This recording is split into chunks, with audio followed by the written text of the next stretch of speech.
respectfully acknowledge that these Canadian Ringette Championships are taking place on the ancestral, unceded, and unsurrendered territory of the Algonquin Anishinaabe Nation. The Algonquin people have lived, cared for, and protected this land since time immemorial. As we come together from across the country to celebrate the sport of Ringette, we do so with respect and gratitude for the opportunity to gather, compete, and share in the spirit of community on this beautiful land. May our time here be guided by mutual respect, friendship, and the recognition of the deep cultural significance of this territory. Nous reconnaissons respectueusement que le championnat canadien de ringette se déroule sur le territoire ancestral non cédé et non concédé de la nation algonquine Anishinaabe. Le peuple algonquin vit, prend soin et protège ce territoire depuis des temps immémoriaux. Alors que nous nous réunissons de tous les coins du pays pour célébrer le sport de la ringette, nous le faisons avec respect et gratitude pour l'occasion qui nous est offerte de nous rassembler, de participer à des compétitions et de partager l'esprit de la communauté sur ce magnifique territoire. Que notre temps passé ici soit guidé par le respect mutuel, l'amitié et la reconnaissance de la signification culturelle profonde de ce territoire.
Son, I hope you find what you're looking for.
Et on a fait des chants pour lui ensemble pour se connecter. C'était vraiment très, très touchant. Donc c'est pour moi un honneur d'être ici sur notre terre et de connecter tous ensemble. Tiaouin.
Hello, everyone.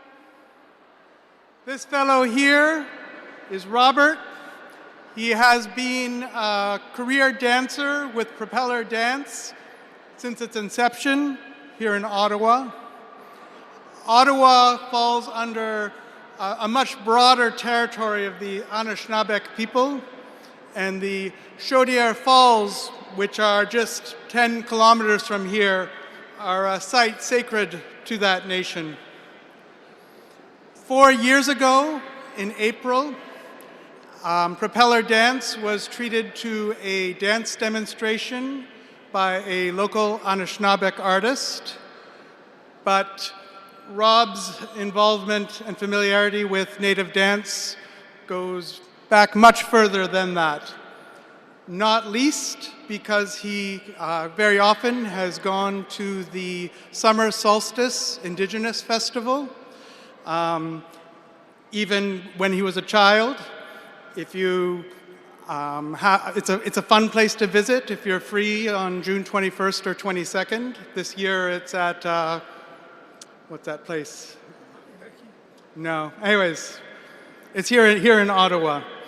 And the other reason is because in 2016, Robert, following clues in a document that was passed down through his family, traveled to Wendake to connect the dots of his ancestry.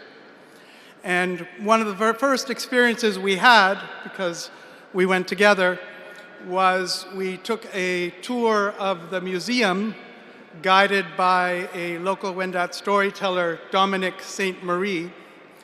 And we connected regularly with Dominic. For instance, when we volunteered at the Wendake Powwow, or when we helped out at the Quay Festival in Quebec City. And Wendake is nestled within Quebec City. It's on a part of the St. Charles River where there's this really impressive waterfall. It's a beautiful place. That's what you saw in the video there. Absolutely gorgeous and inspiring. And now it's 10 years later, and Robert is currently collaborating with Dominic and alongside his Wendat dance friend, Arisen, and his Wendat cousin, Anima Ora, and our talented videographer, Stephen Fuller, and even his mother, Lynn. Arisen is actually has a role in the upcoming production of Evangeline in Montreal, and Anima Ora is currently touring all through Quebec, both worth seeing if you get a chance.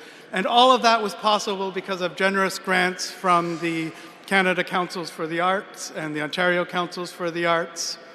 And so, yeah, 10 years later here, and Robert has filmed a music dance piece in the museum longhouse. So thanks to the Musée Hotel Première Nation.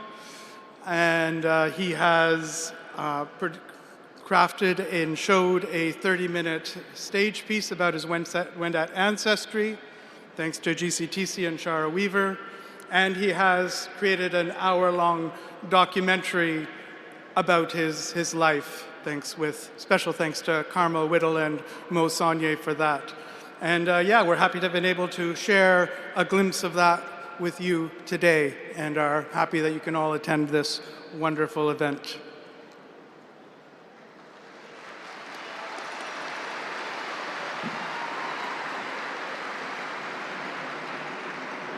Merci Robert et Mark.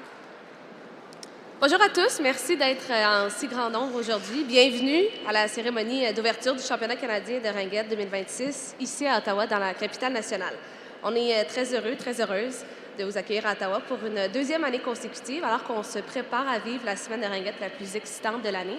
Mon nom est Amanda Moisin et je serai votre co-animatrice pour la cérémonie d'aujourd'hui. We are so excited to welcome you back to Ottawa as we get ready to kick off what is sure to be the most exciting week of Ringette all year. My name is Callie McAdam, and I'm your co-host. Welcome to the opening ceremonies of the 2026 Canadian Ringette Championship here in the nation's capital, Ottawa, Ontario.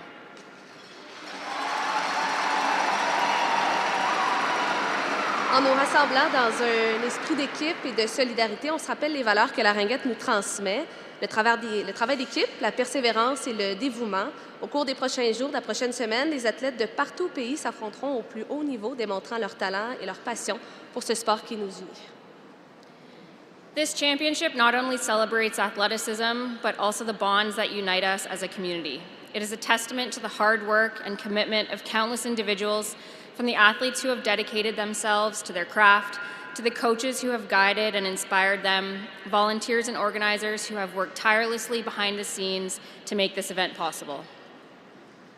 Nous sommes fiers d'accueillir aujourd'hui les 1000 athlètes, entraîneurs et gérants des 50 équipes venues de partout au Canada qui se rassemblent avec nous cette semaine. Welcome to the more than 50 officials, as well as the countless parents, supporters, and volunteers whose support and dedication have made it possible for us to all be here today. And now, please welcome the teams and their athletes competing in the 2026 Canadian Ringette Championships, beginning with the furthest west. Starting with the province of British Columbia.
U16, Team British Columbia.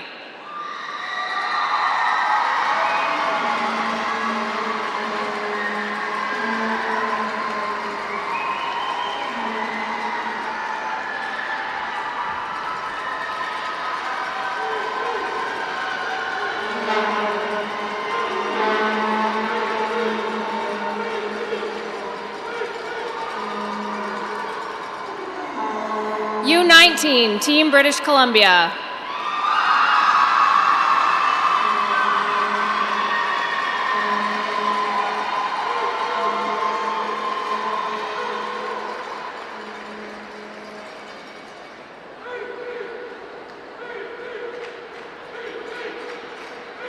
National Ringette League, BC Thunder.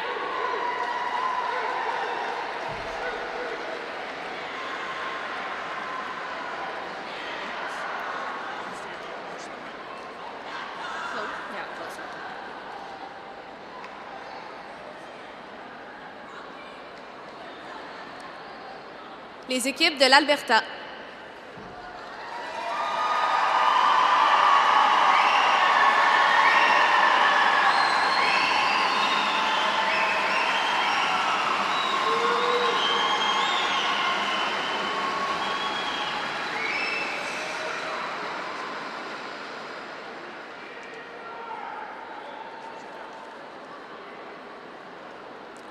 U16, Team Alberta.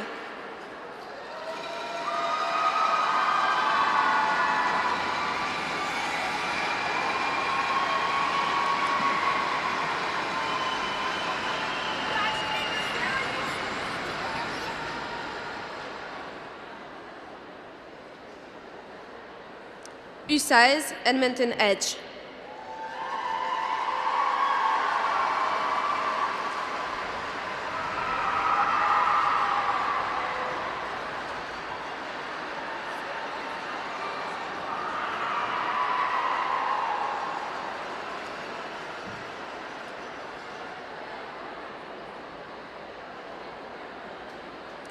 U16, Spruce Grove Riot.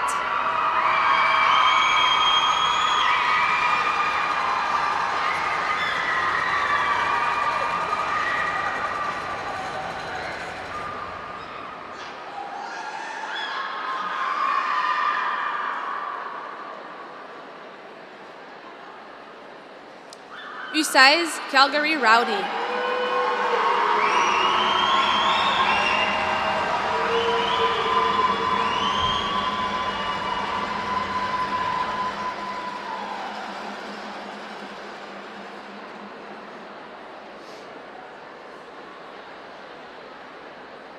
U19, Team Alberta.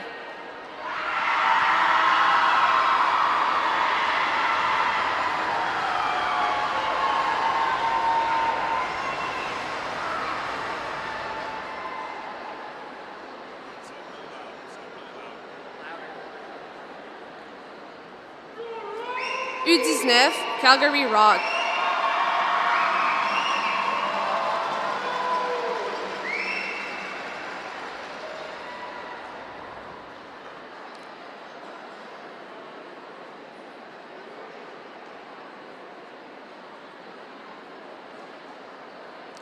U19, Sherwood Park Power.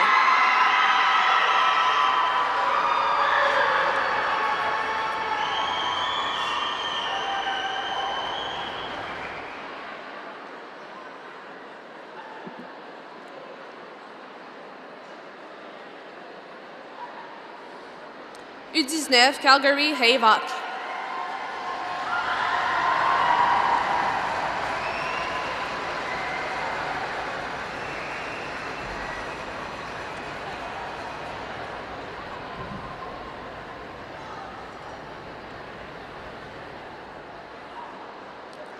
Dans la Ligue nationale, Calgary Rat.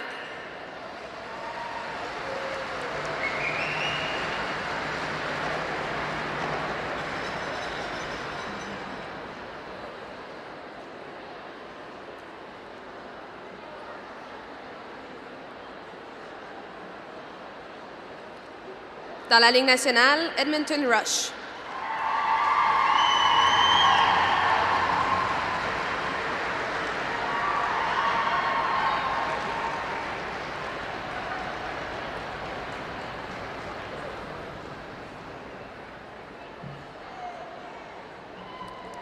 Dans la Ligue nationale, Edmonton Wham.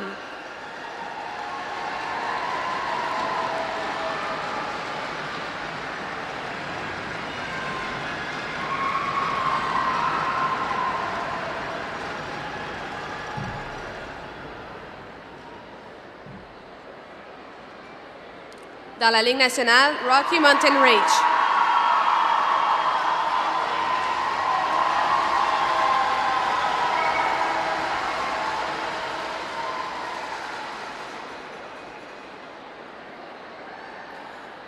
And now welcoming the teams from Saskatchewan.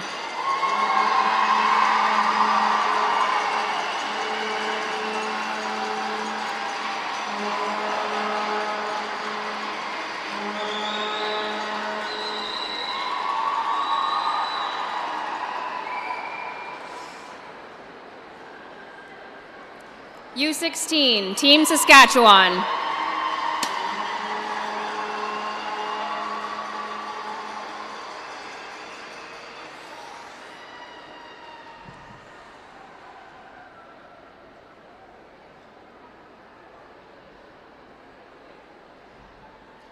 U16, Saskatoon Selects.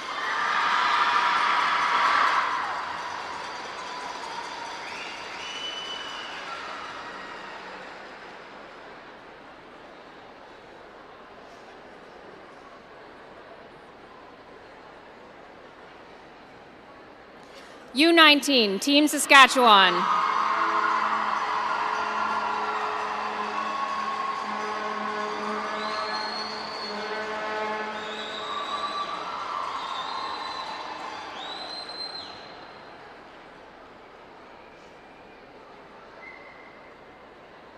U19, Saskatoon Blazers.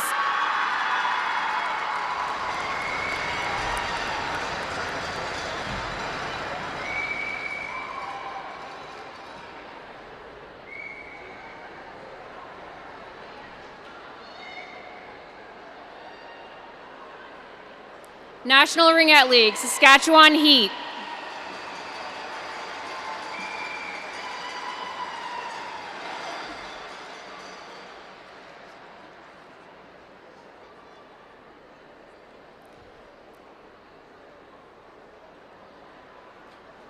Now welcoming teams from Manitoba.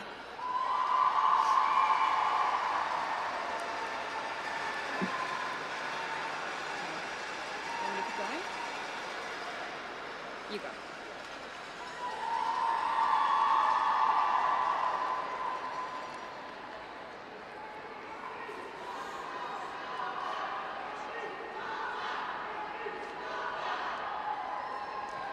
U16, Team Manitoba.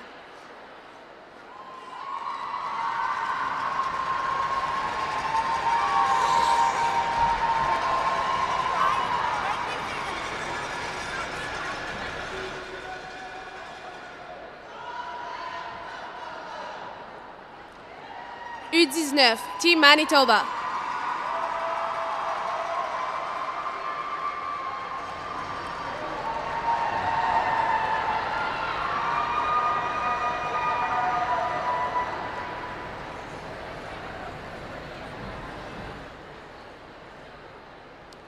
Dans la Ligue nationale, Manitoba Herd.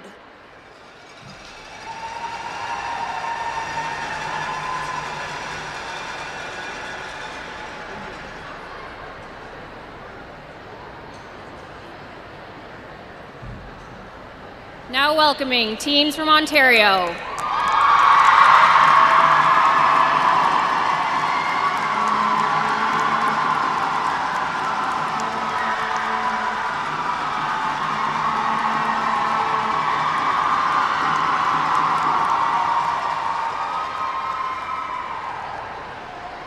U16, Team Ontario.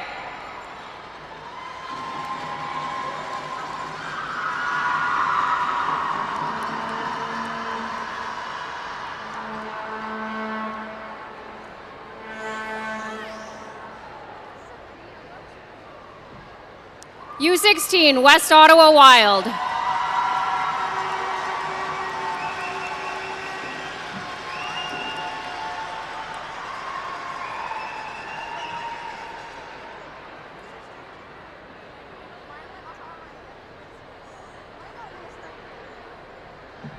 U16, Richmond Hill Lightning.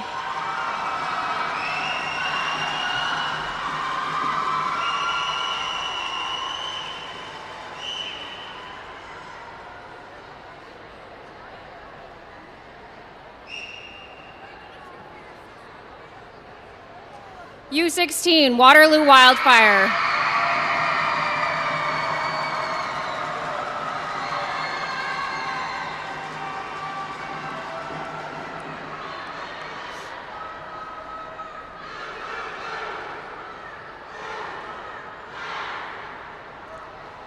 U19, Team Ontario.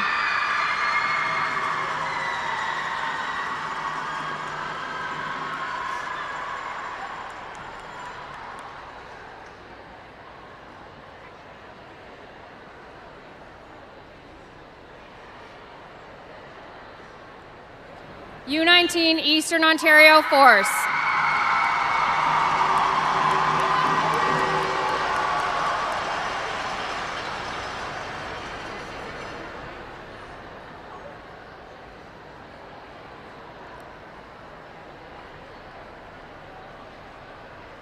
U19, Eastern Ontario Impact.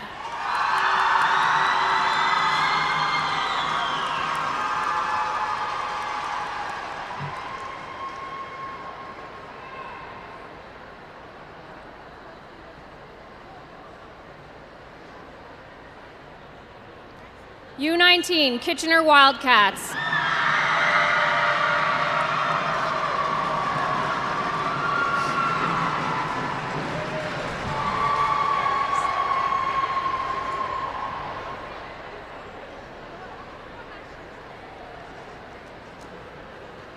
National Ringette League, Cambridge Turbos.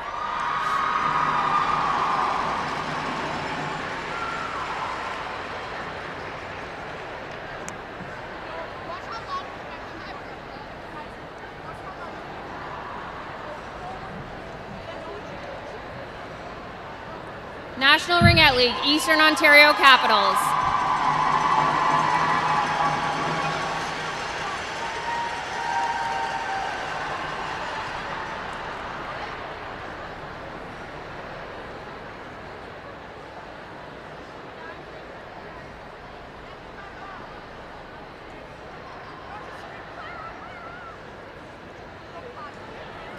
And National Ringette League, Waterloo Wildfire.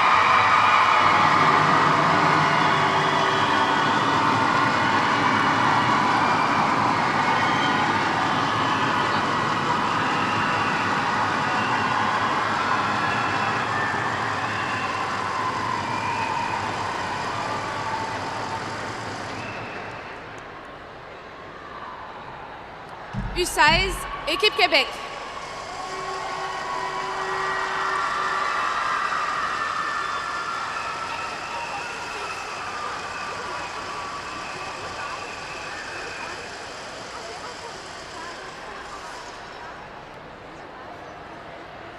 U16, Rive-Sud.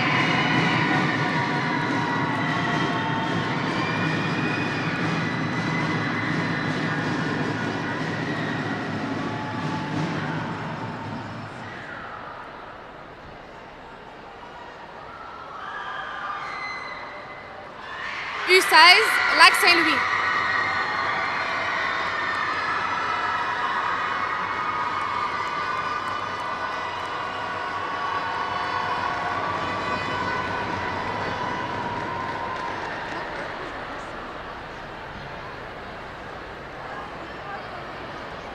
U19, Équipe Québec.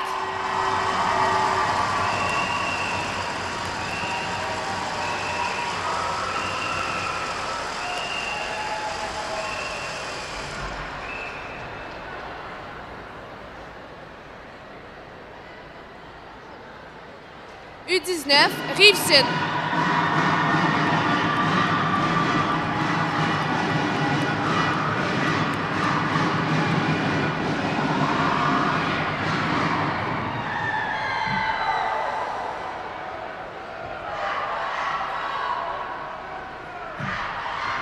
U19, Laurentides.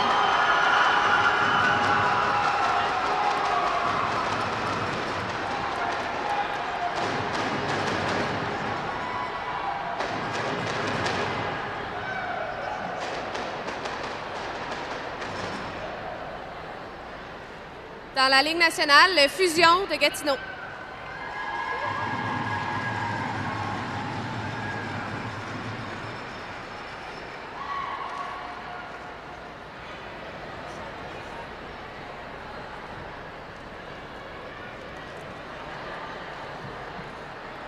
Dans la Ligue nationale, Montréal Mission.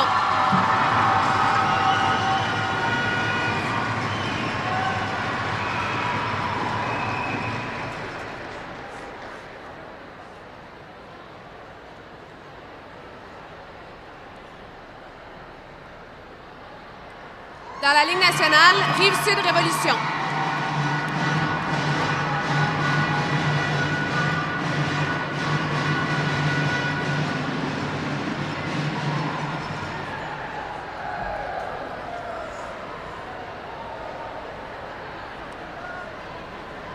Maintenant, les équipes du Nouveau-Brunswick.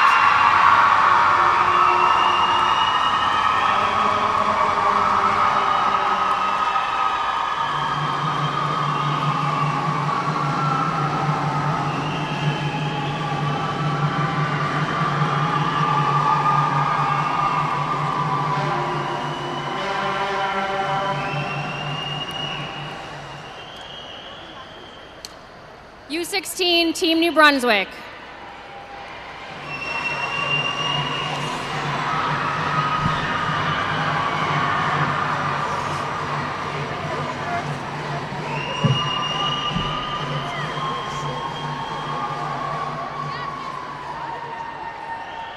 U19, Team New Brunswick.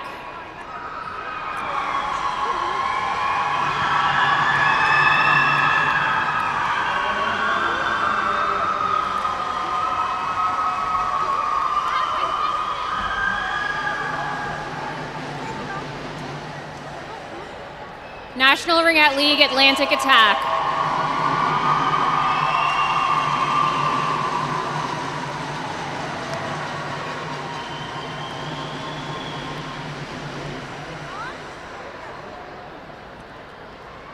Les équipes de l'île du Prince-Édouard.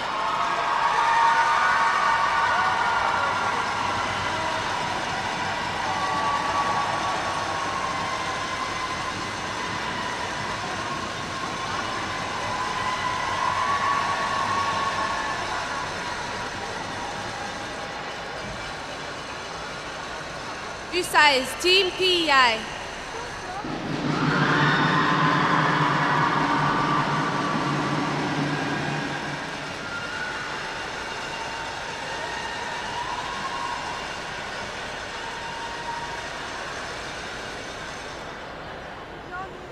U19, Team PEI.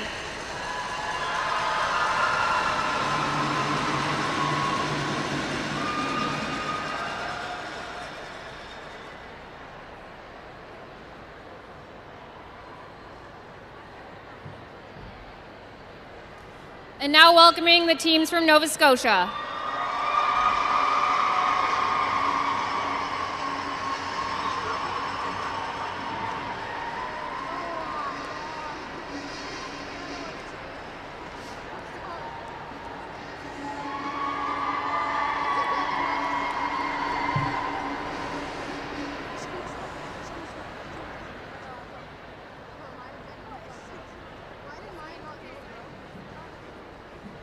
U16, Team Nova Scotia.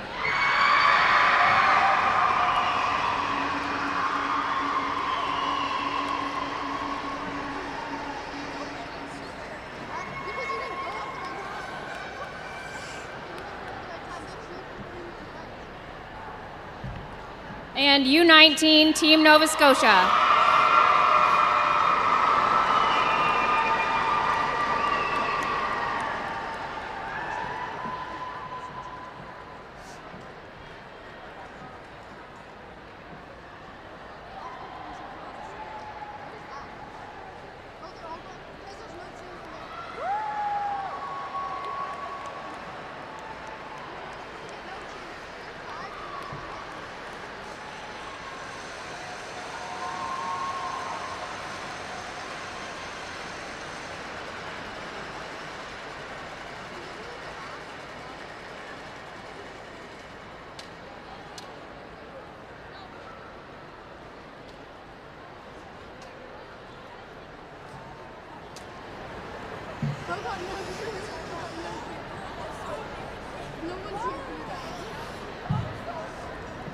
And please welcome the delegation of officials.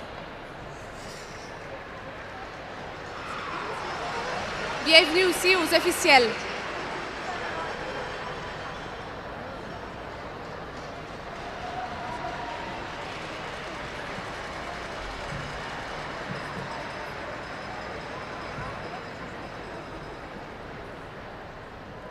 Merci à tous les athlètes et les officiels. Alors que nous sommes réunis pour lancer le championnat canadien, nous avons le plaisir d'accueillir Maria Van Gulik, une joueuse de ringuette U19, Cora, qui va interpréter l'hymne national. On vous invite à vous lever, si vous le pouvez, et retirer chapeaux et casquettes pour l'interprétation de Au Canada.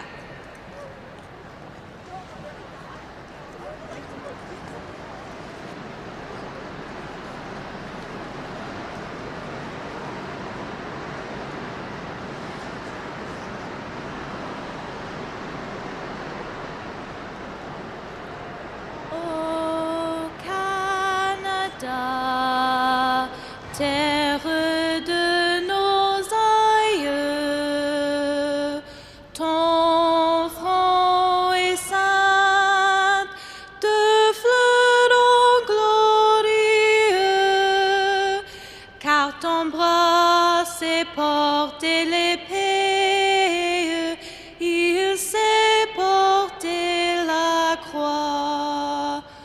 Ton histoire est une épopée des plus brillants exploits. God, keep our land glorious and free. Oh, Canada, we stand on guard for thee. Oh, Canada, we stand on guard for thee.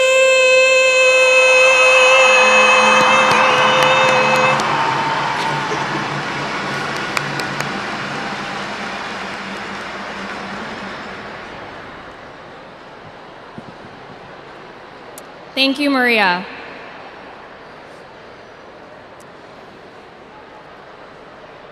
And now it is with great excitement that I would like to invite the co-chairs of the organizing committee, the 2026 Canadian Ringette Championship, to the stage. Let's give Phyllis Bergmans and Christian Ewan a round of applause.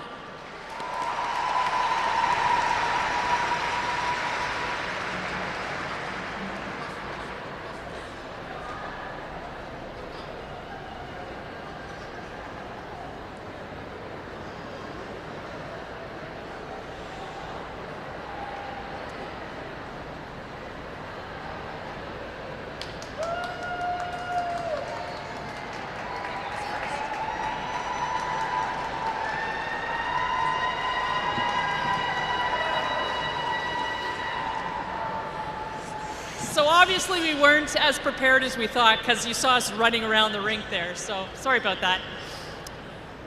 It was back in 2024 when we got the call from Ringette Canada that said, congratulations, you won the right to host 2025 and 2026. And so we're like, this is really exciting, this is amazing. Oh my God, what have we got ourselves into? So it's been a journey. We haven't quite written the final chapter yet, because that's coming this week. But we thought what we would do is share part of our journey with you. Take a look at the screens.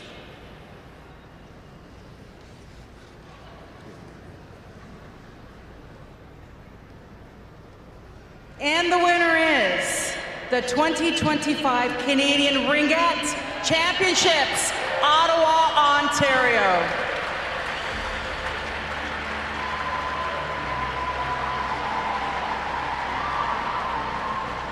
What an honor and a privilege. Thank you to Canada Sport Tourism. This is such an honor. Thank you to Ringette Canada for allowing us the privilege of hosting the 2025 Canadian Ringette Championships. Let me ask you something. Why do you volunteer? I know most of you in the room volunteer to some extent or another, but why do you do it? The success of our program, or our event, was because of the hundreds of volunteers that we had. So I asked a couple of them, why do you volunteer? So one person said they want to give back to the sport that shaped them to who they are today. Another person said that they volunteer so that they can give an experience of a lifetime to these hundreds of strong female elite athletes who come from across Canada. Someone else told me, I volunteer because I can, because so many other people who wish they could volunteer can't. And my personal favorite, when I asked, why do you volunteer? They said, well, because you asked me to, and I can never say no to you, Phyllis. So, okay, perfect. But what I didn't hear is people volunteering for the accolades, for the awards, for the recognition. That's not part of what we do, or why we do it. None of you in this room volunteer for that recognition. So what I'm going to do is I'm going to take this award and I'm going to put it in a really prestigious spot in an arena in the 2026 Canadian Ringette Championships, because we're hosting again in like 3 weeks. Yikes. But this award is going to show all of our volunteers that they've been recognized for their hard work, their loyalty, their support of the best Canadian sporting event within our budget. How exciting is that? Thank you. My name is Phyllis Bergmans, and I'm the co-chair of the 2025 event, together with my co-chair, Christian Ewan, who is too shy to come up. Our host club, the City of Ottawa, Ringette Association, and Ringette Canada, I'd like to thank each and every one of our volunteers. You didn't ask for this, and you didn't expect it, but this award is your award. Thank you so much.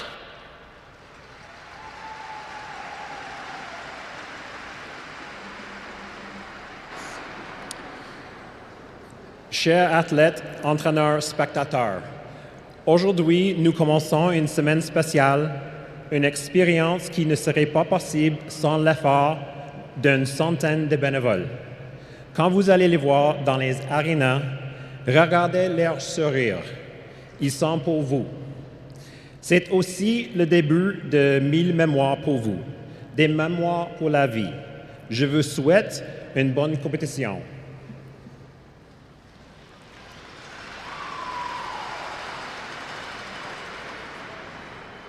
Thank you, Phyllis and Christian.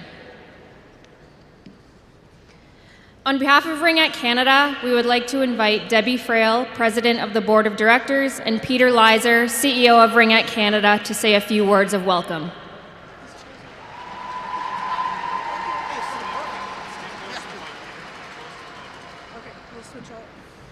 Thank you very much, Callie. Good afternoon, ladies and gentlemen. Welcome to Ottawa.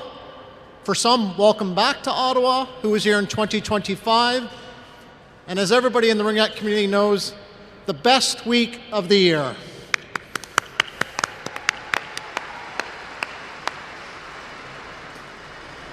So I'm honored on behalf of Ringette Canada to welcome our athletes, our coaches, officials, volunteers, the fans, the supporters who've come from across Canada to be with us this week for the 2026 Canadian Ringette Championships. But I just want to start by putting the focus where it should be, and that is the athletes in front of me, and recognize the dedication, the hard work, the commitment, the long hours of training that you put in to get to this stage, the pinnacle of the competitive season, and to be here with the best of the best from across the country. We hope that your experience this week will be truly memorable and something that you will look back upon with pride in the future. Aujourd'hui, ici à Ottawa, la capitale de notre pays, nous vivions un moment exceptionnel. Plus de 900 athlètes, 50 équipes et plus de 250 entraîneurs et membres du personnel d'encadrement de notre grande communauté de ringuettes au Canada. Vous êtes tous et toutes réunis ici, motivés par une même passion, un même engagement, un même amour de jeu. Au cours des 6 prochains jours, à travers 150 parties, nous aurons le privilège d'être témoins de quelque chose de remarquable. Des performances athlétiques de haut niveau, du talent à couper de souffle, des jeux spectaculaires et surtout des parties intenses où chaque présence sur la glace comptera.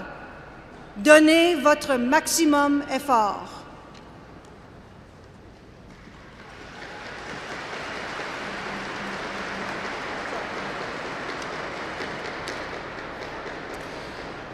I just want to give a bit of a shout out to the coaches that are here today.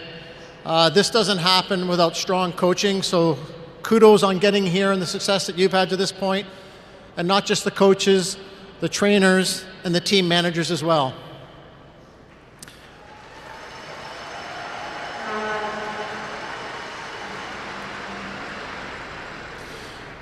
Thank you to the host organizing committee for the second year in a row. And you just saw Phyllis and Christian up here and their leadership. I want to thank them, the entire host organizing committee. They've worked hard to put this all together. So please join me in expressing our appreciation and deepest gratitude to our host organizing committee.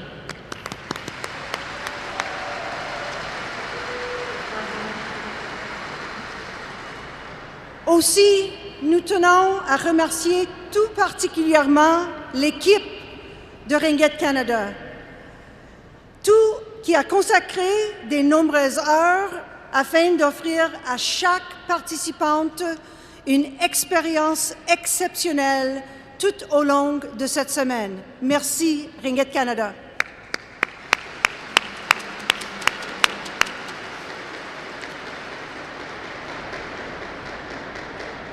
Fidèles aux valeurs de la communauté de Ringette au Canada, nous nous engageons à faire preuve d'esprit sportif, à respecter nos adversaires, nos coéquipières et les officiels.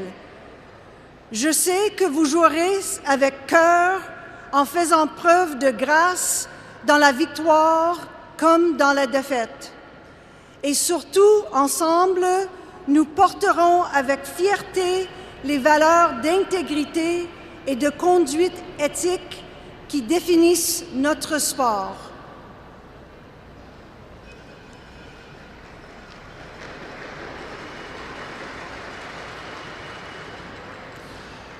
We just want to thank, we're very grateful for the support of our partners, the Ontario government, Ottawa Tourism, the City of Ottawa Ringette Association, affectionately known as CORA, our premier partner, RBC Wealth Management, and to all of our corporate partners.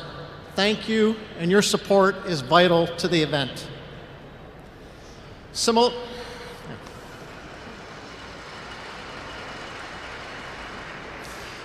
Lastly, and similarly, I want to give a shout out to our officials over there in the corner. Our referees, Our referees, our shot clock operators, our supervisors, really all the volunteers, all the red vests that are here. We appreciate the time you give to support the championships, and thank you.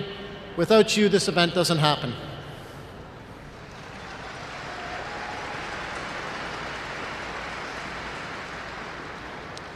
Cet événement est une occasion exceptionnelle de mettre en valeur l'habileté, la vitesse et l'énergie de notre sport. J'ai le grand plaisir de vous annoncer que tous les matchs seront diffusés en direct sur les chaînes YouTube de CBC et de Ringette Canada. Et pour la toute première fois, un moment marquant pour notre sport.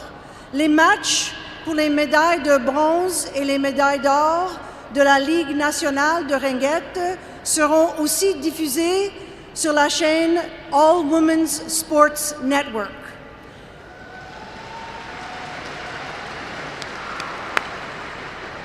Cette visibilité exceptionnelle témoigne la croissance et la popularité grandissante de la ringette. Alors je vous souhaite une semaine extraordinaire, remplie de grandes compétitions et de parties de ringette exceptionnelles. Donnez le meilleur de vous-même, jouez avec cœur et surtout profitez pleinement de chaque moment sur la glace et hors glace. Bonne chance à toutes et que cette semaine soit inoubliable. Merci.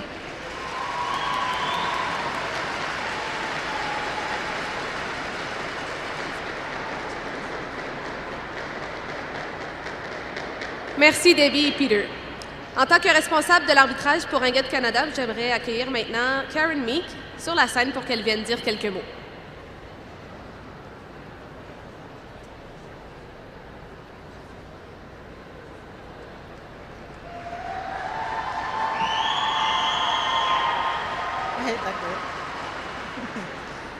As the officiating lead with Ringette Canada, I would like to extend my sincere gratitude and congratulations to all the on-ice officials, shot clock operators, and supervisors volunteering at the Canadian Ringette Championships. We deeply appreciate the time you've dedicated to this event, acknowledging the sacrifices you've made regarding your professional and personal commitments. Your selection for these championships is a testament to your ongoing dedication and passion for the sport. We value the significant effort you have invested throughout the season, from officiating league games, traveling to tournaments, and participating in NRL hubs. Congratulations once again on your selection, and I'd like to wish all participants a safe and successful event.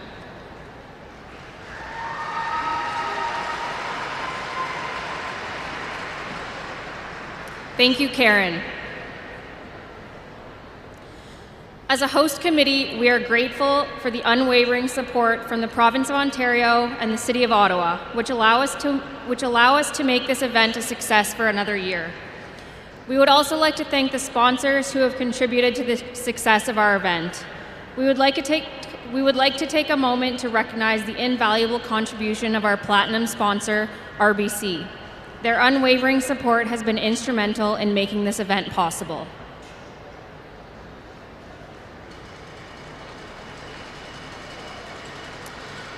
As is done at every Canadian Ringette Championship, I would like to turn your attention to the chair designated on the stage for Agnes Jacks. Agnes will always be remembered as a key contributor to the event and an ambassador for our sport, and a seat will forever be kept for her amongst our honored guests. I would now invite the speakers for the True Sport Oaths to make their way to the right of the stage.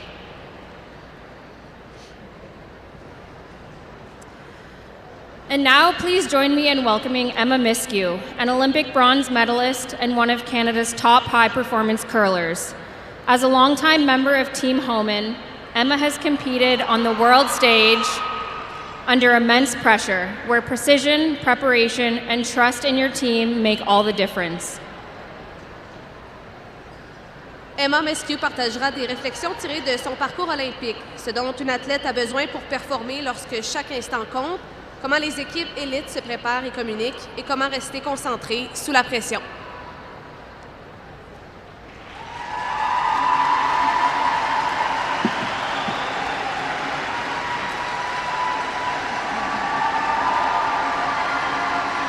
Thank you.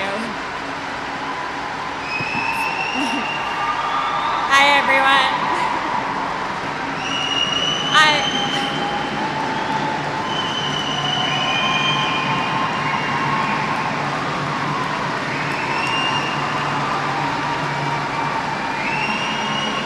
Thank you.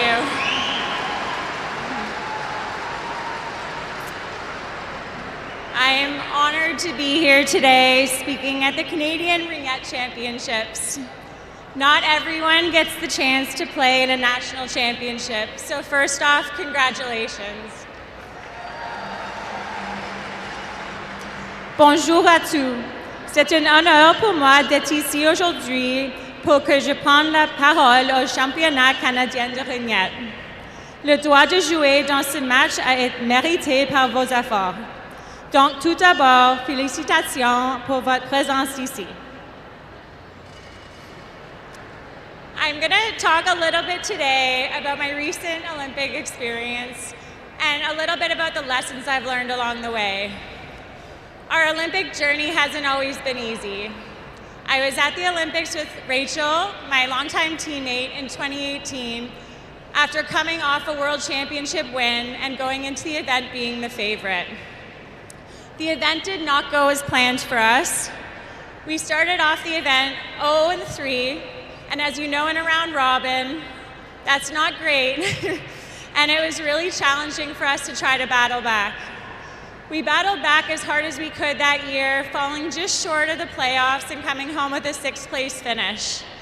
It was pretty devastating at the time, considering we were expected to win, and coming home with nothing it was very, very difficult. We rebounded, kept working hard, and we managed to win the Olympic trials to go back to represent Canada at this past Olympics in 2026.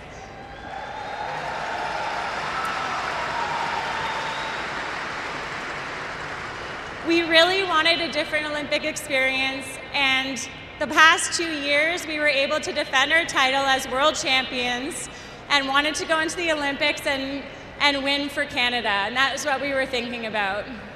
We put a lot of time and prep into our team. We focused really hard on everything that we could control. We went to Italy early to do training camps to get on the time zone. We get there, we start the event, win our first game, we're feeling pretty good, and then everything turned on us. We played our next 2 games against teams that we should have beaten by just record and ranking, and lost those 2 games, so we were at 1-2. We then had to play Switzerland, who's another top team in the world, and lost a really close game, and then we're 1-3, and all of our memories from 2018 just came back to us, and we were kind of trying not to panic, trying to stay calm. How can you stay calm in a situation where you can go and win back-to-back world championships and really struggle when you get on the Olympic stage? We came together, we decided we're not going to look ahead, we're just going to focus on not only one game at a time, but one shot at a time. And that's all we were going to think about. We managed to win that first game after that, and then just kept rolling on just one thing at a time, not looking ahead, focusing on what we could control. We strung together 5 straight wins, which put us into the semifinal and a playoff opportunity, which we were just super proud of ourselves for getting into that game, because one loss would have eliminated us from contention again. We went out into that semifinal against a really like a hot Swedish team. They were playing very, very well and didn't manage to win that one and had to rebound in a bronze medal game. That emotion around losing that game was really difficult, but when we put into perspective that 5 days prior to that, if someone had told any single one of us that we would have had a chance to play for a bronze medal, we would have been pretty happy with it. We went into that bronze medal game and fought with everything we had, our best game of the week, and won, and were able to bring home a medal for Canada.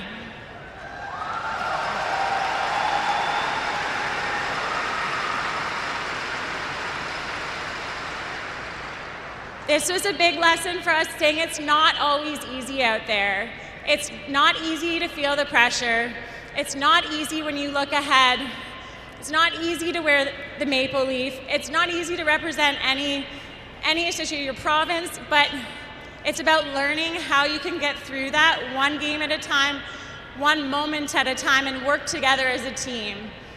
We would not have been able to rebound from that tough start if we hadn't stuck together and leaned on each other. One of the biggest lessons I've learned in playing team sports is that the way that you support your teammates can be more impactful than your individual performance. You're not an individual out there, you're one of many on a team, and the more that you can help bring out the best in every single one of your teammates, the more successful not only you will be as a team, but as a player. It's so important that you are there for each other, you work hard for each other, and you don't play for just yourself out there.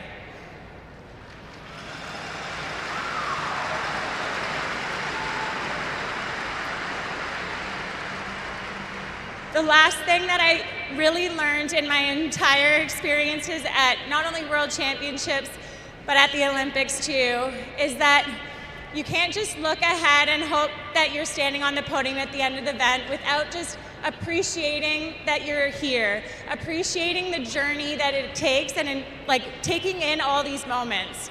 How cool is it that you're all sitting here and you have the opportunity to play the sport that you love? Never take that for granted.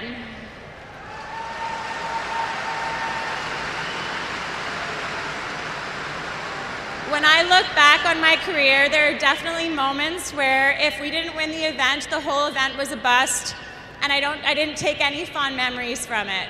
I really regret not taking in everything during my entire career and really appreciating all these cool moments, because I am so grateful that I got to curl and to play the sport that I love for my entire life, and all of these amazing events that I got to play in were so cool, and all I cared about was winning.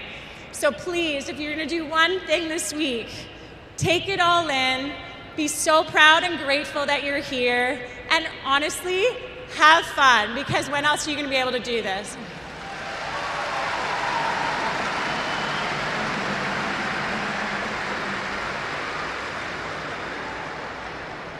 Thank you so much for having me here today. I hope you all have a great week. Merci à tous et bonne chance.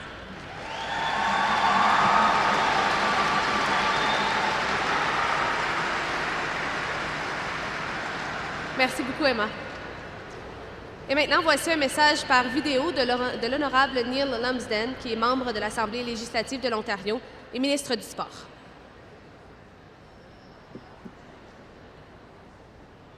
Hey everyone, welcome to the 2026 Canadian Ringette Championships. For the second year in a row, Ontario is proud to welcome the country's top players to our nation's capital. This week, 50 teams from across Canada will take part in more than 170 games and events, showcasing the speed, skill, and spirit that makes Ringette so special. Thank you to Ringette Canada, the City of Ottawa Ringette Association, and Ottawa Tourism for making this world-class event possible. To the athletes, congratulations on reaching this competition. Whether these are your first championships or you're returning for another shot at the title, I know you'll have a memorable experience. And to the coaches, officials, and volunteers, thank you for your leadership and dedication. And to the families and friends, thanks for supporting these athletes. I have no doubt that you're going to have a fantastic time here in Ottawa. Thank you, and enjoy the championships.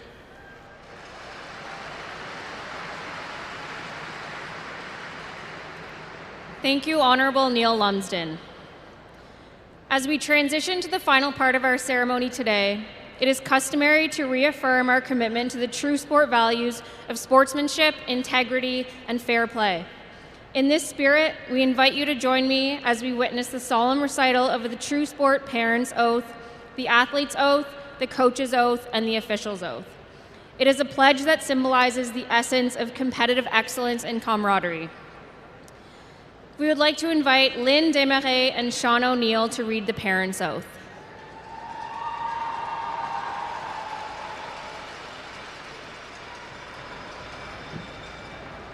In the name of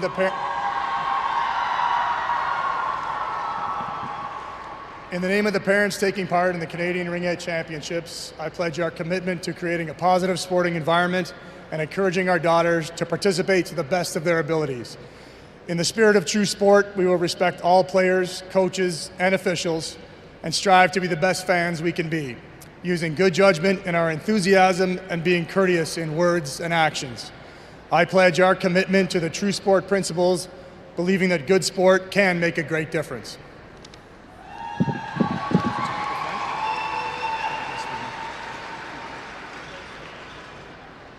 Au nom des parents qui participent au championnat canadien de ringuette, je prends notre engagement à créer un environnement sportif et à encourager nos filles à participer à leur mieux. Dans l'esprit du sport pur, nous respecterons toutes les joueuses, tous les entraîneurs et arbitres et nous nous efforcerons d'être les meilleurs amateurs possibles, faisant preuve d'un bon jugement dans notre enthousiasme et en étant courtois en parole et en action. Je prends l'engagement au principe de sport pur, croyant que le sport sain peut faire toute la différence.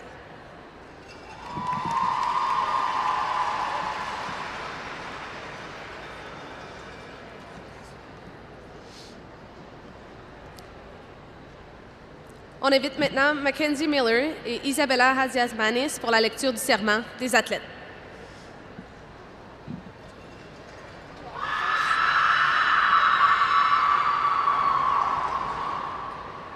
In the name of all athletes participating in the Canadian Ringette Championships, we promise to compete with honor and respect.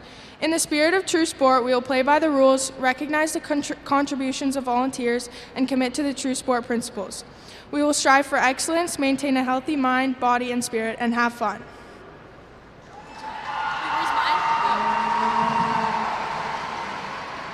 Au nom de tous les athlètes qui participent au championnat canadien de ringuette, nous promettons de compétitionner avec honneur et respect. Dans l'esprit du sport pur, nous respectons les règles, reconnaîtrons l'engagement des bénévoles et nous engageons envers les principes du sport pur.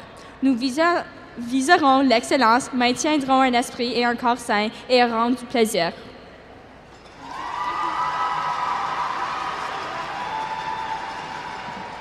Thank you, Isabella and Mackenzie. I would now invite Jessica Boisvert and Alyssa Mainwood to read the coach's oath.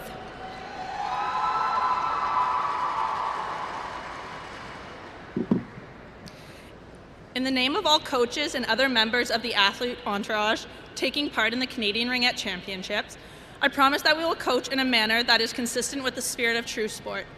I pledge our commitment to the true sport principles. We will model what we expect from all athletes: fairness, excellence, inclusion, and fun.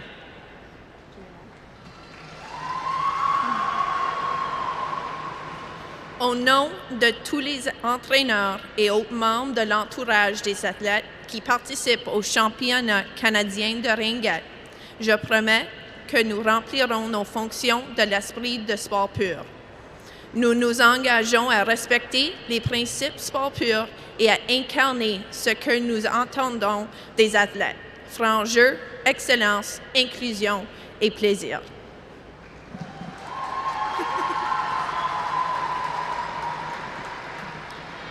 Merci Jessica et Alyssa. Et finalement, on invite Catherine Lheureux et Brenna Nemhard pour la lecture du serment des officiels.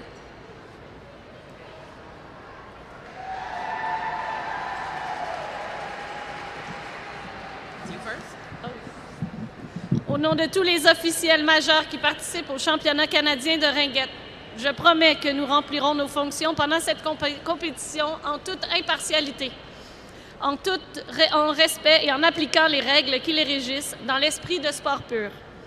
Nous nous engageons à respecter les principes de sport pur et à offrir des conditions de compétition équitables et une expérience sportive respectueuse et positive pour tous. In the name of all major officials taking part in the Canadian Ringette Championships, I promise that we will officiate this competition with complete impartiality, abiding and enforcing the rules which govern it in the spirit of true sport. I pledge our commitment to true sport principles. We will strive to uphold a level of playing field and a respectful and positive sporting experience for all.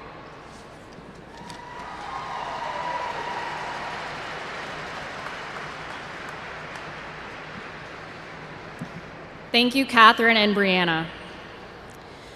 And now, as the opening ceremony of the 2026 Canadian Ringette Championship comes to a close, let the excitement begin. We hope each of you feels welcome to the nation's capital and that you will be the best version of yourself this week, both on and off the ice. Let the memories made and friendships fostered extend beyond the next week and for the rest of your lives. While you will all compete hard for your team, you are also contributing to the growth of our wonderful sport. So go forward as the inspirational ambassadors that you are. Au nom du comité organisateur, merci à tous les participants, supporters et bénévoles qui ont rendu cet événement possible. Votre dévouement et votre passion contribueront au succès du championnat canadien de Ringette. Avec détermination et un esprit sportif, faisons de ce championnat un événement mémorable. Bonne chance à toutes les équipes.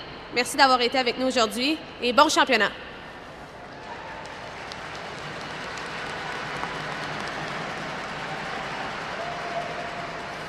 We would like to invite everyone to stay here for the U16 and U19 skills competition following the ceremony.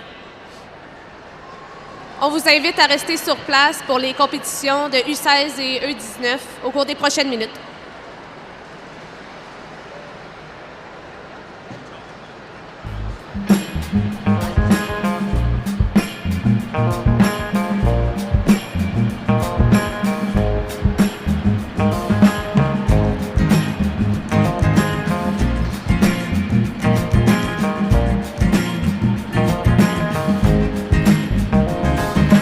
If you want it, you can have it. All you gotta do is just reach out and grab it. If you want it, you can have it. All you got to do is just reach right out and grab it. Step on up, step into your power. Step on up, step into your power, child. Step on up, step into your power. Step on up, step into your power, child.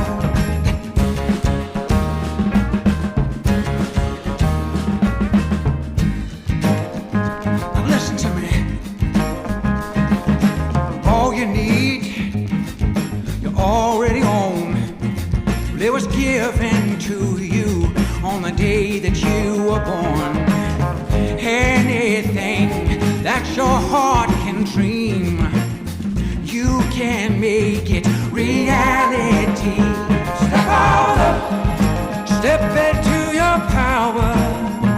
Step on up, step into your power, child. Step on up, step into your power. Step on up, step into your power, child.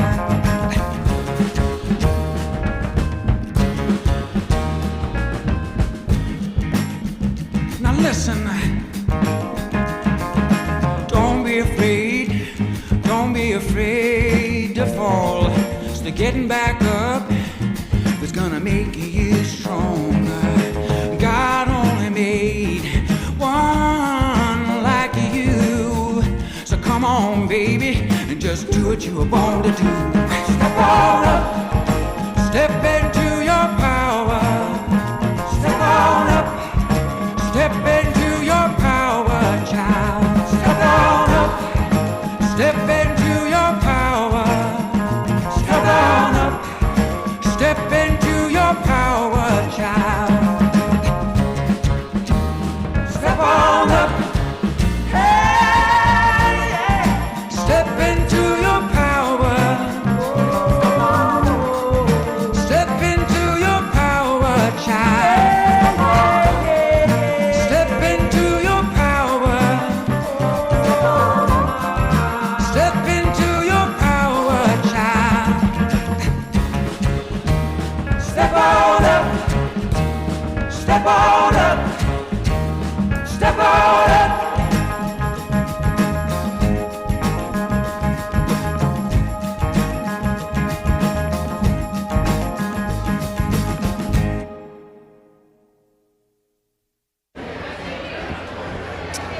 All right, everybody. It's such a great day for the Ringette community as the official kickoff, the opening ceremonies of the 2026 Canadian Ringette Championships, Championnat Canadien Ringette. And there's a great energy here at Steve Yzerman Arena and the PS Sportsplex here in the nation's capital because the best of the best across the country, East, West, North, South, U16, U19, and NRL competitors are here, plus family members, plus coaches, plus supporters for what is going to be a fantastic week. And if you're thinking, wow, this is kind of like Groundhog Day, the 2025 championships were hosted here last year. And I'm proud to say I'm a Ringette fan because I have two nieces who play. One is actually competing in the NRL competition this year for the Eastern Ontario Capitals. So shout out to Leia Avrere. It's going to be a fantastic week, and everybody's excited, especially this gentleman, Peter Leiser. You've probably seen him earlier. By title, he is the Chief Executive Officer of Ringette Canada, but more importantly, he's a huge Ringette fan, and this is a great start to which is going to be a fantastic week. The athletes, the coaches, everybody involved. It takes a village, they say, to raise a child. It takes a lot of people to make this happen, make this work. Tell me about preparations going into this week. Well, first of all, Ken, thank you so much for having me here. It's a pleasure to be here. The preparations go years in advance, quite honestly. Ironically, Ottawa was going to host in 2020, and then something called COVID hit, which was unfortunate. So we had much more time to plan from an Ottawa perspective. But you're right, it takes so many people. We're so thankful for the hundreds of volunteers that are a part of this. Without them, we couldn't do it. The host organizing committee. We're just so excited. I got to be honest with you. So I've been in this position for about a year. Yeah. I knew about Ringette. What Ringette, for sure, where I was grew up in the town was a big thing. But just the level of skill and the expertise, and it's just amazing to watch these athletes on the ice. So we're just so excited to see what happens unfold this week. We're going to get a great example of that skill during the Booster Juice Skills Challenge. Sold out. A lot of the athletes have already made their way to get their uniforms on, which is a really unique way to kick things off. So oftentimes in the middle of the week or near the end of the week, but for them to spend some time on the ice and compete, yes, in the skills challenge, but also the conversation. And the great thing about this, some of these athletes know each other from last year. So they're not just forging new friendships, they're actually building on friendships that they forged last year. And it's a lot more than a Ringette competition, right? Oh, absolutely. One thing I've learned is that the sense of community and the inclusive nature and the supportiveness within the Ringette community, it's absolutely amazing. It lives by the values of Ringette Canada for sure. As I said, very, very inclusive, very, very supportive. And the athletes, they do look forward, if they happen to play against each other, seeing each other again, maybe if they went from U16 to U19 or something like that.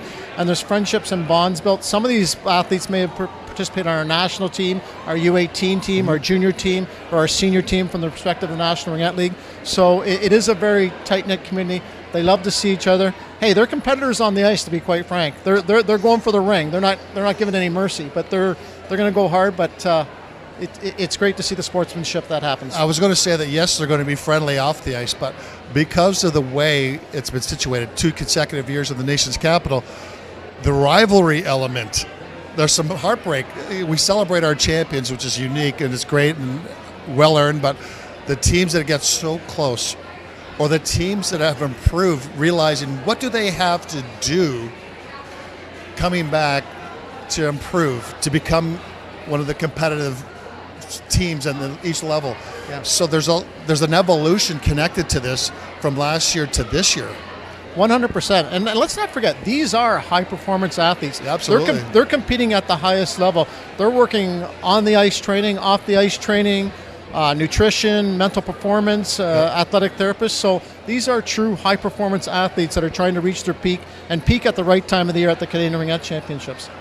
What have you learned from last year? Last year, the first time the nation's capital hosts a championship of this nature. Again, you mentioned 2020, COVID, 2021, COVID. So you look at it at first blush and go, geez, Ottawa probably has hosted it 3 times.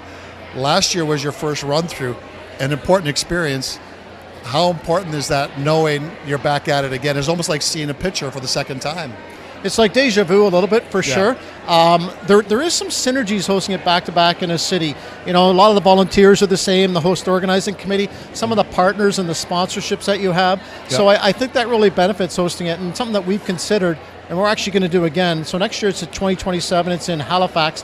In 2028 and 2029, it's going to be in Calgary. So I think there is some economies of scale that you learn, lessons learned. If you only do it 1 year and you're kind of one and out, you can't really build off those lessons. So 2 years in a row certainly helps. This ice is yours.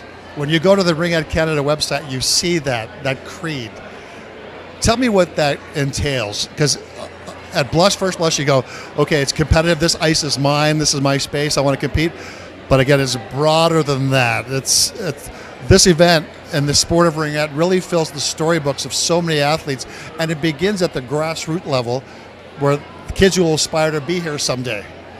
Well, 100%. And I think most people probably know the history of ringette starting in 1963 by a gentleman named Sam Jacks in North Bay, Ontario. But this ice is yours is really just respect that there's a spot for women, for young girls and women to participate in ice sports, and they belong here. And they deserve the ice as much as anybody, and they should own it and live up to it. I'm watching the parade of people walking by Calgary, New Brunswick, Nova Scotia. We've seen athletes, parents. This is a big investment for a lot of people. Is there any pressure to make sure you guys hit it out of the park? Well, yes, of course. Every year, 100%. It's tough to hit it out of the park. Last year, where we won an award with the Sport Tourism Canada, we won an award as the best event of the year with under a $1 million budget. So the point is, we really knocked it out of the park last year. But 100%, this is our showcase event. This is our national event. You know, we got 900 athletes here. We got over 200 coaches here. It probably can bring in about 10,000 spectators. And it's not a small event, to be clear. To be clear, I mean, we did an economic impact study on this event last year, where it brought in $5.1 million to the local economy in Ottawa. So, yes, we want to hit it out of the park. Yes, there's a lot riding on it. But we're confident. We've got a great host organizing committee. Our Ringette Canada staff are perfect, so we're confident. Let's shift your focus from leader of Ringette Canada to Ringette fan. For someone who doesn't know a lot about the sport, and say, I'm kind of interested, I'm going to go out. What can they expect? There's venues all over the city. It's not specific to the Nepean Sportsplex. You're kind of taking over the nation's capital, but as a Ringette fan, what can people expect? Yeah, well, to your point, starting tomorrow, we're at the Bell Sensplex out in Canada, and we're at Tony Graham Complex out in Canada. So I think if no one has seen the sport of ringette, they're going to be amazed at the speed and the skill and the excitement of these games. These girls and women are phenomenal skaters. They're tight turns, their edge work. I will put their skating up against any male their same age. It's just phenomenal. And the competitiveness and the skill and the passing, I think it's just it's a wonderful sport, and we just want more people to actually know about it. That is outstanding, and I know we're going to have a few more people join us.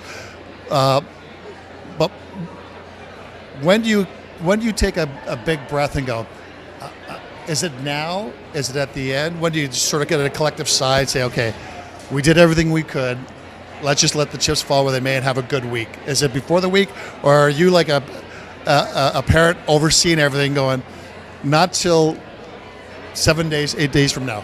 Well, it's interesting you say the parent. I remember being at an event with our national team, and someone asked me, whose child is mine? And I said, well, no, I work with Ringette Canada. And he said, well, then they're all your children, is what he said, which I thought was a great point. I would suggest more the end of the week. Look, we were so anxious to get this going. We're prepared. The host organizing committee did such great work. So we knew that this is going to be a successful event. We were anxious to get it going. But I think, to your point, the sigh of relief would probably be towards the end of it, once we get through it, Saturday night after our closing ceremonies. We know the on-ice product is going to be phenomenal. We know the webcasting that people can actually tune in through CBC Gem, through our YouTube channel, through All Women's Sports Network on the weekend. We know that if you can't be here in person in Ottawa, which we hope you could, but if you can't, you could certainly watch it on the stream. Yeah, that's a great point. If you're looking to watch live competition, it's Ringette Canada YouTube, and there's also the Ringette Live site, so you can. Correct. And it's compelling. The interesting thing is, if you watch it live online, it's very entertaining, great production. But if you get a chance, if you're in the nation's capital, see games live, It's like watching the NBA. You can watch the NBA on TV, but if you see it live in person, it's a completely different experience and so much fun. And the athletes really appreciate that support. Well, I come back to the speed and skill of the game. And if you are in Ottawa, there's 5 local teams that are here. You can support there's 2 U16 teams, 2 U9 teams. Actually, I should say 6, and there's 2 NRL teams from around the region. So Team Ontario right over there. There's Team Ontario looking good. Excellent. This is going to be a great week. We're so excited, and I think there's just been so much organizing, so much planning. Again, the economies of scale from hosting it twice in Ottawa, but there's nothing better than Ringette. Honestly, it is such a supportive community, and the game is just so fast and so skilled, and the speed. We're ready to go. Enjoy the week. Thank you, Ken. Appreciate it. Thank you. There it is. Okay, we got more people joining us. Come on in. We'll bring them in right now. We have Phyllis Bergman, and she's going to join us. Well, actually, we're going to cut away for a second. Okay, we're going to do that, and then we're going to bring in some of our co-chairs to talk about the work leading up to this and the week that will be for the 2026 Canadian Ringette Championships.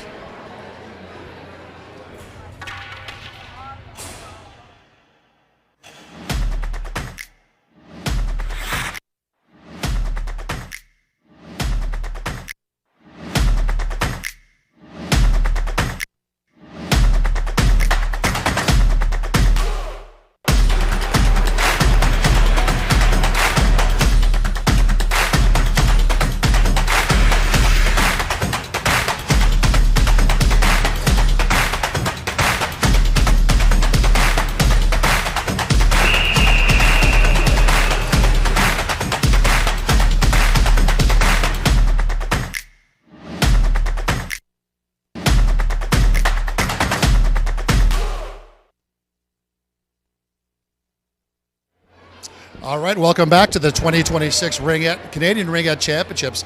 Opening ceremonies are officially in the book here at the Nepean Sportsplex, Steve Yzerman Arena, and the real work gets under the way as far as the competition is concerned for the athletes and the coaches and the support staff.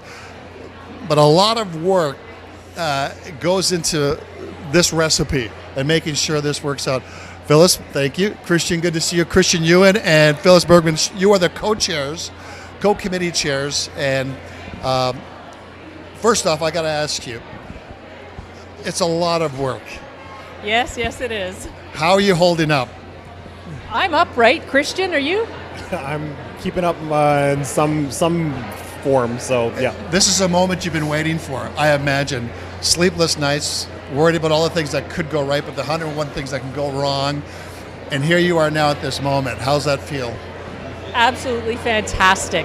Just for the opening ceremonies, looking up into the stands and seeing thousands of people in the stands, it was unbelievable. I was talking to some Calgary people, and they're like, "Wow, this is a great arena." Steve Yzerman said, "I haven't seen this place full like this in years." And the fact of the matter is, I actually played hockey at the same time, and I saw Steve Yzerman on the ice.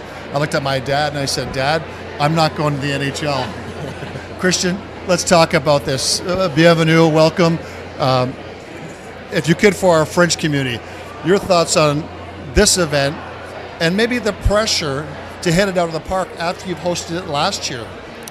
Oui, ça c'est quelque chose qui me stresse parce qu'on a fait une très bonne job en 2025, mais c'était une grande partie de les athlètes et la compétition qui est responsable pour ça. Mais pour cette année, on veut juste rassurer que les athlètes, les spectateurs, les bénévoles ont une très bonne expérience et forment des bonnes mémoires pour le restant de leur vie. Donc, ouais. So we have a week of a competition, but I know that an event that's near and dear to your heart is going to be our Friday. Friday is going to be amazing. We've dubbed it Fabulous Friday, and let me tell you why. It's on top of, if you're a golfer, you know what moving day is, right? And that's what Friday's going to be for us. So that's our playoff rounds, our semifinals, and who's going on to the gold medal games on Saturday. But because it's good, and we thought, how can we involve the community even more than what we're already trying to do? Sure. So we're going to host a Come Try Ringette at 10:30 on Friday morning at Bell Sensplex. And Come Try is for anyone who wants to try the sport. So we may have some 4-year-olds and 5-year-olds and 15-year-olds, and it's going to be really exciting. We do ask people to register ahead of time at cometryringette.ca, but we have a ton of volunteers, and it doesn't matter if you can skate or not, we're going to run that Come Try Ringette. Shortly after, at 11:30... Even more? Even more. Oh, it even gets way better than this. At 11:30, we have a program called Ringette for All. And the City of Ottawa Ringette Association has been hosting this program for 6 years. And it's for kids who can't join a traditional team. And so they have special abilities, or they have financial barriers, or they're new Canadians. And this program has run for 6 years, every Sunday afternoon. And on Friday at 11:30, they're going to showcase their skills for everybody in the arena. It's going to be so exciting. That really leads to the element, Christian, of it's all inclusive. And that's a real challenge for a lot of sports today. The cost, the economies, the availability, and having a specific program that caters to the needs of athletes who may have looked on the outside, from the outside in the past, right? Yeah, and really this sport is inclusive beyond the Ringette for All. So anyone can enjoy the sport, anyone can participate. Donc, le sport, c'est une belle sport à regarder, à jouer. On veut dire bienvenue à tout le monde qui veut essayer la ringette. You both have a passion for ringette. Where does that passion extend from? Let's go back in time. What is your story, Phyllis? Oh boy, do I have a story. I'll try and keep it short. My daughter wanted to figure skate her total life from the time she was 2. I am not a figure skating mother. I apologize to all of you out there. I am not a figure skating mother. When she broke her leg, I kind of said, big bad figure skates, we're never doing that again. What do you want to do instead? Yeah. And that's how we got into ringette. And then her very first year she was playing, the head coach was looking for an assistant coach. And I said, well, I can skate. I've never played ringette, but let me be a coach, because I'd rather be a coach than sit in the stands. And that's how my coaching career started. And then from being a coach, I got sucked into being on a board, and then I was president, and then it just went on. They really twisted your arm. It went on and on and on. Yeah, exactly. And you're Shawshank, you're a lifer. Yeah, for sure. Christian, your connection. Oui, c'est presque la même chose pour moi. On cherchait un sport pour ma fille. On voulait avoir une expérience dans un sport avec une équipe. Donc, on a découvert ringette par accident. Right. Et finalement, elle aimait le sport. Elle est parmi les athlètes ici.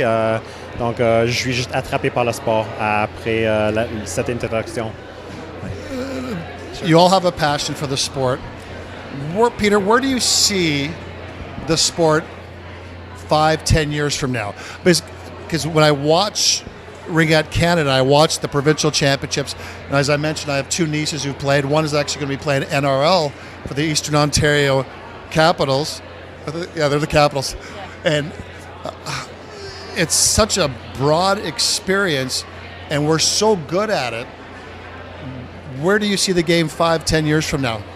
Well, ideally, we want to focus on growing the sport and getting new participants into the game, and also keeping those participants that are in the game right now to keep them going. I look at ringette as a sport for life. You can play adult ringette, you can play into your 40s, 50s, 60s as long as you want. So I think growing the sport is one of our focuses for sure. We want to make sure from Ringette Canada's perspective, we're working with our partners, our provincial sport organizations, the local associations to help them and their goals for sure. And in 5 or 10 years, I'd like to work on the inclusivity as well. We referenced the mixed ability program, which is terrific in that. Mm-hmm. We want to take a look at the data in terms of who's actually playing ringette and get some good data on that and find out ways that we can actually be more inclusive. So here we are. The opening ceremonies are done. We got the skills session, the Booster Juice skills competition sold out around the corner. Then it gets real. And the competition is at a very high level. The athletes, as you mentioned, invest a lot. They're elite athletes. There's the celebrations, but there's also the heartache of not getting to where you want to go as a team, as an athlete as well. Is that all part of the experience? And not just as the athlete, but for the person in the uniform? Because you can experience a lot on this journey with your team. Tell me about that. Well, you're absolutely right. It's a journey like no other. Every athlete who sat in those stands today at opening ceremonies envisions themselves receiving a gold medal on Saturday. Right. And unfortunately, there's not that many gold medals to go around. But it's the journey, it's the fact that they made it here to the Nationals in the first place. They're from BC, they're from Nova Scotia, they're from PEI, they're from Ottawa, and they're like, I'm on the national scene of Ringette. Are there going to be ups and downs? Sure. Are those ups and downs related only to wins and losses? Absolutely not. You may, there may be a car broken down on the highway and they're like, oh my God, I'm going to be late. What am I going to do? And then they start crashing. So many emotions, and we encourage those emotions to show. Christian, for you? I would say that every team is here because they've won games. I don't think they're going to remember really in the end if they've won a medal or not. Yeah. They're going to remember everybody that they're talking to in the hallways and the arenas. That's what they're going to remember. So the medals are important.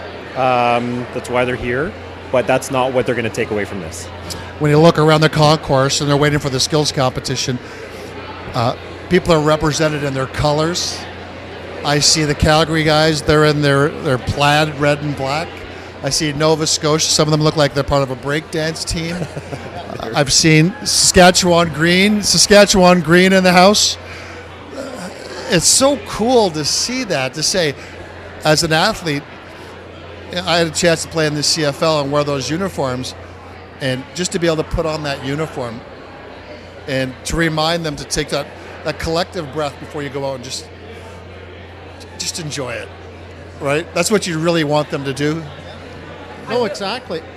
So I was going to say, it's not just the uniform, and I think Ringette is unique in this, where the parents are dressing up. Yes. Have you seen the whales? Have you seen the velour jackets that the Alberta dads are wearing? Have you seen the face paint? It's crazy just how much all the spectators get involved in supporting the sport, in supporting the event, in particular supporting their team and their kids.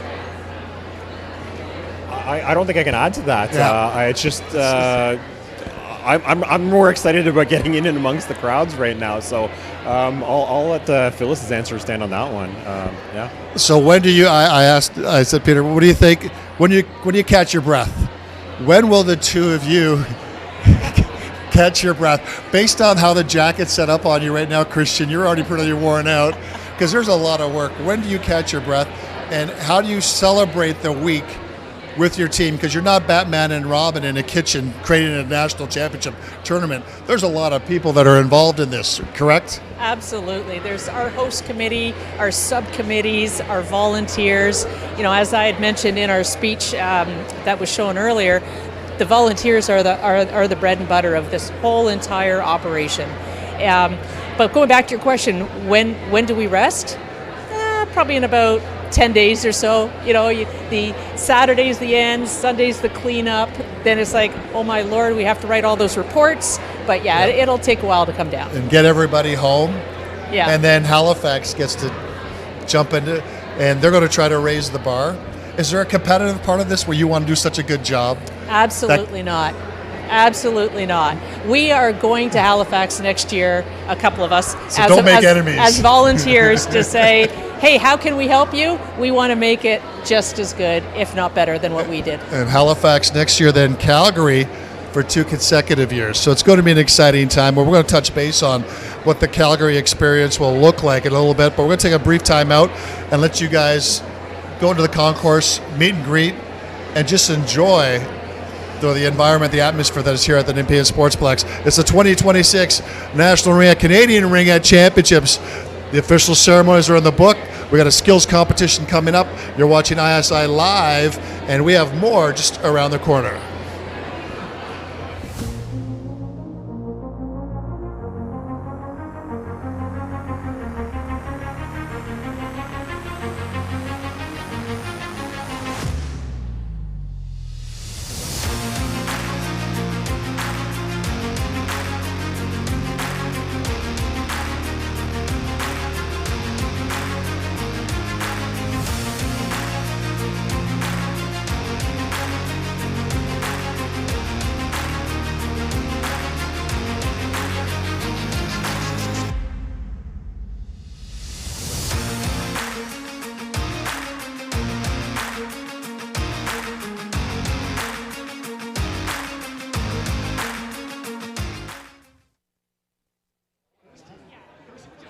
Mason.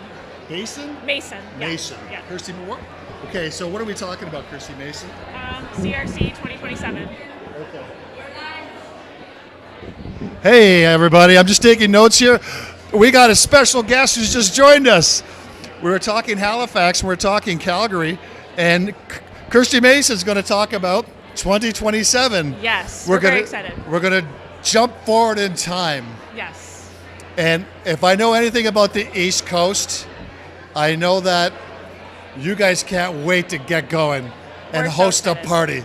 Let's talk about what the East Coast experience will be like, and will it include a tour of Oak Island? Do you want the treasure? Is that why you're asking? I've spent many days and vacations in Nova Scotia. Yeah. Love it. And Halifax has a reputation for hosting a party. So tell us about that party. Sure, yeah. So as mentioned, we love a good kitchen party. We love fiddles, music, and hospitality. We're known for our lighthouses, which is about welcoming people, and we're really excited to do that in 2027. So we're actually hosting it in the Cole Harbour, Dartmouth region, which is known for Sidney Crosby, home of Sidney Crosby. But we're also known for the Harbour City Lakers Ringette Association, which is the biggest ringette association in Nova Scotia. So we're really excited to bring this event to our community and show the athletes and coaches and ringette community what can happen beyond the association level, the national level. They're going to see the top level of ringette at U16, U19, and NRL, and we're just really excited to bring it to our hometown. You mentioned a kitchen party. Is that called a scoff? I've never heard it called that, but maybe it is a thing. I'm not sure. The East Coasters, I actually years ago knew a family, and they wouldn't stop feeding me. They're from the East Coast. Yeah. And they said it's a great scoff. Oh, okay. So you have to look that up. Yeah. You're watching this week. Are you stealing ideas? Or are you going, oh, that might work for us? Oh, that would not work because that's Halifax and this is Ottawa. Yeah, we're a little bit of both. I am actually here coaching. Okay. Yeah. So I'm part of the logistics team, but I'm here coaching. So I am focused on my athletes and coaching this week, but I'm also taking bits and pieces of what we can learn from and what we can execute next year. So I imagine you were here last year? I wasn't here last year, actually. No, I took the last couple of years off, but I've been to a few CRCs before that. So from a coaching perspective, easier or harder versus the coach who was here last year with their team? And maybe was it you? What level are you coaching? U16. Okay, so this is all new for them. So the whole idea of another coach having that experience on you, it doesn't apply, but this is the big show. Yes. How do you keep your kids from getting big-eyed and doe-eyed and overwhelmed by the experience? Yeah, well, our coaching staff is actually all 4 female past athletes, so myself and 3 others. So our younger coaching staff, we've been to these championships at U16, U19, and our NRL, so we're able to kind of provide our athletes some knowledge and background of what it might look like and be able to support them the best they can. So I think being able to give them information, support, be able to explain, like, we've been in your shoes, we know how nerve-wracking it can be, and be able to support them as best as we can. Because you've been in those skates. Yes. It's more than just ringette. It is, yeah. It's first of all, it's a community. Like, you look around and you hear those crowds today in the opening ceremonies. Everyone's so excited to be here. Everyone just loves ringette, and obviously only 3 people are going to medal at the end of this huge tournament. But what's so great about this is you're competing at such a high level against teams from all across the country. So it's a greater experience, it's a personal experience, and they're going to develop as people as well as athletes this week. For anybody who's watching from the East Coast, the way she said tournament is a proud way to represent the East Coast. Say tournament again? Did I say tournament or you tournament? Said tournament? Did I say tournament? Yeah, it was kind of cool. I kind of go back and forth, but yeah. The grassroots, you fell in love with the game at a young age, I'm assuming? Yeah, so I've been playing since, I think I started skating when I was 3, playing when I was 4. I come from a family with a big ringette background. Okay. My mom coached me, my grandfather coached me, my aunt coached me. Like, they've all played ringette, so it means a lot to us. And actually, my first experience at the Canadian Ringette Championships was as an ambassador in 2007 when they were hosted in Halifax. So it's really cool. 20 years later, in 2027, when we'll be hosting back in my hometown of Cole Harbour, I'll now be hosting them and volunteering at the championships, whereas at first I was an ambassador and then athlete coach and then now volunteer next year. It's fantastic because you're wearing a number of hats through your career and the ability to give back. We talked about the game 5 years from now, 10 years from now. This game has grown so quickly with so many participants, teams, East Coast, West Coast, North, South. That whole experience and being part of this community, it's got to be so much fun. And do you have time to enjoy that part of it? Yes, for sure. Yeah. Like, I mean, I'm at the rink every day. I coach multiple teams. I volunteer on multiple boards. Like, I love Ringette. I live Ringette. It's so much fun. It's such a great experience every time you're at the rink in the Ringette community. Assuming your team's not watching.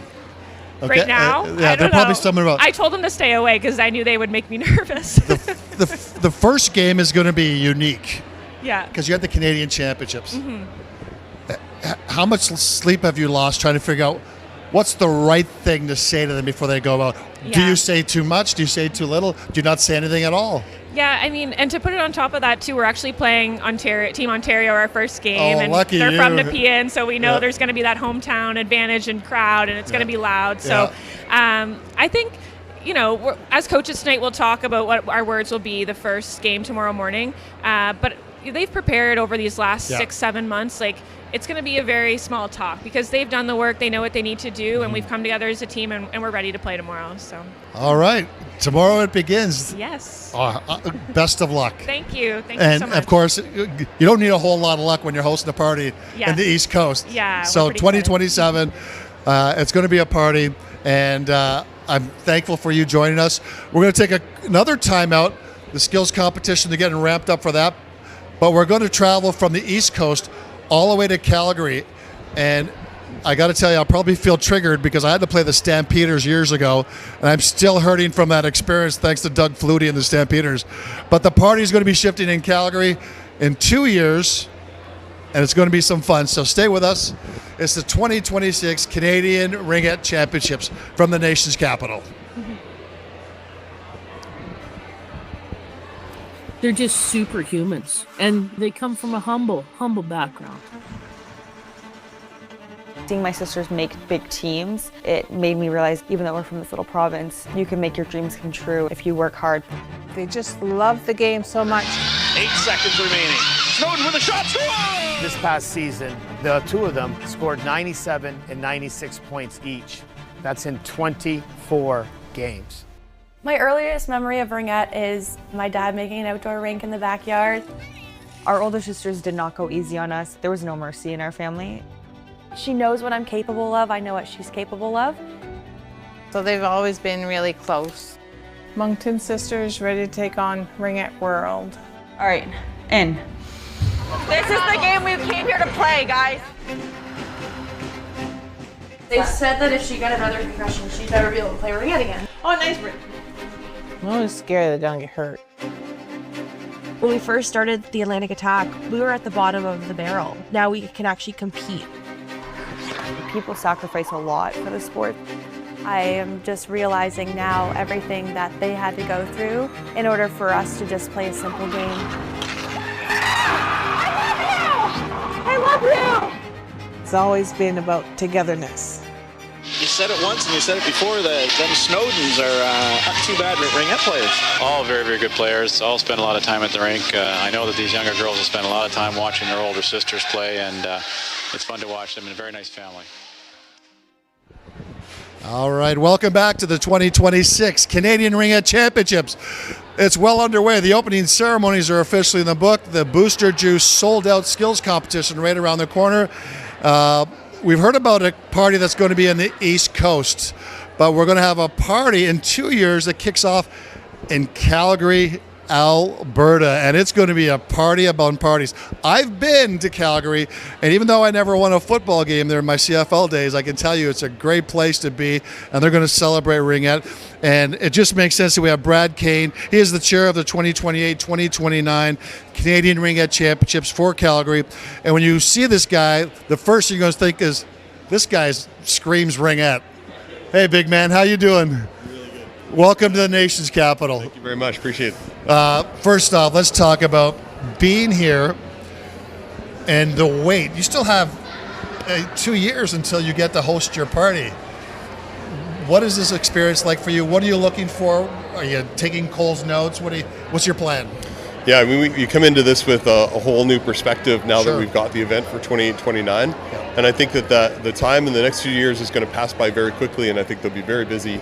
But come in, and Ottawa has done such a wonderful job the last 2 years, and then so it will give us an opportunity to see what works, see what doesn't, see how we can make it work for a city like Calgary. Talk about the sport of ringette. Why is it important to you? Why is it important to your athletes?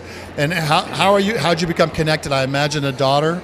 Yeah, both of my daughters play ringette. So Okay. my youngest is playing here for 19AA Rogue. So I'll give them a little shout out. Absolutely. And you know, I've on record many times saying that ringette is the greatest thing we've ever done for our children and for our family. Absolutely. And this sport breeds incredible female athletes, incredible female leaders, and they have great friends with healthy habits. So it is something that most families should experience if they can. My brother has 2 daughters. One's playing in the NRL, representing the Eastern Ontario Capitals. 2 daughters, the sport of ringette, and it's really done something for his relationship with his daughters beyond ringette. What's that like for you as a dad? So to be a dad of a ringette player, Yeah. I'm super proud of it. And I talk about it every day, all day with people that ask me about it. Yeah. And just how beneficial it is for our kids, but also for me as a person by developing my understanding of the Sure. female athlete. And Sure. certainly the connection to my daughter, having been a coach, an on-ice volunteer, now, chairing the board in Calgary, and then obviously chairing the CRC committee. It's just one of those things that wraps you up and you never want to leave it. This is the destination for so many athletes. They don't know what's going to happen through the week. There's going to be heartbreak. There's going to be the exhilaration of winning, everything that comes with it. As a father, do you sit with them and say, hey, listen, this is what it's about. Don't make it about winning, even though it's the priority. What's a parent's approach? Because there are a lot of excited, nervous parents who have invested a lot. Yeah. What's the message from the parent perspective? So this week is one of the hardest, longest weeks that we do, but it's also one of the best. Yeah. And you really have to feather your advice to meet where the athlete or where your daughter's at. So they're really excited today. They're going to be nervous tomorrow. Yeah. And then Monday it's showtime. And what I tell my daughter Haley is just listen, just grip your stick a little looser and just go out there and have some fun. All these kids play way better when they're having fun. And they got into this thing when they were under 10 years old because they were having fun with their friends. It's just they're at a higher level now, but that's still what it's about. And at U19, she probably figured out most of it anyways, right? I try not to think of it that way. I still think I have a few things to offer. You lose value as a result, right? Correct. Okay, I have a quote, and it is, we intend to dazzle the athletes, families, officials, and their greater community with a uniquely Western and entertaining Canadian Ringette Championships. Your words. Have you ever heard of, under promise and over perform? That you're raising the bar. No, that's just what we're going to do. That's the Calgary thing? Yeah, that's what we're going to do. Tell us about what that experience is going to be in a couple of years, from what you have right now so far. Yeah, so right now we're obviously deep in the planning stages, but we have big dreams and aspirations for what they it's going to be a really fun, it's going to have that authentic Western hospitality. Right. We're going to certainly work in our Indigenous partners because they're a big part of our bid. Absolutely. And really help people understand why Calgary is the destination for Canada. And I think we can do it. I've been there many times. I love Calgary. If you are traveling to Calgary in 2 years or any time, I can only tell you one thing: bring lip balm. That is a fact. Rookie yes. mistake That is at a fact. McMahon Stadium. Yeah. After you run around out in that elevated air. With the lip balm, you need your sunglasses too. The sunglasses, yeah. Yeah. I'm so excited because Calgary is going to be a party. It always is a party. You guys get to show off a little more, and I'm so excited for you and your team. Best of luck. You still got a lot of work ahead of you, and enjoy this week, not only as a committee chair, but as a dad and a fan. It's going to be fun for you. Looking forward to it. All right. I guarantee he's got a hotel with a gym as well. Fact. We wanted to talk car engines, but we don't get a chance to because we're going to talk ringette. All right, there it is. We're going to take another break from the 2026 Canadian Ringette Championship. Stay tuned. We got a little more just around the corner.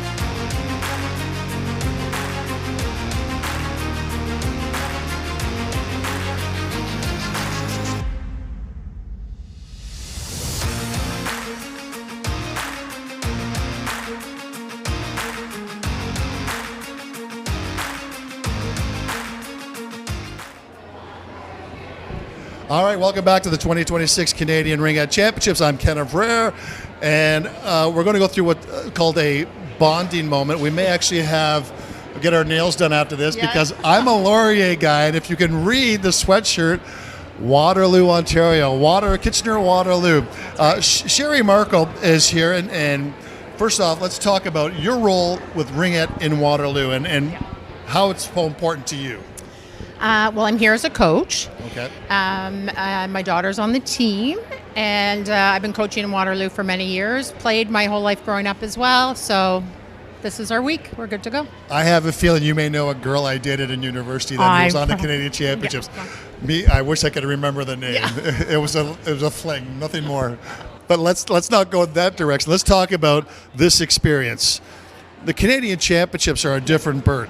They are. How do you convince your athletes that it's not bigger than a league championship when it is actually bigger than a league championship?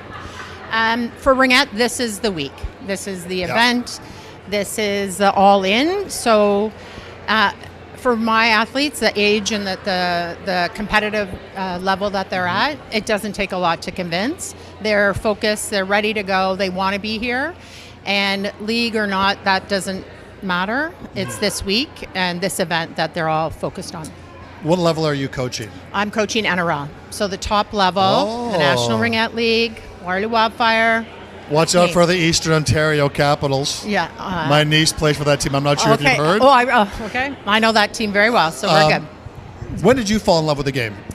I have been involved in the sport for, I'm going to say, 50 years. I grew up playing the sport. You started when you were 1?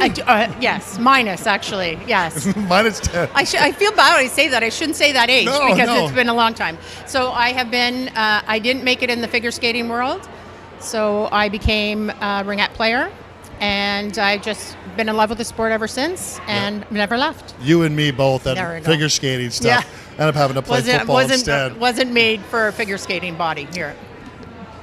Just getting out of Kitchener-Waterloo as a team to get here. Yep. That's a heck of a challenge and a heck of a feat in and of itself. Yep. Does that help? You've played some big games. Does that help?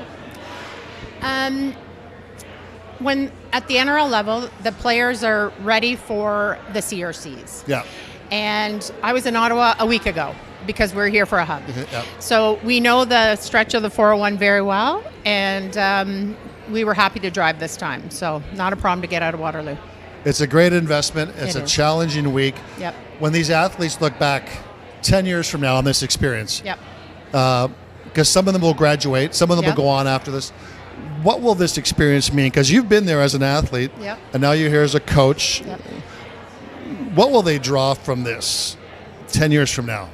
I think they will look back on the team environment, and the athletes are so well connected. They truly have one goal. And I think what happens in the dressing room, how they support each other, how they prepare to come to the rink to play, I think whatever happens at the end of the week will happen. But I think the friendships, the drive, the dedication that these guys have is something that they will carry with them always. A question for both of you. I played 10 years of CFL. I thought I'd remember every score of every game. I can't. Yep. But I can tell you about the people. I can tell you about the experiences. I had a receiver, a buddy of mine who went to North Carolina with Michael Jordan. And he told a story about Michael gave him a brand new pair of Chicago Bulls shoes and how he went and cut the grass wearing these shoes. They probably would have been his retirement package. I don't remember the score of the game, how well I played, if I played well at all. Is that what's going to be ultimately the most important from this experience? Is that these people and the pain and the celebration? I mean, you go through so many things together as a team, so the players have that experience, that shared, not trauma per se, but they just go through so much through the week. But the parents have it as well from the support side. So we're in the hotels cooking food, having fun together. So the bonding experience that you get, and when we look back on our seasons, I don't really remember the results, to be perfectly honest with you, but I certainly remember the feel that we had when we were there. Absolutely, yeah. Yeah. Is that the same for you? Absolutely. I think that's exactly it. Like, it does take a village to get a team here from players, parents, athletes, and just the whole week, the day by day, the enjoyment, and the giggles in the hallways or in the Airbnbs now, or whatever. That's what will stick with them for sure. How do you see your team faring? Give me if they play their game, if they do what they need to do, where do you see them at the end of this whole experience? I'm raising the cup this year. My team if my team comes to play like I know they can play, like they know they can play, we're going to be unbeatable. I imagine you were here last year. I was. How was that experience? Remember when we were talking about not remembering the scores of games? So you have something to motivate the team then. Yes. When we come here, we're a great team. We didn't have the best year last year. Okay. But, I think we've regrouped, we're refocused, and they're ready to go. And they say it, like there's that old story about the New York Islanders and the Edmonton Oilers. Yeah. And the Islanders won a Stanley Cup, and the Oilers are leaving the rink, and they looked in, and the Islanders weren't celebrating. They had ice packs all over their bodies, and it's going to take a lot to win. Perhaps, in hindsight, last year's experience was a critical and necessary step for your team this year. Oh, absolutely. I think we have a shift, we have a game, we have a hub. We review, and we talk about it, and we plan, and we regroup. And that's what will happen. And shift by shift, game by game, we'll take it as it comes. It's an exciting week. I wish you both the best. Thank you. As a fan, as a coach. Thank you. And just moving the game forward. You two have been both great ambassadors and will continue to as we look at Calgary 2 years from now. 2026 Canadian Ringette Championships continue at the Nepean Sportsplex, and I think we're going to shut it down now. We're going to go to the skills competition now, brought to you by Booster Juice. Okay, so they want me to stretch? Yeah. Okay, we're going to stretch and continue to talk about... Actually, you know what? I have a little bugaboo I want to bring up. It's an idea I've had for years, ever since my young guy started playing hockey. I think every child who puts on skates, if you're going to play hockey, should play ringette. Absolutely. I have a story about that. Oh, good. Because we're stretching, so you're the man. So how long do you want me to make this? Yeah. As long as you want. So we have a hockey coach, a junior hockey coach that I was talking to in Calgary, and I asked him point blank, you've got a bunch of really tremendous kids out on that ice. Right. What would you do to make them better? He said, I would definitely have them play a year of ringette, because there's no better skaters in the world than ringette players. Yeah. And that's part of the beauty of the sport. You come out there if you just want to watch something that's absolutely perfect, you watch a high-level ringette player, you watch the NRL girls, like it is amazing to watch. The anticipation, the moving to space, all of that, and making those critical decisions. Because you watch kids, and you get the one kid who knows how to stick handle real well, and his parents he's going to the show, he's going to the NHL because he scored 78 goals in 4 games. But a ringette player, the edging, the moving, the anticipation, the communication, all of that stuff, and it's that whole idea of ringette's very modular in nature, where it's piece by piece by piece by piece, and if you do it well, then you're going to be pretty good. But if you don't do it well, right, it could be a long day. The girls not having to worry about is a puck on their stick or whatever. Just focus on moving your feet. Right, and I think that makes them as strong as they are on the ice, because they just have to worry about skating, and the stick handling for ringette will come later. Okay, I hear some noise. I hear a lot of cheering. Who's your natural rival in this tournament? Everybody? Get past Nepean first. Oh yeah, gets past Eastern. We're looking forward. We have all West teams to start with, so we're taking on the West first, and then we'll worry about who comes next. Okay. Yeah. It's the road versus everyone. Yeah. Road versus them all. There it is. Yeah. I believe now, ISA Live, Bengt Nethery's here, the big guy, the big Swede. So excited to be a part of this. So excited about the week that will be here at the 2026 Canadian Ringette Championships. Thank you, Brad. Thank you, Sherry. I appreciate your time. Enjoy your week in the nation's capital. Maybe we'll see you in Calgary a couple of years. Hope so. And if you've ever heard anything about me back at Laurier, I'm going to check. Not true. Thank you for your time. And it's the Booster Juice Skills Competition, sold out here at the Nepean Sportsplex. And everybody enjoy. It's going to be a great week. Take care. Test. Sûrement qu'ils font le broadcast en haut. Hein? Sûrement qu'ils font le broadcast avec Kelsey.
Ella Kelman from the Spruce Trove Riot. Gets Team Quebec standing kind of tall on her feet, not gonna lie on that first turn. Leblanc's gonna look to close that gap distance. So that first blue line, Kettleman got that for sure. All right, coming up, we'll have number 16 from the Calgary Rowdy, Ava Claire. She will be facing someone that's shy right now. I can't see it. Looks like a Sid jersey. We have number 6. Charlene Corrida.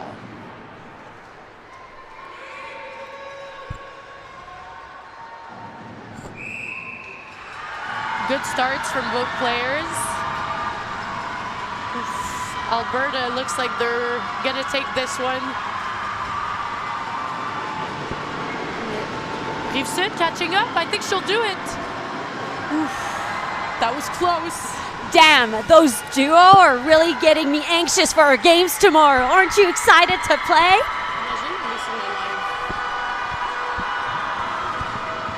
So, Lac Saint Louis here, 20-something.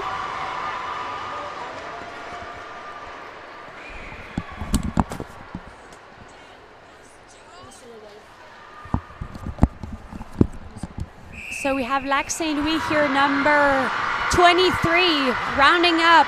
Captain from Lac Saint Louis here, really trying to get ahead on that first turn. Saskatchewan is gonna try to play. 3. Gotta say, I think that was Lac Saint Louis that took that round. So Saskatoon, number 2 That's here. gonna be Ella Carrera, their captain. Is gonna be facing New Brunswick player on the whistle. Looks to be number 19, Zoe LeBlanc.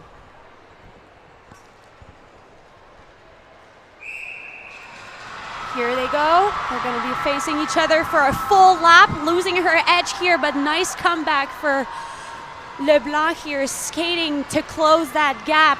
Last turn. Oh, wow. Nice recovery from New Brunswick here. LeBlanc really battled to get that fast lap, and she did conclude with the win on that duo. For Team Manitoba, we'll have number 10, Michaela Ettinger, lining up against number 21 from Team PEI, Tegan McNeil.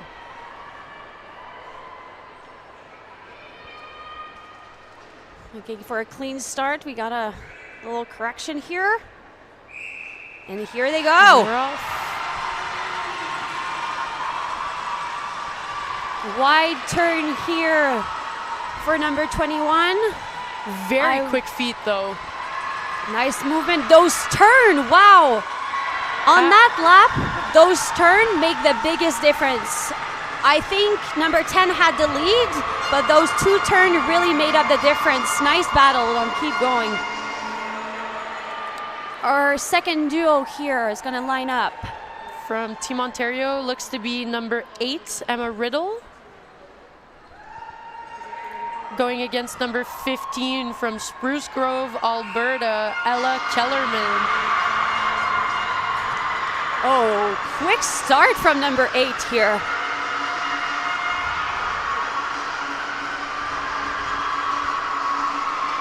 Flying across the blue line will be your captain from the Riot. Doing a really good job to get a competing time. I have to say that players are doing a really good job in the turns, like you're saying, like really fast feet, always keeping them moving. Our coach would be proud of those popcorn feet. Of course, get those going. It's in that turn that you can get the edge. I believe that was our last competitors for the fastest lap, so big round of applause for everyone who competed on our fast lap here.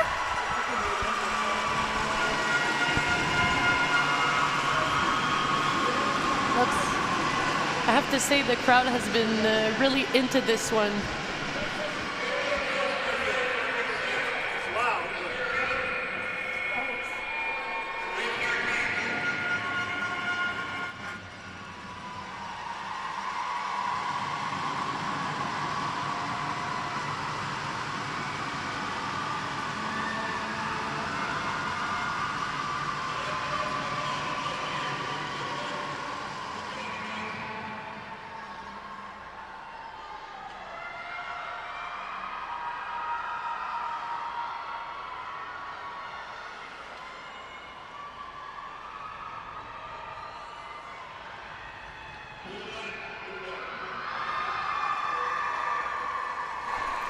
All right, guys, so we're going to be moving on to some shooting. We're going to have some accuracy on one side, and we're going to have the hardest shot on the other.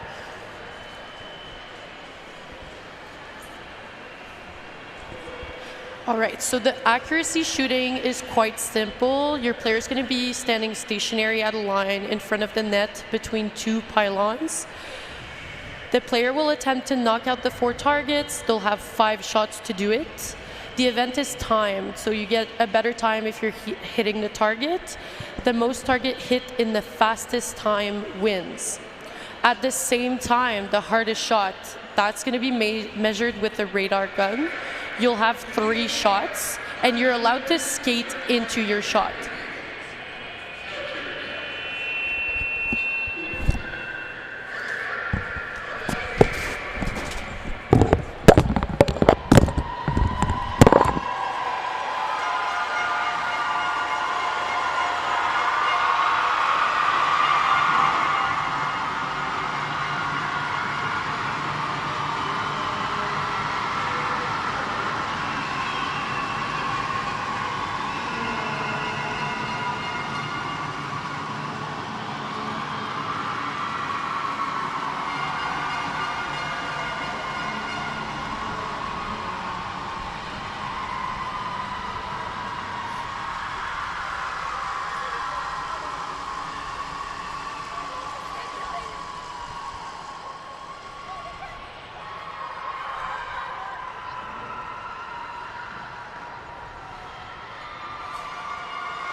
Legs to be able to move quickly. You may be.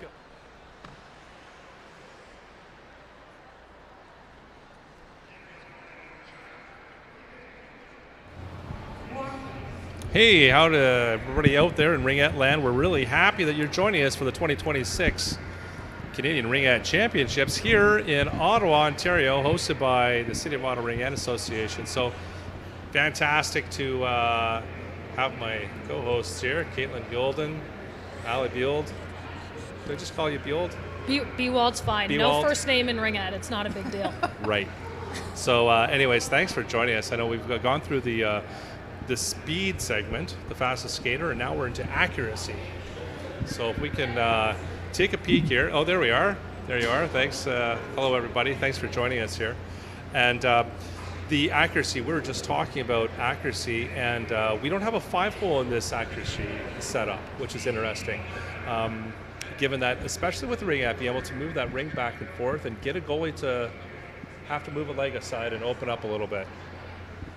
Yeah, I was going to say, I would love to see some kind of 5-hole area for the accuracy shooting. I would say for me personally, I feel like that's one of my strengths.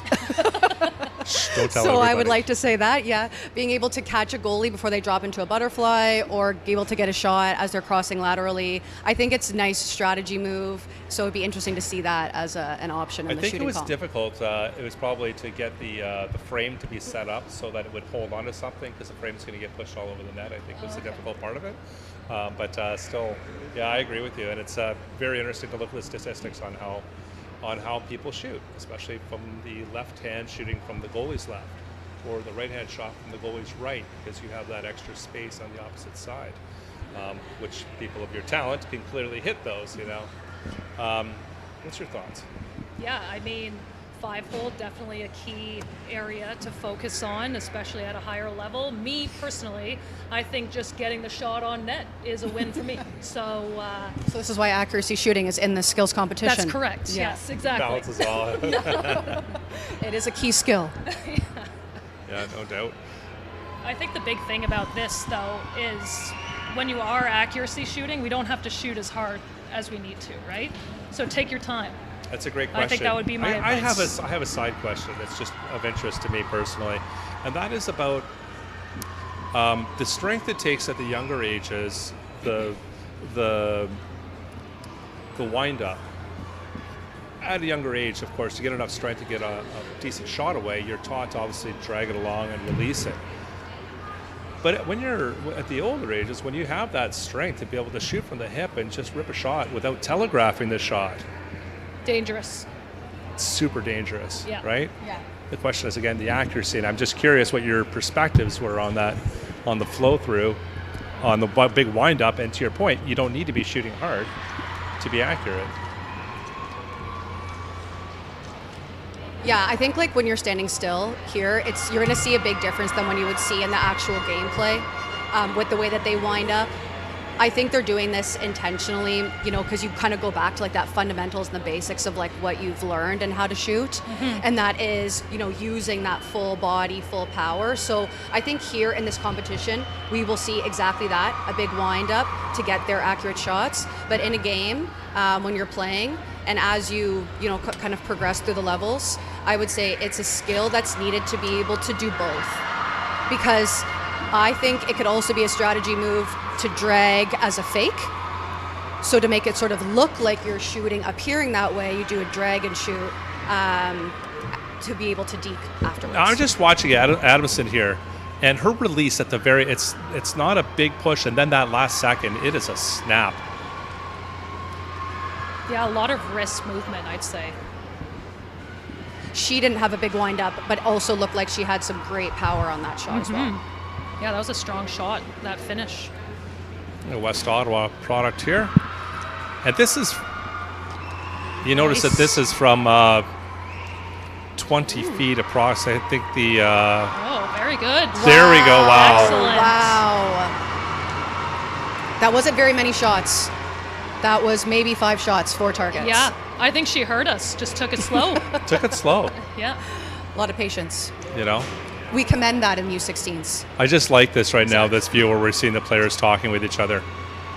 That's such a, you know, it's the best part of the sport. I see the athletes competing against each other, and they might even get a rub on the boards or a collision or whatever, and they pop up, big smile on their face. You know, it's the sport's wonderful for that. Boy, look at that. Jeepers, 4. Excellent. Well done. That's a local West Ottawa player here. Yeah. Yeah, she'll be playing on some home rinks at the Bell Sensplex later on in the week, I imagine. Yeah. Well, the Tony Graham for sure. Interesting, the Sensplex isn't, but the Tony Graham is for sure in in the region. Yeah. Now, got some readjustments. Well, I'm going to wait for the hardest shot because I have a specific question for you. Pearson, let's see, righty. Ooh. Nice. Boom. It's a pretty big wind up. That ring's pretty far back on her stick. That's true. It looked like she was, it reminds me in a way of watching some of the basketball shooters set up. Like a great basketball shooter usually sets up, has a very similar flow each time. And that, her shooting kind of reminded, it looked like she kind of stepped into it in a certain way and released it a certain way. And she got 2 posts.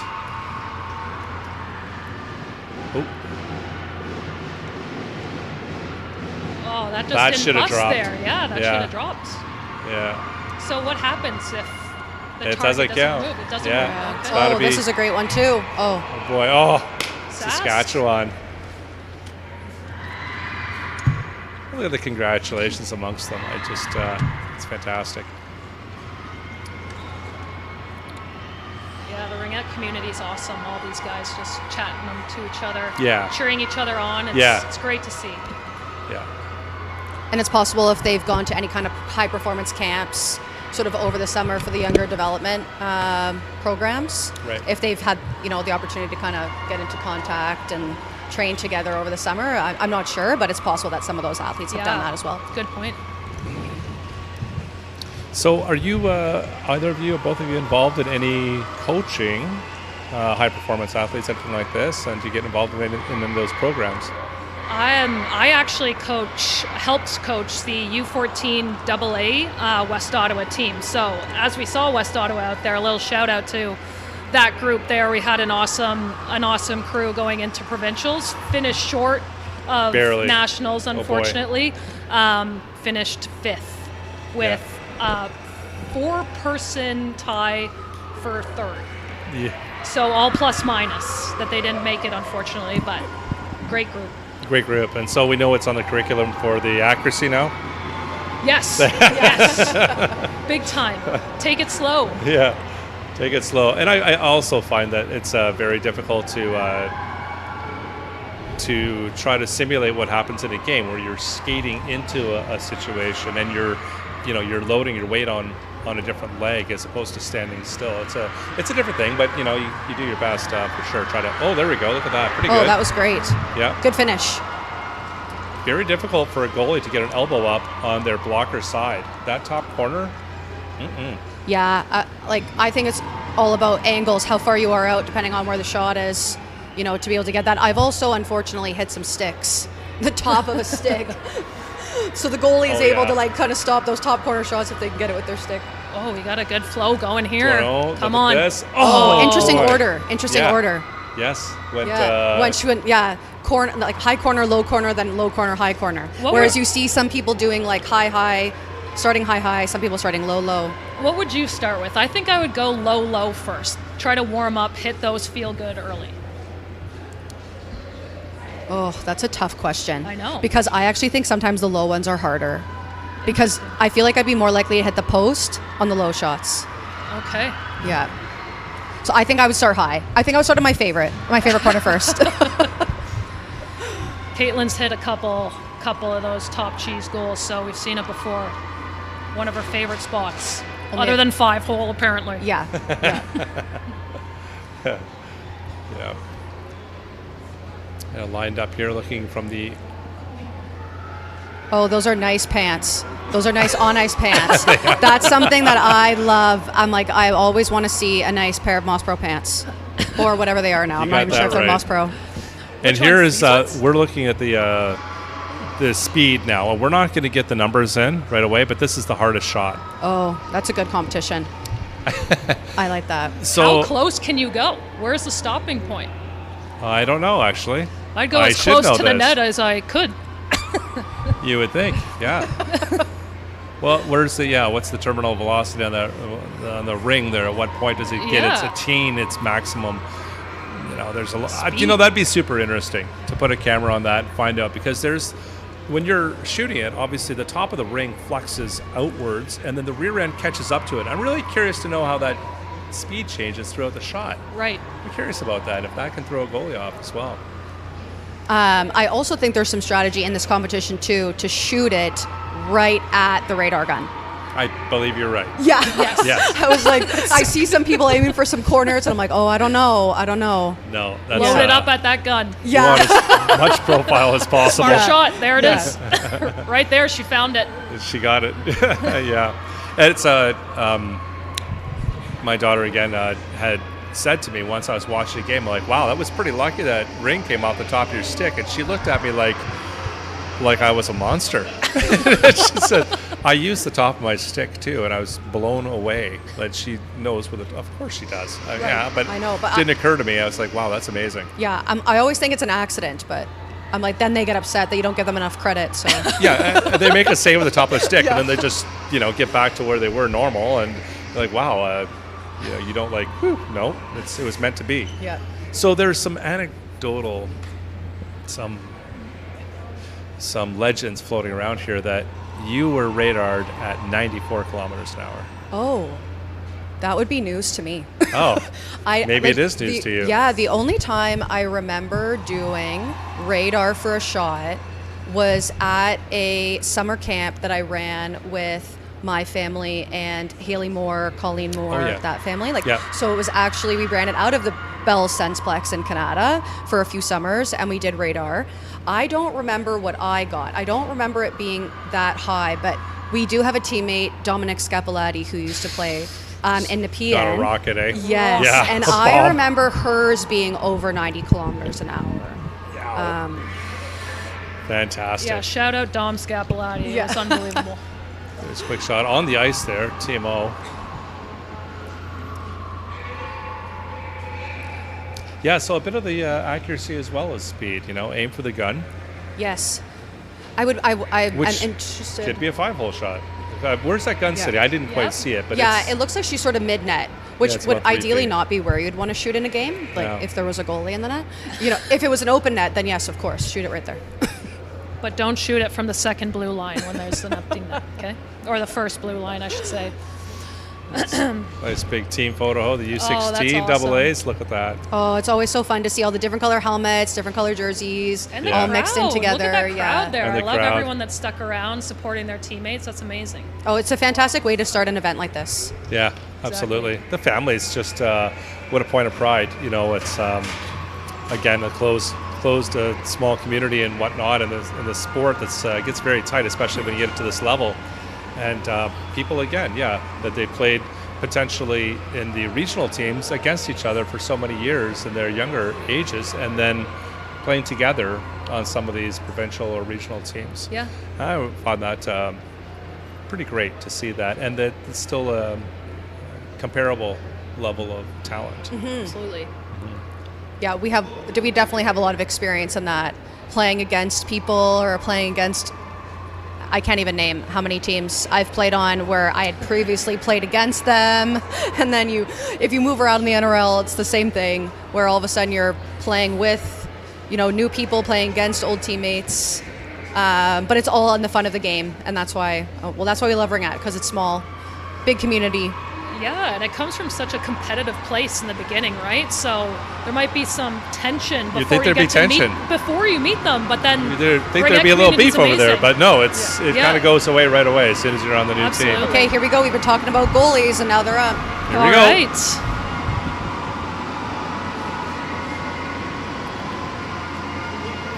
So take a look at this, how this is laid out here. The goalie has to do some ring distribution, do some shuffles. Well, we can read it here. Start in the crease and do a pad slide, of course, to one side. Up downs are important, although in my experience, or at least my personal opinion, the up downs are very important for a goalie to recover for sure and to get moving again. However, in practice, there's been a lot of discussion around overdoing the up down in practice just to try to save wear and tear on the goalie, because it's a difficult thing to do over and over and over again.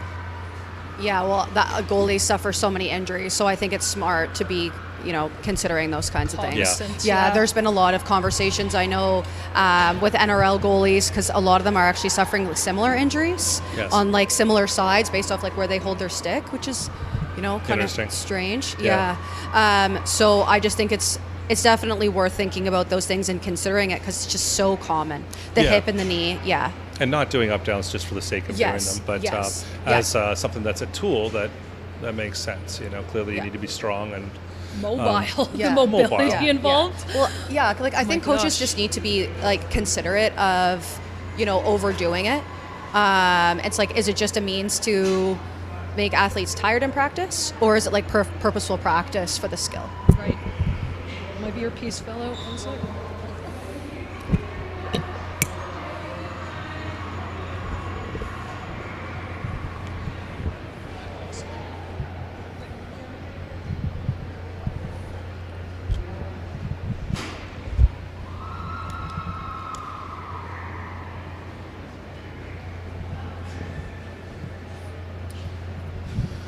Oh, look at all that. Excellent. There.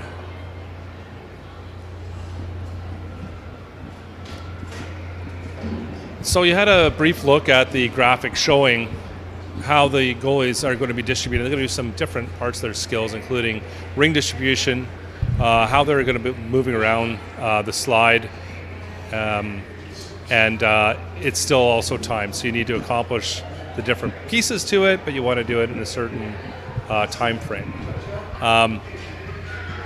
And you'll see a mixture here, which I think also most of them here right now are wearing trappers, although clearly the Keeley, and she was a Ringette player, Icon. Legend.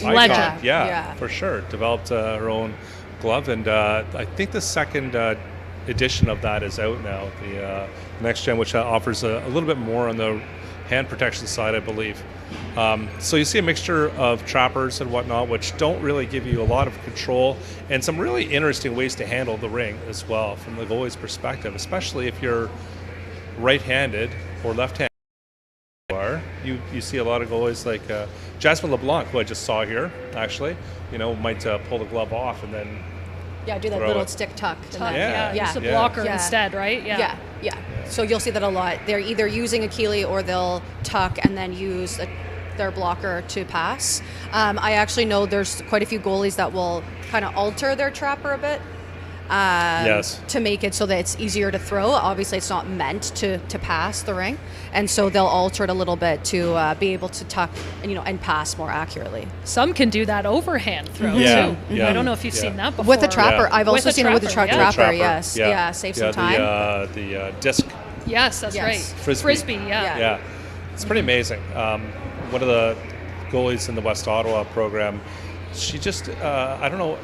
She beat down the top of the edge, the leading edge of that glove or whatnot, but she just basically scoops it up with a stick into the glove and then quickly tosses it out. Just has good control of it. Well, that's the other thing, right? A lot of these goalies are going to want to be able to do quick distribution as is. So even just the quick stick behind the crease, you see a lot of the time too. Yeah, don't even pick it up, just catch, move it. Yeah. Love to see the fast stick, and I think it's for me more on the confidence side.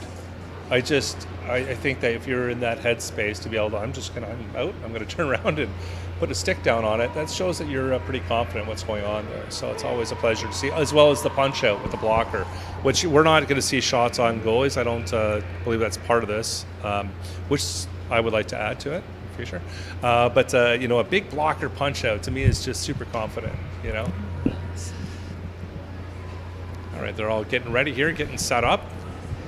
Neither of you played net at all in your careers? Oof. I did as probably a first-year player when I was 6, because we were, forced mandatory rotation of playing goalie. So that was a short-lived career, and it never happened again. I barely have any memory of it. And then occasionally I would dress up as a goalie for summer camps, so the kids could shoot on me, and I was not good. So, I'm glad I stuck with playing center instead. Yeah.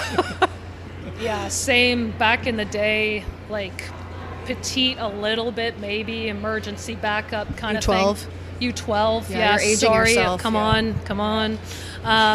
But at the end of the day, I used to like to make those big, elaborate saves when it was just little dribblers. Yeah. You know what I mean? Like move stack to the the pads. side. The big windmill.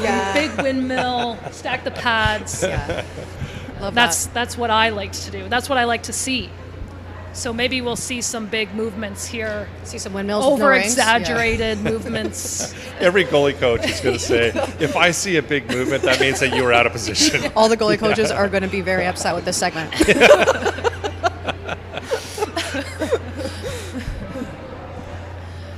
This is going to be a workout, though. I mean, they got to move. Yeah, they got all a lot of over the movements. place. Yeah. Yeah, let's see some finesse to this. That's what I'm most excited about. Here we go.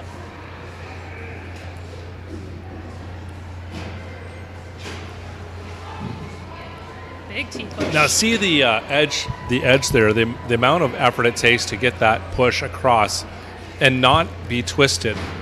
The torque there, of course, you see how the knee is coming out on an angle.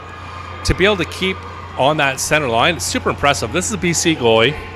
And she did the tuck. Yeah, there's the tuck. There you go. There you So she's go. throwing with the blocker.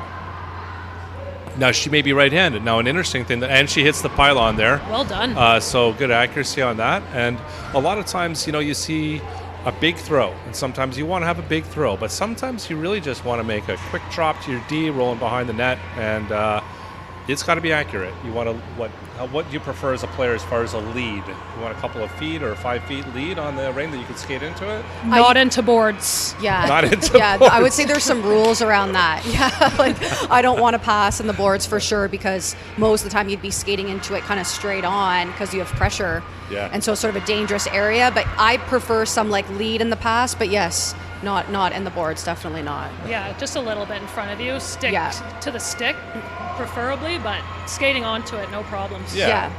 Just like passing as well. You Yes. want to put it in the Exactly. space the person's going to be skating into. Yeah, exactly. Yeah. I'll do a little explanation here again because it is, they have to remember what do they have to do in order. Yeah, there's a lot of different elements to this. Yeah. Nice straight line on that push too. Look at that. Head up. I'm tired just watching this. No kidding. It's There's the up exhausting. downs. Great control. Yeah. That Trapper, nice out, still out there to able to block a shot. Okay, so she's saying standing for this one, whereas we saw the previous goalie kind She did of it. sliding. Yeah. She hit 3 out of 4 of those. Good one. And she rolls off and going for the backward. You're going to see her go between. Now I'm curious the strategy on this, because with the pads, you probably want to remain more controlled and necessarily as fast as you can in those backward strides. I agree with you. I think it's to show a bit of the backwards, the power, I suppose. Oh boy, we have a new addition to our set here. I'm going to show you in a second. Yeah, to show a bit of the power, and it's funny again. Many goalies up until probably U14 or so, we were seeing them outskate their player positions backwards because they're just sort of tuned to be able to skate. Obviously, have that strength on the back stroke as well. But then it obviously the good skaters. So it's 15 years old and up, the power starts to kick in. Look at that push. Ooh, this Good is stuff. fast. Oh boy, Very fast. Jeez, lightning. Oh yeah, it's cooking. Edmonton team. Woo. She's. Okay, another tuck, very quick tuck. Ooh, up again. Oh. Wow. Oh boy, oh too boy. bad. It's either way, she's gonna have A great no time. push on. Oh, her time's gonna be fabulous. Let's see this See the backward. control. I think you need the control in the back. Good turn. Use those arms. Pump with those arms. There we I go. imagine the lactic acid buildup in the legs after doing all those pushes and up downs, and then go skate. Oof, that's a tough. Reminds me of that old bag skate that we had to do back in the day. Your legs don't move you forward anymore. It's all in the arms now. Yeah. Need core strength, and I guess that's an interesting thing too. Just the how the core strength applies in every sport, of course, but certainly here as well. And when we're going to bring on set here in a second here as we watch more goalie skills, we have Mary Sauvé Cup here in front of us on set. Maybe we can get a shot of this. Not sure if that's going to come through now or in between segments, but we have the actual cup right here. Look at that. There it is. Mary May Simon Cup. Sorry, it used to be the Jean Sauvé. My apologies, yes. And we made that transition last year, and Yes. Boy, it's just beautiful. Yeah, fantastic. Excellent champion cup. Anytime you can drink out of a cup is a perfect champion's cup, you know? You don't want to screw anything off. No, you don't want things that are going to separate during celebrations. Yes. Walker.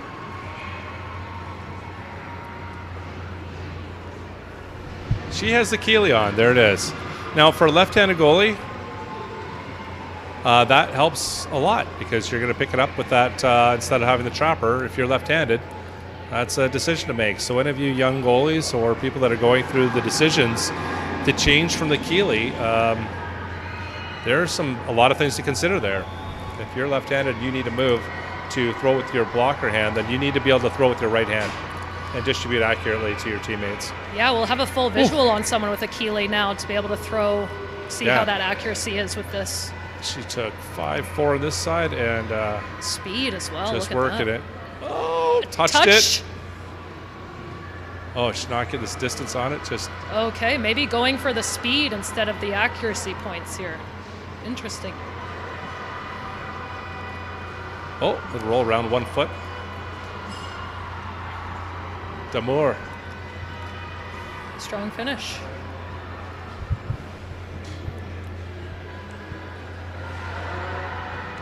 I'd be curious how much additional weight you have with goalie padding on.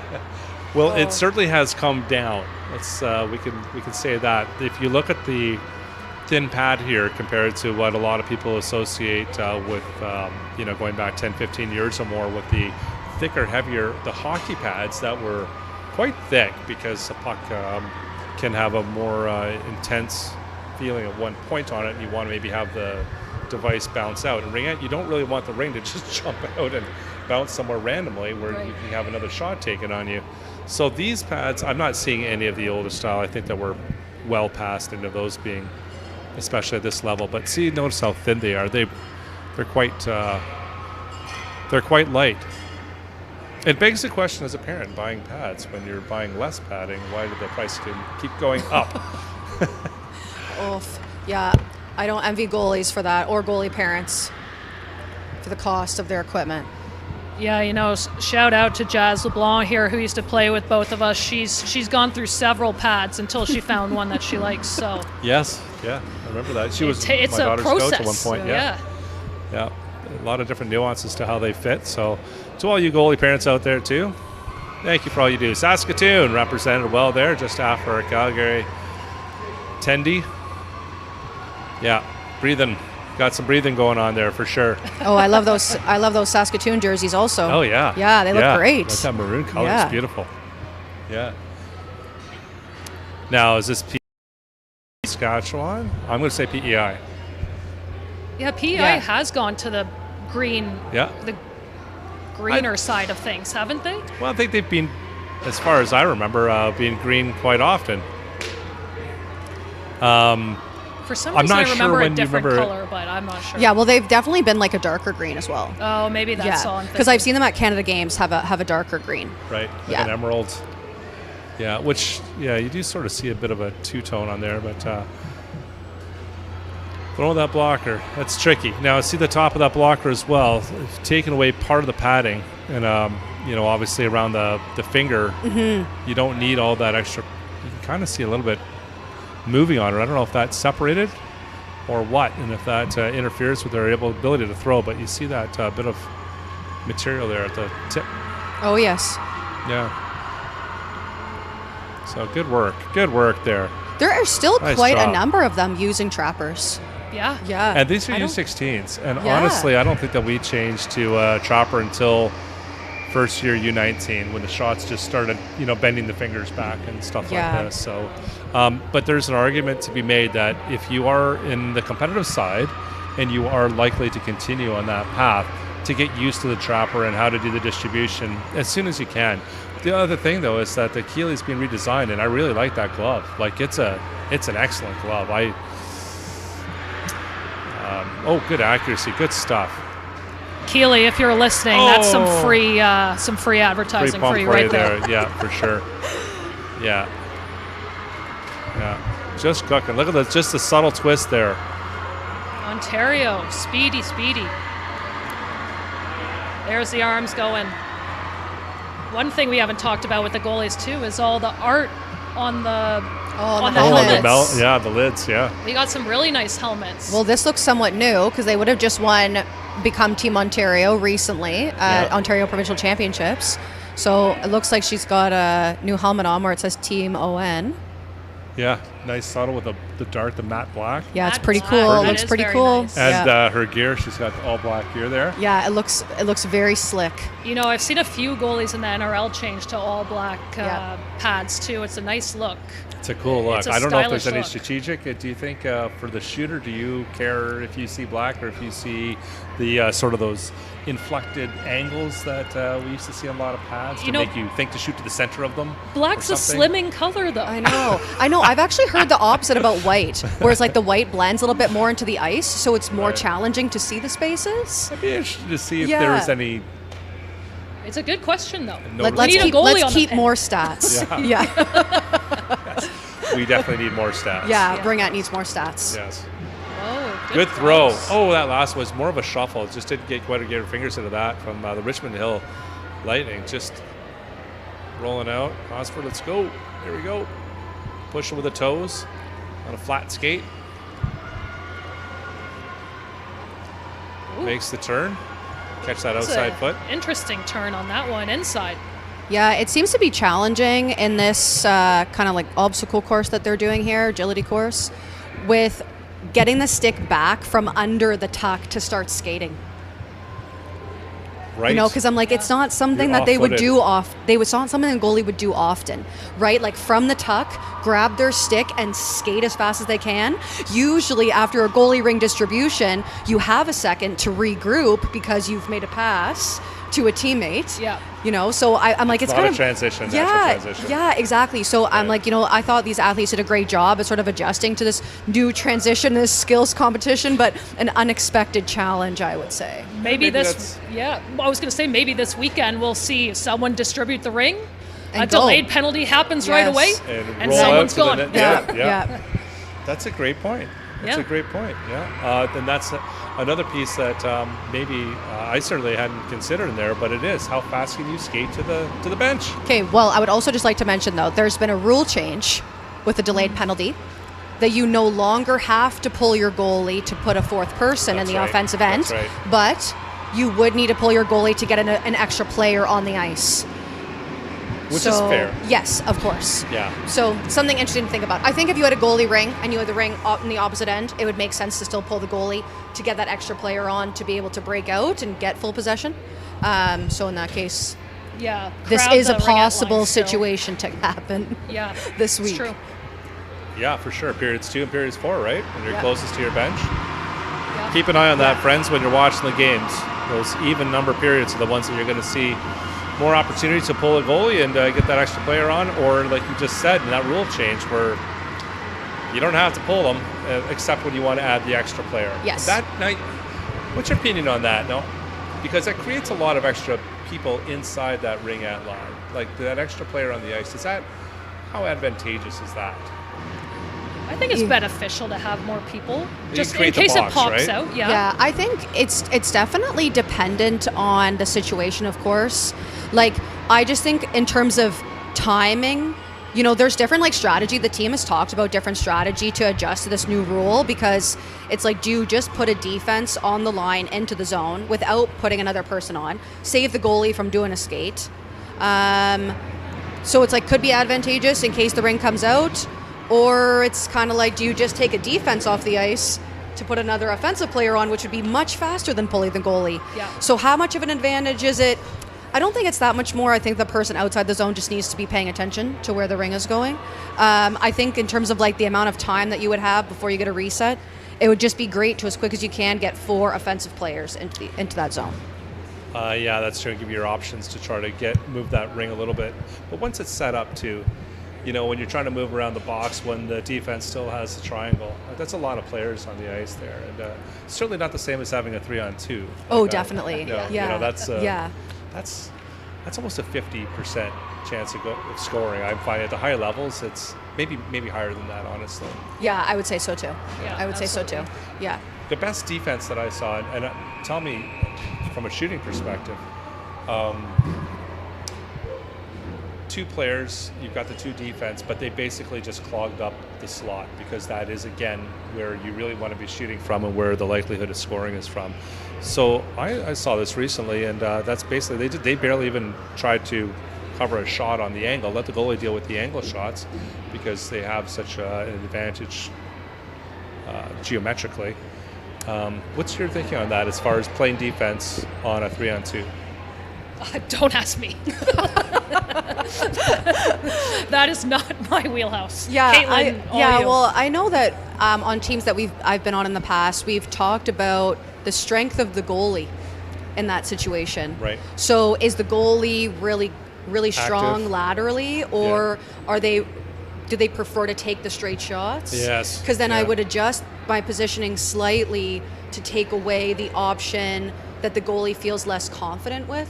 So if they didn't feel as confident with the straight shot from the top shooter, I would say let's try to take away that shot and leave the posts for the goalie to take. And then obviously if the goalie prefers the opposite, then you would adjust slightly to again take away that option. Because the goalie's doing a lot of work in that situation. Big time. Especially if they get that cross crease and they get to the other post, you're pretty much... Yeah. So that's interesting. Just now that we're looking at the agility, section here, and how you move around in that 3-on-2. Just a couple of feet difference, and that burst of speed that we had talked a little bit earlier off air, that ability to get some pretty quick acceleration to change your angle and maybe get a screenshot away. And I'm curious to see how we do on this next segment as new skaters are rolling in here. Yeah.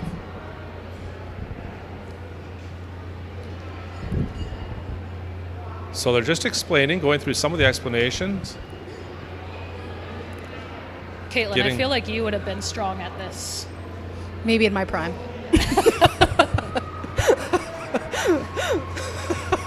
We frequently talk about the time Caitlin went to Peru. She got altitude poisoning. Ooh. Yeah. And I hate that. No, it was not good. And came back very light and was a speed demon when she came back from Peru. Yeah. Plus the blood oxygen had changed, yeah, exactly. right? I was training at altitude. Yes. Yeah. So you're basically running a little nitrous on the way when you're home. You're like, yeah, exactly. Well, now I'm competing at sea level, so it feels a lot better than it does. Yeah, at 5,000 meters, doesn't feel the same. That's true. Yeah. Actually, we talk about that too. The difference when you're out west in Calgary. Altitude, huge effect on 100%. The legs. Oh, absolutely. 100%. I saw when the national championships were in Calgary in 2022, we saw that with some of the athletes where it took a couple days for them to acclimatize. You could see the legs fatiguing much quicker than you would expect. So maybe, you know what, maybe those Calgary athletes who train at slightly at altitude would have a bit of an advantage here in Ottawa at sea level. Not bad. But yeah. Yeah, it's not bad. It's true. And I made the mistake in Mexico City, which is a particular... I just want to go through this and tell my stories while these athletes are here to work. But there's a stopwatch ready to go. Look at that look. Oof. Oh, she's ready. Oh, yeah. Good start. Nice Quick push. Feet. Oh, bunting. Yeah. Of course. Good control around those turns. Now, she pushed on the outside when she was turning left. She was putting power down on both, or on the right turn, I think it was. But a little bit more of a glide. And what a quick round for her. Yeah, that was very fast. Just rolled Good through start. that. Good start. Well, you see the gloves has a white stripe in them. Oh, that's why. That's why. There we go. Oh, I like this head turn. Good aggressive head turn to get that quick, tight turn going. Yep, snaps it in, eh? Yes. And that changes so much of your... Now changing to one hand sometimes around the turns. I'm interested in that maneuver. Yeah, I would say that's probably the most challenging part is that transition. From forward to defense. Mm-hmm. From forward to backwards. And I was just going to say that's an incredibly challenging defensive skill. It's so important in the game. Like this might be one of the most important parts of the skills competition here. The skating is you do it or you don't. You win or you lose. Really good control around the edges here, around the pylons. So much more coaching and coaching and work available to athletes now. Even noticing the last 5 to 10 years, how much more on the goalie side for sure, but even edge work.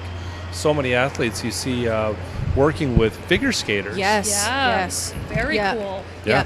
I know. I think they're absolutely fantastic kind of power skaters to be working with the edges. It makes such a big difference. Mm-hmm. And I know I actually coached in Nepean, Nepean Ringette Association when I lived in Ottawa.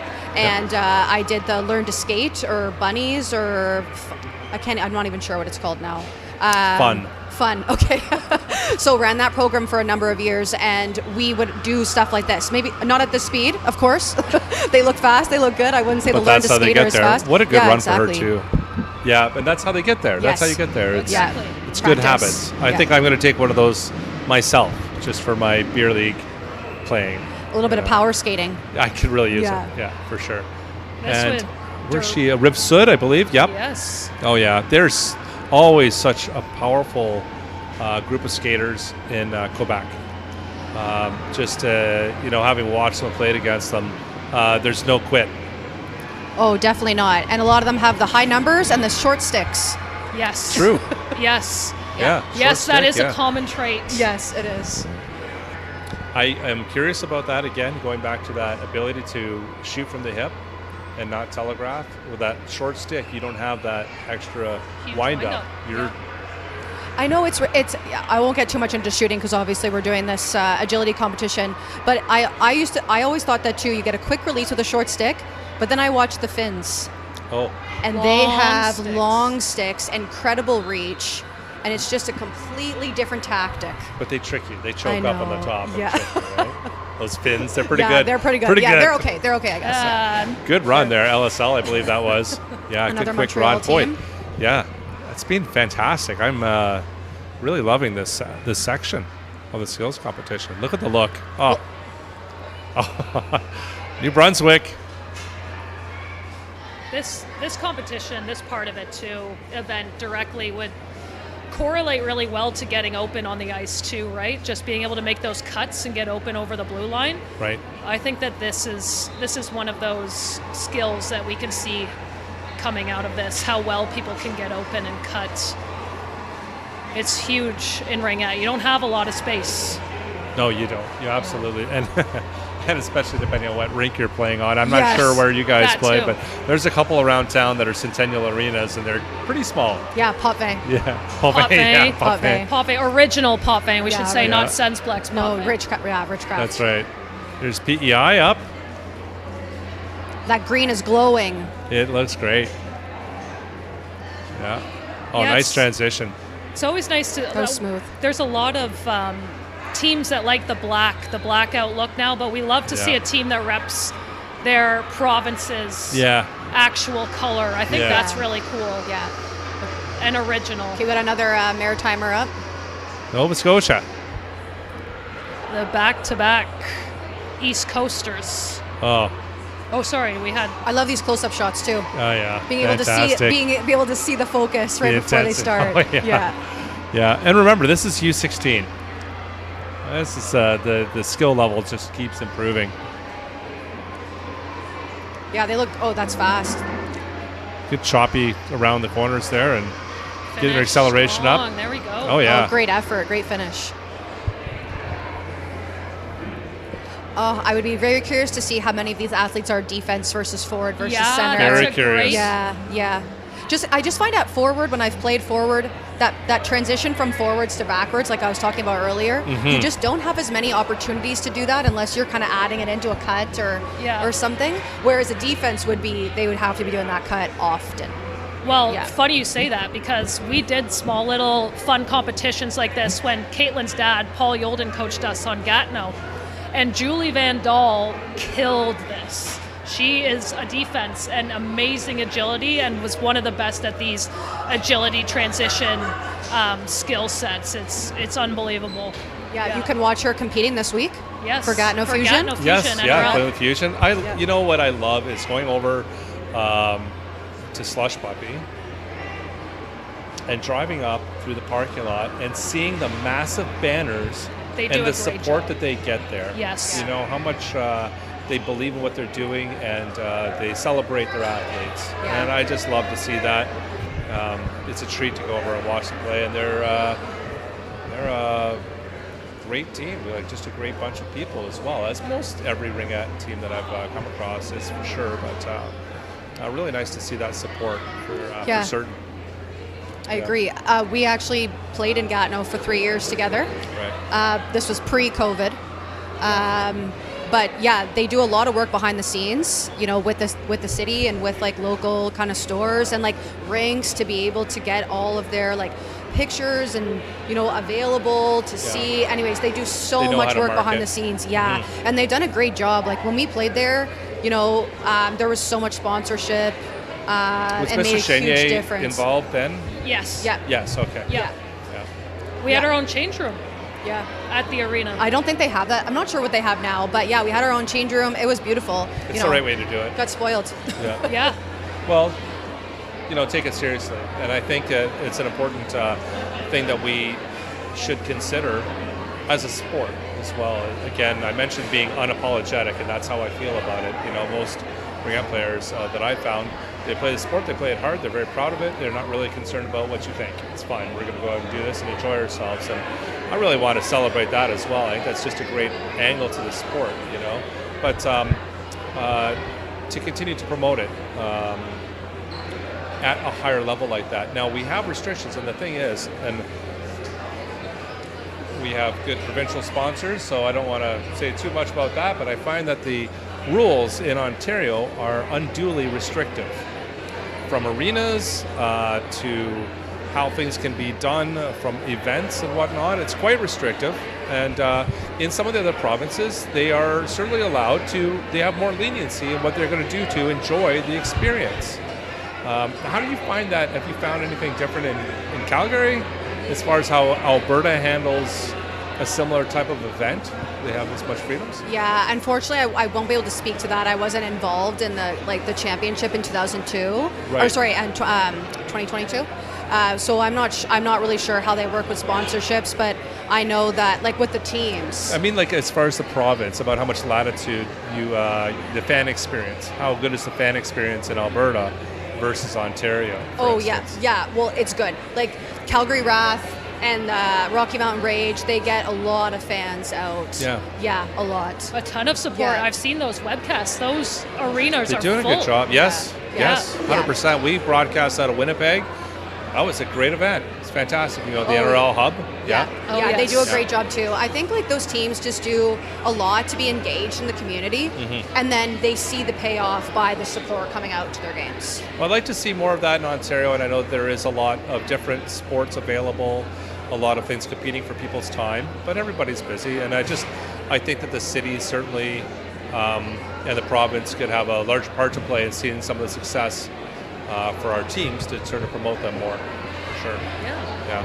But that was a great display. I'm really happy to see the skills competition. Sometimes you get varying levels of talent and quality, but that was great across the board from our U16s. Yeah, and I'm sure the nerves were going. Yeah, like if there was the first time doing a skills competition or first nationals, I'm sure it was nerve-wracking, standing on the line, waiting for your turn to go. But those athletes, when you got the close-up shot, you know, they looked ready. Well, it's on. If they were nervous, they were controlling it well. So they'll be able to do well this week with that too. Yeah, exactly. It's a good start to the week. Energizes the teams. Everyone's out here supporting. Like we talked about the community earlier. It's awesome. It's awesome. I'm excited to see what the U19s have next coming up. Well, we're going to break for a couple minutes here as they re-prepare the ice. So we just finished up the skills competition on the U16 AA cohort here at the 2026 Canadian Ringette Championship. So thank you, and for our viewers out there, I really appreciate your time spending with us. And we're going to be back in a couple minutes after commercial break. Make sure you come back for the U19s.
do some. But you see,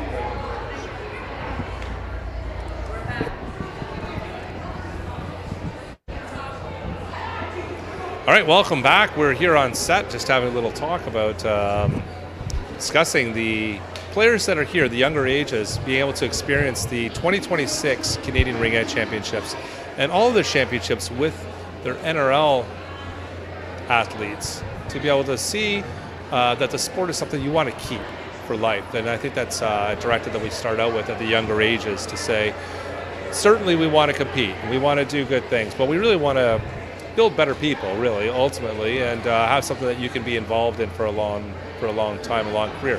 And we're just commenting on the fusion from last year, 2026. Blanchette, I believe it was that we saw. From Montreal Mission. Oh, it's Mission, I'm sorry. Yes, yeah. Yeah, it's not the fusion, from the Mission, apologies. Yes. And, you know, the families involved, you know, they have families, they have careers, they're still out there playing at a high level, like yourselves, which is great. And I just feel that it's an inspiration for the younger athletes out here to see that this isn't, well, we have 5 years and we're out of this, right? You know, another cool thing too is at the end of as well, we have a lot of moms who play in the NRL, which is amazing. They've had children and they come back and join the league again, which right. is so impressive. One of our good friends that we were talking to the other day, Jamie Simser, has had 2 children. Simser, yeah. Yes, and is playing She's a this gem. weekend for BC. Yeah. BC Thunder. Yeah. Yeah, I love Ringette for that. I think the NRL is so great in terms of a high performance option to be able to play for really as long as you're kind of like of caliber to compete at that level. I think there's just great options too if you're not as interested in high performance, and like the Ringette for Life options. You know, I think about like the university level, where it's like an alternative to playing high performance and NRL, and even could be like a roadmap onto the NRL as well. But just having those different options to be able to compete. I also think about when I retire from the NRL and want to play elsewhere. Well, I am playing on an Open A team this year in Calgary with some of my ex-Wrath teammates. So it's kind of a Calgary Wrath alumni team. And it's just like, I just love the sport for that, where I can play high performance for as long as I want. I can actually leave and come back if I want. In the same way that, you know, Jamie left for a bit to start a family. Jenny Snowden, you know, she just had a baby. We will likely see Jenny again. There's no way she's done. That girl will be back for sure. And so I just love Ringette for that, you know, with the NRL and then the Open A options and Open B, Ringette for Life, whatever you want to do, but it's an alternative to the high performance. So. Yeah, for sure. Yeah, that's nice. And to be able to bring your kids into the sport, because it is a mature sport now, right? Where you're seeing generations bringing in their kids and maybe in some cases grandkids at this point now. Yeah, it's pretty. It's nice to see that we're coming to that point, the generational introductions, and so we're just waiting now for the 19 AAs to get on. You see some extra speed and some new things in there. Like I personally love watching U16, the competition, because in gameplay, because it's still kind of, I don't want to say off the rails, but it's still like just full on all over, right? Because you don't necessarily have all the shooting strength. You have to, and not to say you don't have to get after the ring at any level. I'm just saying that 16s, they're just like, a lot of energy. When you get to the U19 and above, there's so much technical skill at this point where you're setting up shots, you're making all of your stabs, you're shooting in all the right places, and it's just a little bit different. It's a more fluid game. I love it because you're not seeing these chasing the ring because I missed a stab sort of thing. But at the same time, I just love the energy at the 16 level for sure. Yeah, and we saw that. It looked amazing out there. So many skilled players and Working athletes hard. Working really hard. I know, I'm sweating in here watching that going on, but very skilled. It's going to be a really good week. Who's going to win at the U16 level? It'll be really interesting. It's very interesting, and you see locally here, Ottawa, Eastern Ontario now having to do the combo teams. Yep. That's only at the U19 level. That's at the U19. Yes, that's right. Sorry, yes. I should be clear about that.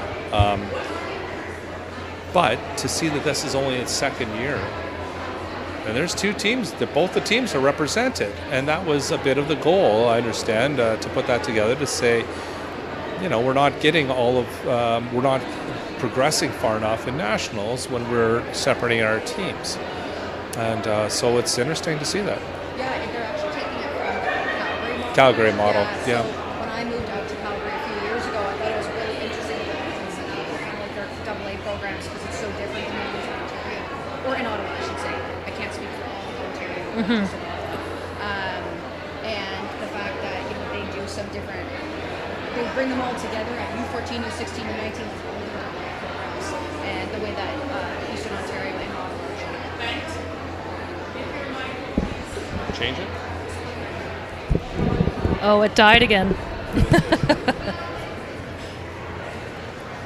We're playing musical mics.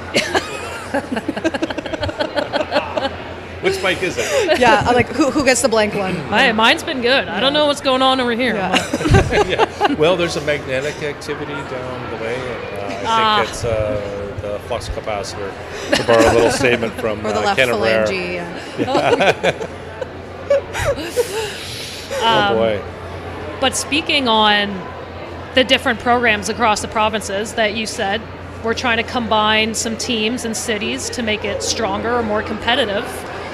What do you think Alberta's doing that makes them such a powerhouse in the younger levels? Well, I mean, they're great in the NRL too, but specifically at the development ages. Yeah, I mean, I can't speak to how much ice time they get in Ontario now, like for AA programs like U16, U19. I'm not sure how often they're practicing, but I know at U16 in Calgary specifically, U19 in Calgary, like they're on the ice a lot. Their program is all the time. I think they're actually on the ice training, competing, whatever, way more than the NRL teams. Wow. I have a... It's nice when you don't have a mortgage to pay. Yeah. Yeah, when your parents are footing the bill. Yeah. Some oil money maybe involved. Yeah. But I'm like, their programs are pretty intense. There's a lot of athletes in the NRL that will coach the AA teams. And so, they're very busy being on the ice or coaching their U19 or U16, U14, whatever teams. And I just think they're on the ice so much and it's making a huge difference. Yeah. The only thing is, like I the don't Finns. know. The Finns? Like the Finnish. Yeah, they're on the ice all the Yeah. time too. Yeah. I know, because I've had some friends that have gone out there and played and they're practicing and training every day, and we're not getting that in the NRL. And geography too, right? Yeah. Trying to get all of Canada together, cross country, with the funds that we currently have in Ringette in general, really Yes. tough task. Yes, there needs Not to be a drive away for everything, right? a little bit more of a stepping up on the corporate side, and I think that we work towards this, and that's another reason why I'm happy to have you both here, because I think that the more we have these talks and we get to have people see the opportunity that there is to be involved in developing a sport into to a place where we can spend more time on the rink, for sure, and being able to compete with the other ice sport for time on the rink, which I know in Ottawa, for instance, is a thing. One sport gets priority, and we're working on that. And certainly the city does their best, but some allocations come up and they're annual allocations. Some sports have bought the year, so it's difficult to work with that. But it's the goal. Everything that isn't as you desire is something to work towards. So again, with corporate support, and this is another thing about a sport maturing, I think, as well. If we're in this discussion, to have alumni and the people who have previously played in the sport, where are they now? Are they in a business? Are they in a place where they can help support the sport financially? And it doesn't take a lot. You know, one extra ice time a week is 14% more. You know, like that's what it comes down to. Oh yeah, it's a difference maker for sure. Maybe we just need to think of some kind of startup that's going to sell for millions and millions of dollars, you know? Well, and just hype it in. allocate a bunch of it to Ringette. Okay. Okay, exactly. Well, we do have a lot of ad spots available. So whenever you're watching a National Ringette League game or any game through Ringette.live or any of our affiliates, we have a lot of space there. And recently, Ringette Canada, and we'll say a shout out to Jenny Lloyd there as well and the team at Ringette Canada, to have made the introduction to the AWSN, the All Women's Sports Network, Yes. in addition to the big support we've had from CBC. Like CBC has been involved for so many years, and that kind of cross-pollination for people who are watching on television. But I am very excited about the AWSN relationship and how that carries into the sport internationally. Like we're here at Nationals in Canada, but then you obviously have Ontario Winter Games, you have the Canada Winter Games, you know, the AAA programs, I'm not sure in Alberta, but the same idea I believe is in Ontario, high performance, right? You're watching good sports. And then turning the corner on that and saying, we're going to play in other countries. Well, let's tie that broadcasting together and give people continuity and see that pathway up so we can actually help our players compete internationally. Yeah, absolutely. Yeah, the visibility just changes everything. You know, like when we were younger, there's nothing to watch for Ringette. There's nothing to see, and now that there is, I think it's a game changer. It makes me kind of sad to know that, you know, like our games from early in our NRL career are not webcasted or you know, archived somewhere to watch. But I just think, that visibility with the sport is a game changer. It's just like, it's great to see it kind of growing to be on CBC and then All Women's Sport Network. Mm-hmm. You know, I see like it's shared all over social media. Yeah, absolutely. Yeah, it's pretty cool. And TELUS really spent a lot of us. time too. Oh yes, TELUS. Yeah, TELUS spent a lot Yes. over the years on the West for sure. Yeah, they did. Yeah, a great sponsor, TELUS. I think I'm pretty sure they paid for the webcasting for the NRL for an entire season one year. Yeah, they did. Yeah. Speaking of which, I was negligent to mention our sponsor here, Booster Juice. We were to have our Booster Juices here. However, I'm on a low sugar kick, and I wasn't able to get the Booster Juice that I normally would have on my way here. So, what's your usual? Good question. I like the chocolate and banana. Okay. I know, but I like that. But I also like to get of the extra protein thrown in there, of course. And I wasn't able to stop, unfortunately, on my way here and pick us up our Booster Juice. Do you have a go-to? Are you a fruit or are you a chocolate? For Booster Juice, I'm a mango hurricane girl, through and through. Nice. That is delicious. It's that is hard my to pass up go-to. mango. Yeah. If mango mixed with chocolate, I mean. Oh yeah. Maybe they'll do a I might special. have to go for a second. What about you? What's your go-to? I don't remember the name fully. It has kale in it. Can anyone fill that space? Well, I think you can put kale in any of them, but because it's such a green... It's in the name. It's in the name? Okay. Yeah. Well, you know what? I'm not sure. All of you out there in Webland, go look it up. We'll we'll do the call-in show here for sure. You can get it to our truck. Yes.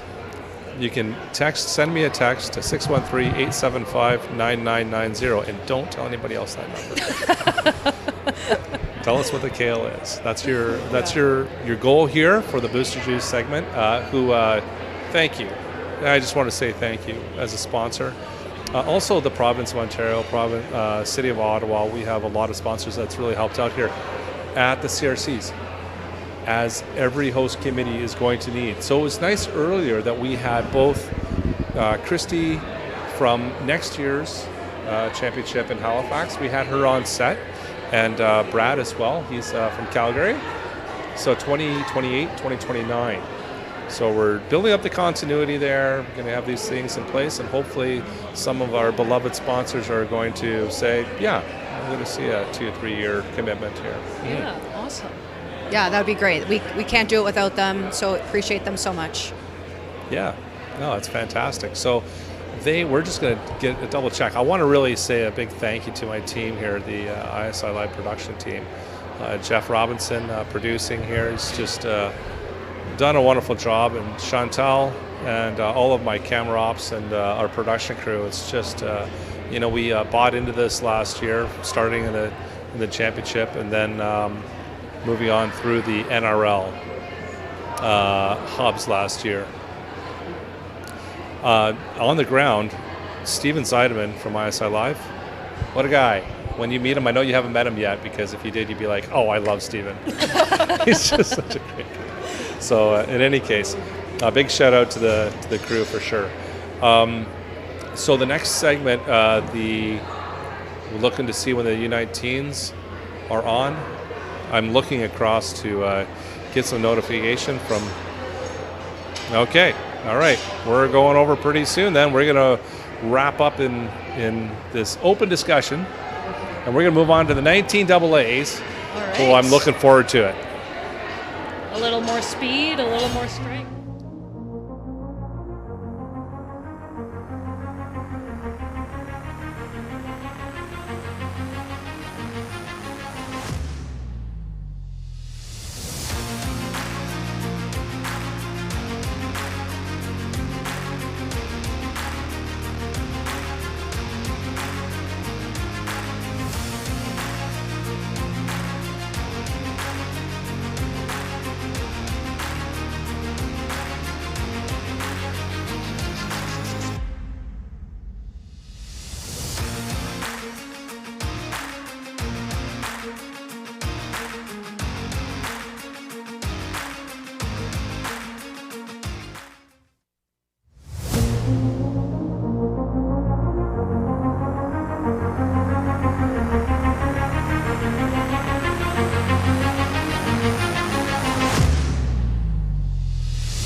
right, welcome back.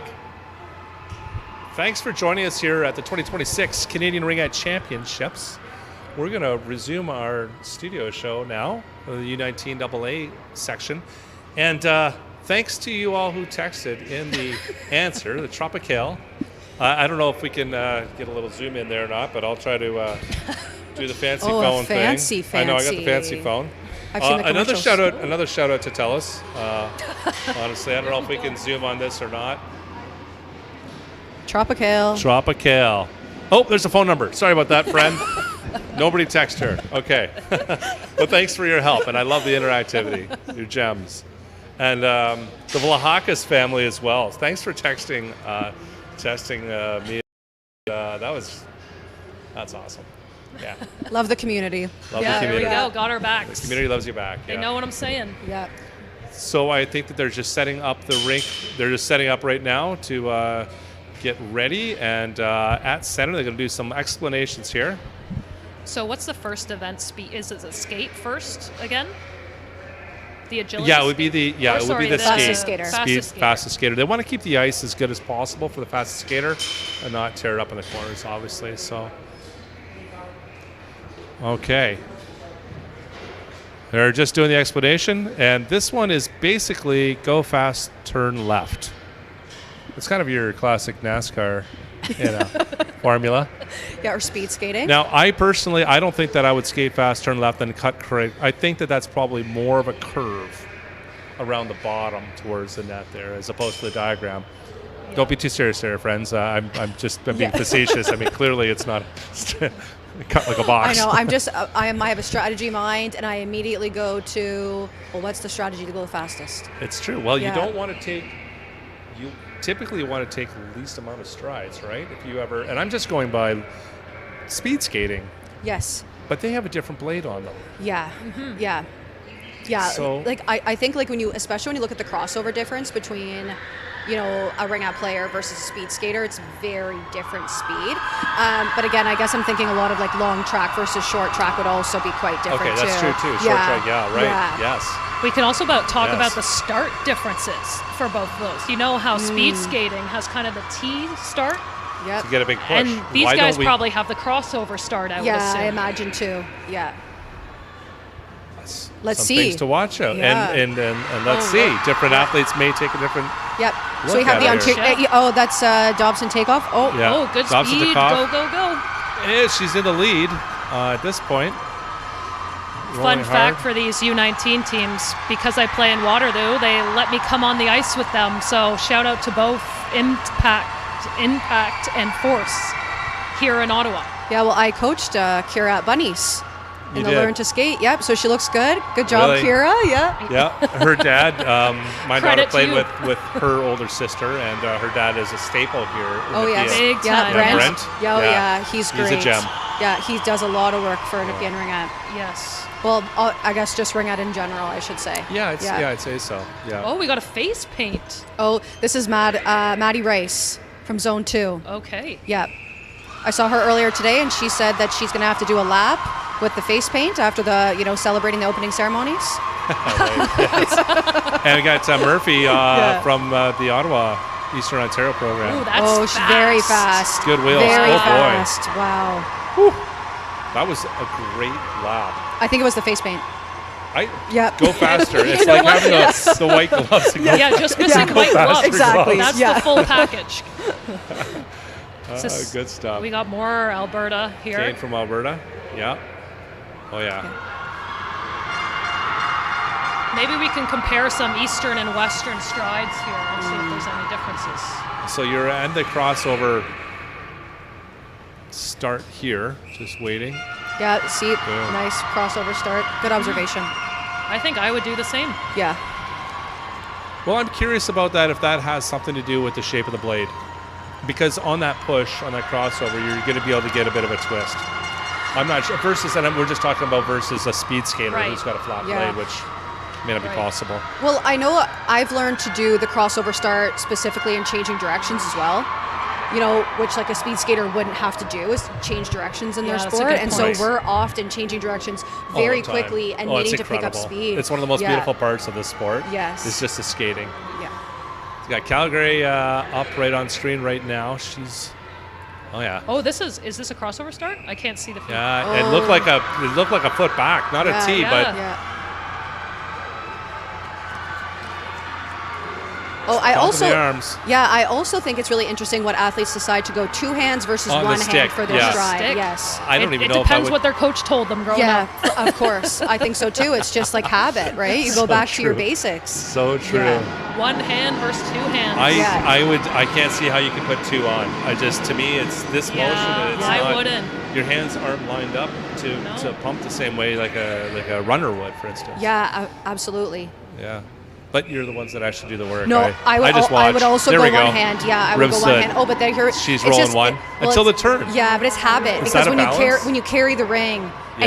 and you're turning, you should be going 2 hands. So Right. they're all doing it. I think it's just a habit of Right. the Yeah, switch from the 1 control hand to 2 maybe. hand. Yeah. Wow, that was a good lap. That was a Good close battle one. there, yeah. See, I think on the Quebec side there, Riv said we saw the shorter, quicker strides. Yeah, And at least in to get Alberta, started. we're seeing Yeah, some it's long, wide open. Yeah. long strides. Yeah, definitely a different style. I would agree. That's like a Yeah. typical Alberta versus Quebec kind of skating stride. Style, yeah.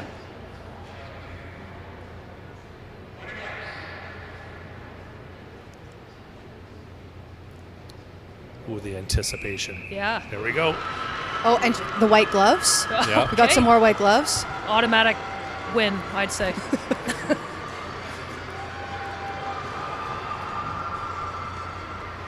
We see a lot of people with these Athena gloves these days. Ooh, very boy. close finish. The dark gloves caught up there. I'll tell you what. No, that's a good run, both of them. Boy, that's they put it all down for sure. These are some good competition. It's close Yeah. in most races. Mm-hmm. Manitoba white gloves. I don't want to make that into a total thing here, but I'm kind of liking it. But Bewald has made it a thing. Apologies. It used to be white skates, and now it's white gloves. So. Bewald, a white glove girl. I don't have any, unfortunately. Well, we know where you're we going have tomorrow. we have to stay consistent in NRL with what the team does. That's the professional look there. Yes, that's true. That's true. I would totally have white skates if they made white skates. Those are pretty cool. Yeah. Oh, nice look there. I think that's Mason on the ground doing the camera work from the ice. So Mason, he's a gem too. Good work Shout down out. there. Yeah, a little shout out. Ontario, here we go. She kind of sat back on the skates. I was interested. I wonder if she can get more power down like that. A bit of a heel. See on the way out of this one. See? Okay. Well, that was a fast skate. Yeah, that was fast. Rolled hard on that. Yep. So, I don't know how you feel, and certainly how the other players feel about when do you sharpen your skate? Because I know as a goalie, my daughter, if I take that skate to the wrong, to a different person to sharpen them, she's like, where did you have these sharpened? Because this is not normal. And you're going to run a competition like this before a week worth of ringette. Is this good to do your sharpening just before this competition to get them down a little bit so that you're ready to play? I'm a before competition like skate brand new sharpener. first game? Or do you like to take a little bit of the edge off? But this is in season, so very good race. That was Maddie Rice's second round. Yeah, That was her second race. And she took that by a body length. Yeah. Yeah. Yeah, I'm very particular when it comes to my skates and when they need to be sharpened, and I need to get them at. A lot of people like half inch. Yes. I can't do that. Were you 3/4? I'm a 9/16. 9/16. I don't know. I don't know tracks. what would say more about me other than I sharpen my skates at 9/16, but I usually, because I get them like Very that. Caitlin coded. Yeah, but because I get them like that, I can play Yeah. with them right away. But if I get it half inch, then I need, I think, like 3 ice times on To them. get 'em before- down? Yes. It's funny because I play with her sister, who would probably get her skate sharpened when she needs to, Okay, just as it comes in. Yeah. Oh, I fell. Now it's time to go get my skate sharpened. My knee's Yeah, a little sore. yeah, I think I'll yeah, relax exactly. the cut on this one. It's like, oh, I have no blade left. Maybe I should get new ones. Yeah. True story a few nationals ago. Yes. this Shout is- out yeah, Kels. Yeah, this is not made up. But when it comes to off season, I don't get them sharpened during the summer. Not how a much chance. do you play in the summer? Well, we usually Gatineau usually does a shinny in the summer, so we play like hopefully once a week, depending on numbers. But that would normally start like May going into August until they start, really. Yeah. But not once have I sharpened my skates during those periods of time. So that's the difference. Caitlin's like, why do you hate Canada, you monster? I know. I have 3 sets of blades that are always sharp and they're always ready to go for the next ones. Again, this is very Caitlin coded. Yeah. Makes sense. Yeah. Well, a lot of cheering going on in that arena. We were just outside in the mezzanine. Well, what do they call it? Not the corridor. I can't think of what the name of it is now. Anyways, we're just outside of the rink, and it is loud in there. Loud. Oh. It's so nice to hear that. Just the excitement. And I know some teams are like, hey, we probably either driven or we have things to do today, but everybody stuck around. It's a good time. Yeah. Well, in the middle, anyways. There they are. They're for. Yeah. And we know the our athletes sides there. appreciate that. It's huge and a team sport to have that support, right? Yeah, So kind of support. And this is a big facility. Yeah, it's quite nice to see it filled up there earlier today. And this is where the finals are, if I'm correct, Yes. right? Yes, it is. Yeah. And the bronze medal. And the bronze medal, yeah. Yeah, that's right. And those two will be on both CBC and AWSN. So thanks a lot to our takers. To our broadcast partners. We call them takers inside, but we really appreciate that support from both of them, and that's very exciting. Look at that. Oh, it's a great shot. It's just the colors again, like you said, just Nunikovan, big time family in West Ottawa as well, and all the families that have made it here. Commitment. Well, for yourselves, I can't imagine how much extra commitment. Like you've gone through this whole thing, gone to nationals, and you continue to provide to the sport. You know, that your involvement, coaching, like you were mentioning, and an organization and whatnot. I think that's a critical part. We had one of our referees on earlier, I should say, on-ice officials, as opposed to the volunteers, and thanks to the volunteers, of course, as well. But our on-ice official earlier, just talking about the amount of work that it takes to be a referee in a sport that has a lot of rules. Oh, and I also think about when I'm playing, we're playing 2 lines, 3 lines of athletes, so I get a break, every minute or so. And they don't. They do not. And it's a fast sport. Yeah, I'm like, they're going the whole time. And there's only 2 of them. Yeah, so it's a lot of... If you're lucky, sometimes one can't make it for some reason. Well, so it's just like there's a lot of rules, but then you have to be fit and able to make a really quick decision with, under fatigue. Under fatigue. Yeah. And glaring coaches and players looking at you. Oh, yes. Oh, yeah. Just, Not us, though. We've never done that. All right, they're just setting up the accuracy, the sharpshooter again. So 4 targets, again, as we had mentioned, if anybody is tuning in now, that maybe in subsequent years it'd be nice to find a frame that we could create to give us the 5-hole, because it's undeniable. It's just, when you think about it, you look at the size of the ring and you think, 5-hole wouldn't be my natural place to shoot it, but absolutely. Absolutely. Oh yeah, I think it's one of those things where it's like when you're very close to the net, and the shooting of the 5-hole is a race to see who can get down there first. Yeah. Can I get my shot into the net before the goalie can drop into a butterfly? Right. Or we're trying to shift them lateral, which obviously in a standstill kind of accuracy shooting, you wouldn't necessarily be able to test, but I think it is a common scoring area or shooting location. So it'd be interesting just to add it in here. Yeah, I think we'll work on that for next year. See if we can find the frame that will, triangulate in the back of the net and not get blown over every time somebody makes the shot. I think is the real trick. Maybe we'll get one of those hardcore. You see them at the NHL games where you only have space for the puck. It's just the tiniest little. Yes. Yeah. That's usually for the one where you win $1,000. That's right. Yeah. Well, let's do the same here. Give them a $1,000. Why not? Hit it. Yeah, if you get in there. Oh, she's changing the ring setup. Oh, I like it. We haven't seen that yet. Let's see, anyways, that to me would be the ideal shooting. Is actually, in my opinion, I don't know, having not been the shooter, just above that bottom. Like the pad picks up part of that, but you can see the upper part there. I think the pad's about 12 inches if you're in a butterfly. And that gap probably above that might actually be a little bit more of a target on your side. Miami. Another family with a lot of time in here. And I believe that Sarah, her sister, played for the U.S. national team. I'm not sure if the younger one did. I'm not really sure. I know that Sarah currently plays on the Eastern Capitals for the NRL. Right. Yes. Pretty sure that but she did play. I'm not sure about the U.S. I think she played for Team question. USA in the last Worlds. I could be wrong about that. So No, talk out my hat a little bit. It does sound familiar. Oh, we have two competitions going on. We have the hardest shot and the accuracy shooting. Okay.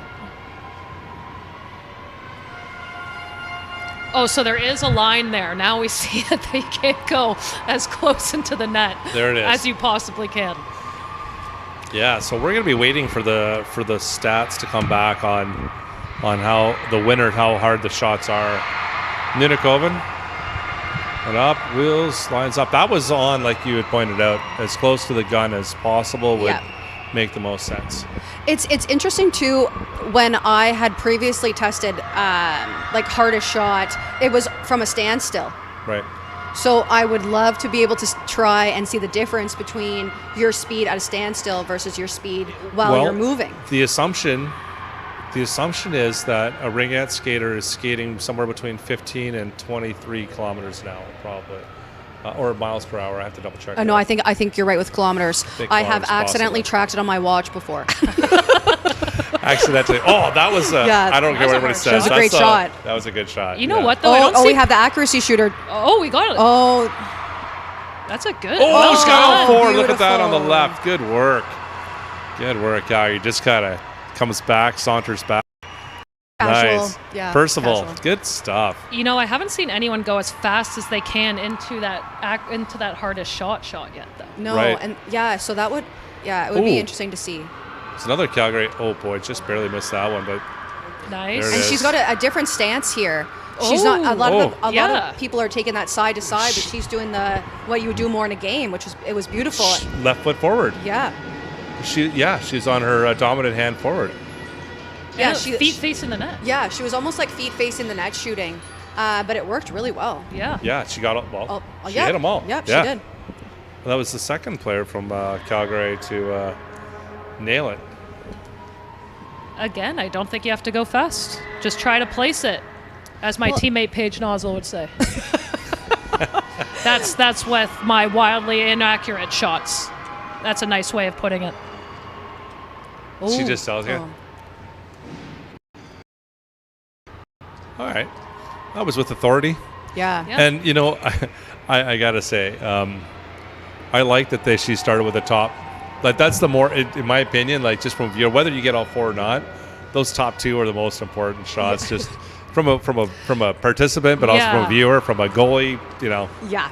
For pride. Oh, hitting top corners.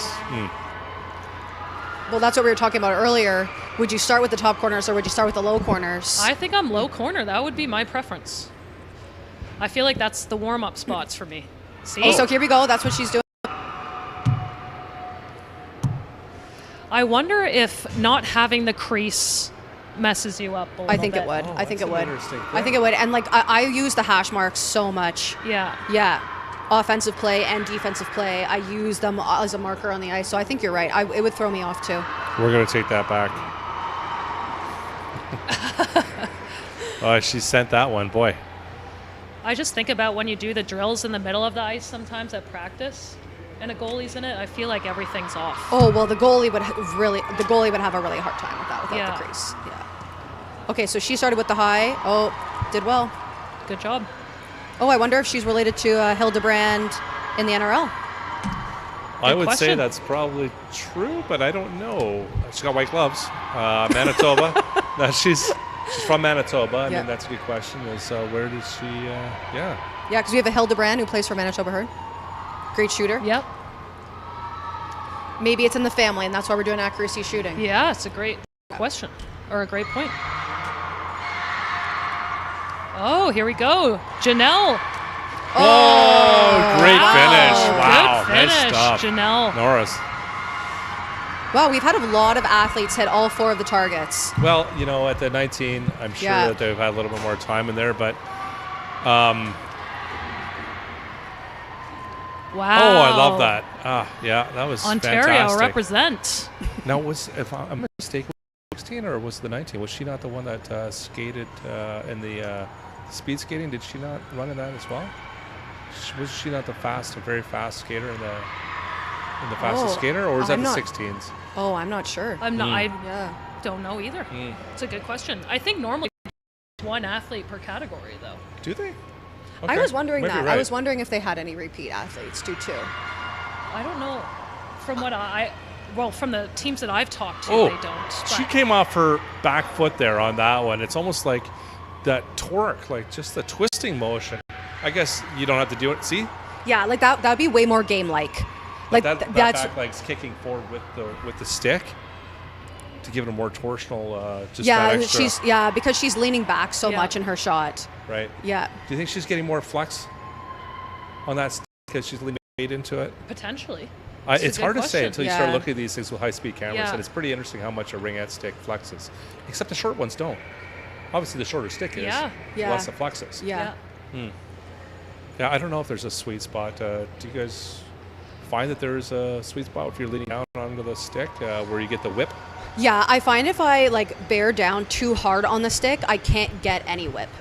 Right. Yes. Right. So, if you're in a game and you're crashing the triangle and you have a lot of pressure down on your stick, it's hard to get a whip off. If you're able to kind of sort of a little bit more, all of a sudden it's a lot more whippy, that's for sure. Yeah. Right. We did a little bit of, it wasn't like 200 frames per second, but we did slow down some video when we were doing some work in West Ottawa. And the hardest shooting, the shooters that had their high arm shoulder really came back. Like it was really a dramatic pull like this, and it's almost like it gets a stick up a little bit, and it created, when we stop framed it, we could see the bend in the stick, as opposed to backwards on the shot. Yeah. It's pretty cool to see it. We should do that again. We'll talk to Jeff. I was going to say, I would Jeff, love our producer, and see these in Jeff, slow motion. We need the 600 frame per second. I want to see the bend in the ring. Hey, listen, I'm going to tell you something. Just as the athletes are off there, what a great event. That was good to see. In broadcasting the Ontario Winter Games, we decided to put cameras over the nets in the girders in the arena, and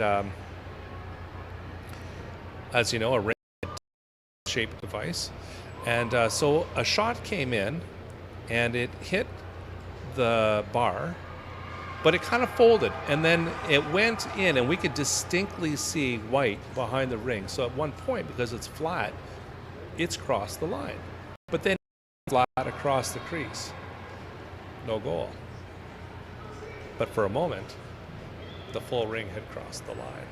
So now we need some VAR. Cameras everywhere. We need cameras Challenge everywhere. the ref's decisions. Oh, but that's hard to see, though. That'd be hard to see. I'm like, it's easy for us to see in slow motion doing this. Every ref is going to be killing me right now. The phone is going to be on fire. Now that they have the phone number, yeah. I didn't bring that up, Caitlin. I didn't remind my them of apologies, that my fact. apologies. Please, let's put the phone number back up on the screen. But thanks, Booster Juice, again, for mentioning that. And thanks for all of you who did take the time to text me about the Tropicale. That was good. That's it. That was good. Now I'm order. craving one. Good order, yeah. I'm like, I wonder if any of these athletes had the booster juice too as a little pre-workout, pre-comp. I mean, it makes a lot of sense. You're talking about loading carbohydrates. We're going to get into the goalie skills and agility here. We talked about the side, so if you're just joining us, they're going to start. The goalie's going to shuffle to the left, presumably, if they follow the diagram. They're going to shuffle to the left a certain distance, try to keep themselves in line, shuffle back, going to do some up downs, shuffle right side, come back, do some up downs. 4 rings out to try to hit small pylons that are placed out in front of them accurately. And then they skate up as fast as they can to blue line, turn around, skate backwards, make a turn, and then they hit the forward strides again and put the boots of speed on to across the line. I read there. I did not realize in the U16 category, so my apologies for not, reading the screen in depth. But I just saw that every time they hit a cone with the ring as a pass, 5 seconds. Wow, that's a lot of time. That's a ton of time. I think that would be a category that I would focus on, because it could deduct seconds off your total time. Big difference. Yeah. And considering that, think about it in the game. If you're going to distribute, you make a mistake, it often can end up in the net. Also, if you distribute properly, your team's moving across. You have 5 seconds more in the neutral zone quicker. So I like that. Oh, I absolutely. like that a lot. Yeah. Oh, there's Megan Davis. Both the Davis sisters there. Yeah, good stuff. And Sharp, we have in view right now for PEI. It'll be fun. Not a lot of other names on the jerseys, which as a broadcast person, trying to call games drives me absolutely insane. Yeah, well, the black writing on the dark jersey is that's super challenging. Yeah, that's tough. We're trying to give you the shout outs. We're trying to talk about you, and we just don't know who you are. Contrast. Yeah. The memory on which number is which player across 168 associations. You don't know them? Come on. I know quite a few there. Do your homework. That would be difficult. Yeah. If I did that, I'd have to get a raise. I think so too. Yeah. So, in any case, good stuff. I've just enjoyed even this past year watching at different levels the goalies as they're changing sides, coming across and giving each other a little fist bump between periods and stuff. And it's a little bit of a community, and good for them. Oh, it's so interesting seeing the relationships between your goalie partners. Last year, ours had a handshake. Oh, they had a special handshake. They had a special handshake after the game. So I think that there is a big bond there. Well, I think when you share combat like that, I think it's absolutely. Whatnot. So it's nice to see it for sure. So they're explaining here to the attendees, how to do this. Obviously, the first one having to do that, clearly the hardest one, because half of what they're doing is trying to remember where it's supposed to be going, and the other ones are like, thank God I'm not the first one. I get to watch and see how she did this. And maybe get some strategy, Sure. Maybe some motivation. Yeah. This we saw in the 16s. It was a very distinct point where one of the goalies was double downs. And then everybody after that really picked it up. Yeah, they did. Yeah, it'll be interesting to see the speed, if there's a big speed or strength difference between the U16 category and the U19s. Well, there was quite when they were is it butterfly slide or butterfly slide pushes. They did about 4, I would say. Yeah. It's interesting to see if they would go more for a speed or a power kind of strategy. So it's would they try for less 100% pushes? power, yeah, less pushes. Every time you lift the leg up, you whatever number of calories, the energy expenditure, and for sure, big push. Yeah, and that's a distinct. You know what? I think speaking of Jasmine, who's super powerful in the legs. She's just always structured differently. If you're a taller, lankier goalie, you don't get that same. You might have a bigger extension, but you may not have the density. Right. At the low end, and Jazz is just so superior on the ground. It's like a cat. It's just fast. And a lot of control. I say I feel like that's something that comes with a lot of goalie maturity, is being able to have the power and move very fast and not push yourself too far. So it's you have to move from A to B as fast and as hard as you can, which she is, but then under control too. And add an element of challenge to get back in a position, the angle's right when because the ring moves so fast. Yeah. And we try really hard to move it around, Yeah. I'm if I was these goalies, I'd be hoping for clean ice. The cleaner ice, a little bit slide. Caitlin's all about the strategic behind each category. I know. I can't help myself. Good eye, though. Very straight. Oh, we have Megan a lot Davis. of pushes. I believe she won the competition last year. Now, from my understanding. Straight up. Watch her on her up downs. She's straight up there. Oh my gosh. She's not doing one leg at a time. Interesting. One. And I don't know. Oh, just she got one, one it of looks them. like, yeah. She pulled 5 seconds off. Good stuff. But I think you're right, Caitlin. I think I would focus a lot on that ring, the pass. Just the distribution. accuracy. Yeah.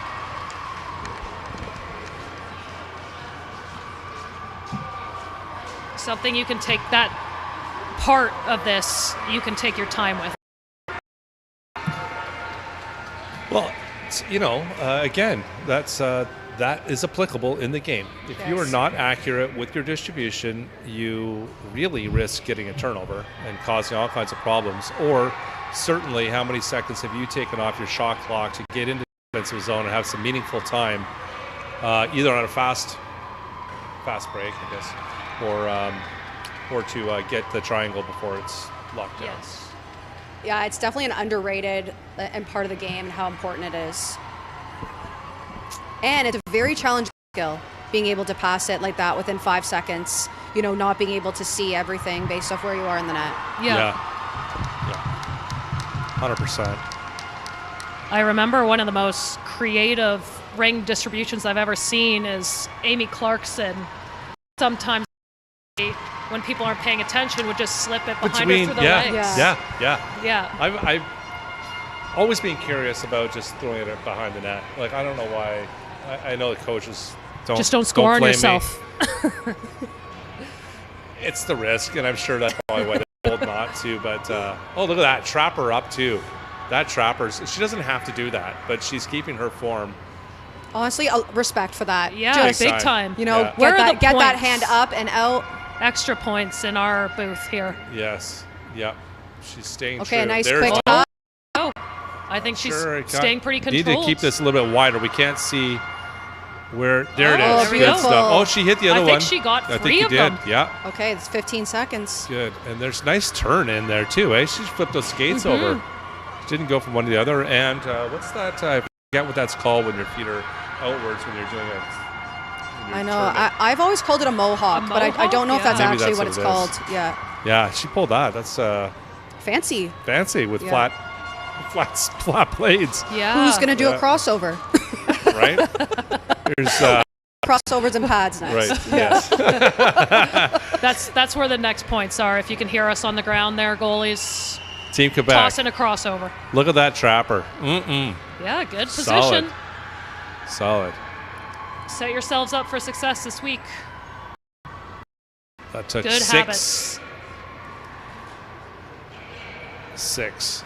And she's still sliding. Needs to back. Oh. Speaking of getting skate sharpened, you probably want that done for this event. It looks a lot of edge work. Well, goalies are a little bit different with their skate sharpening.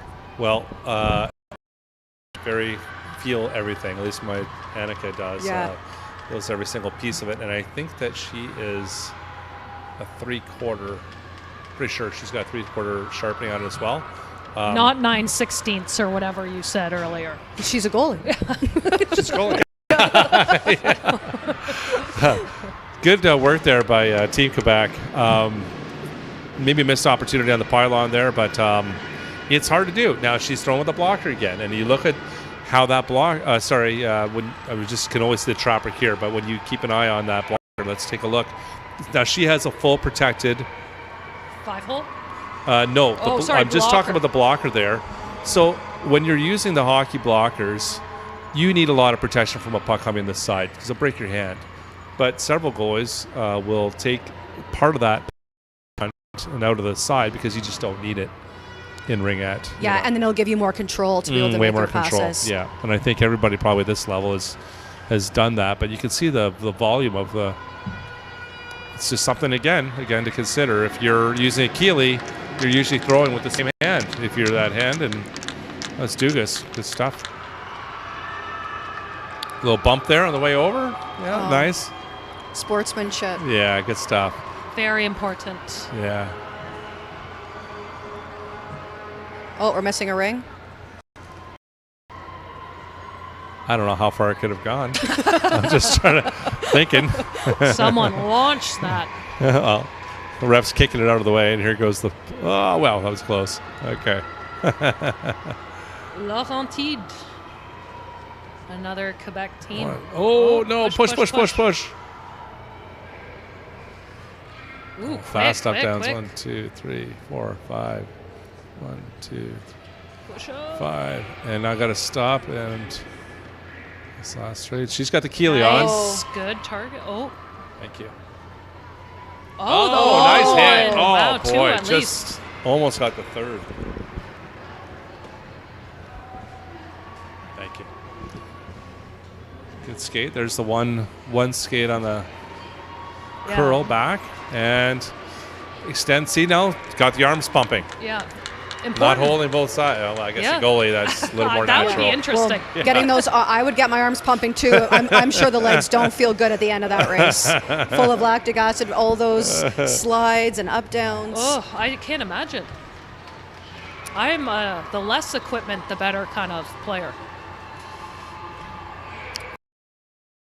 That's a longer push stride she's got. She's doing 5.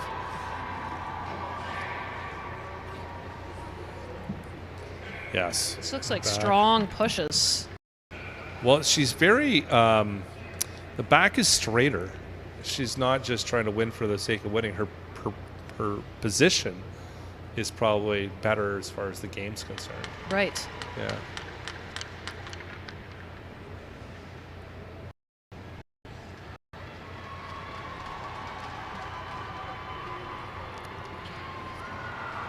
Well, it's fun. It's nice to see how many of the athletes participate in this, especially the day before you're starting to play. I think it's great to see the uptake and the fans that are staying.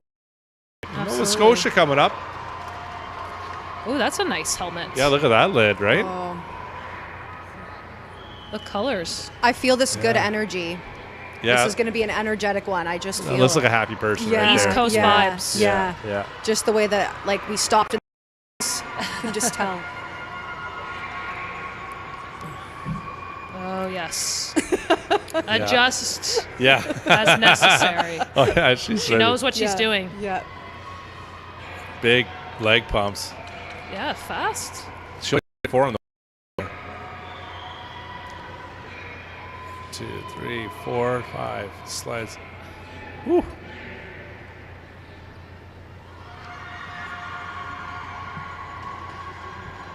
Going the other way for the targets, I noticed. Yeah, it's a challenging portion.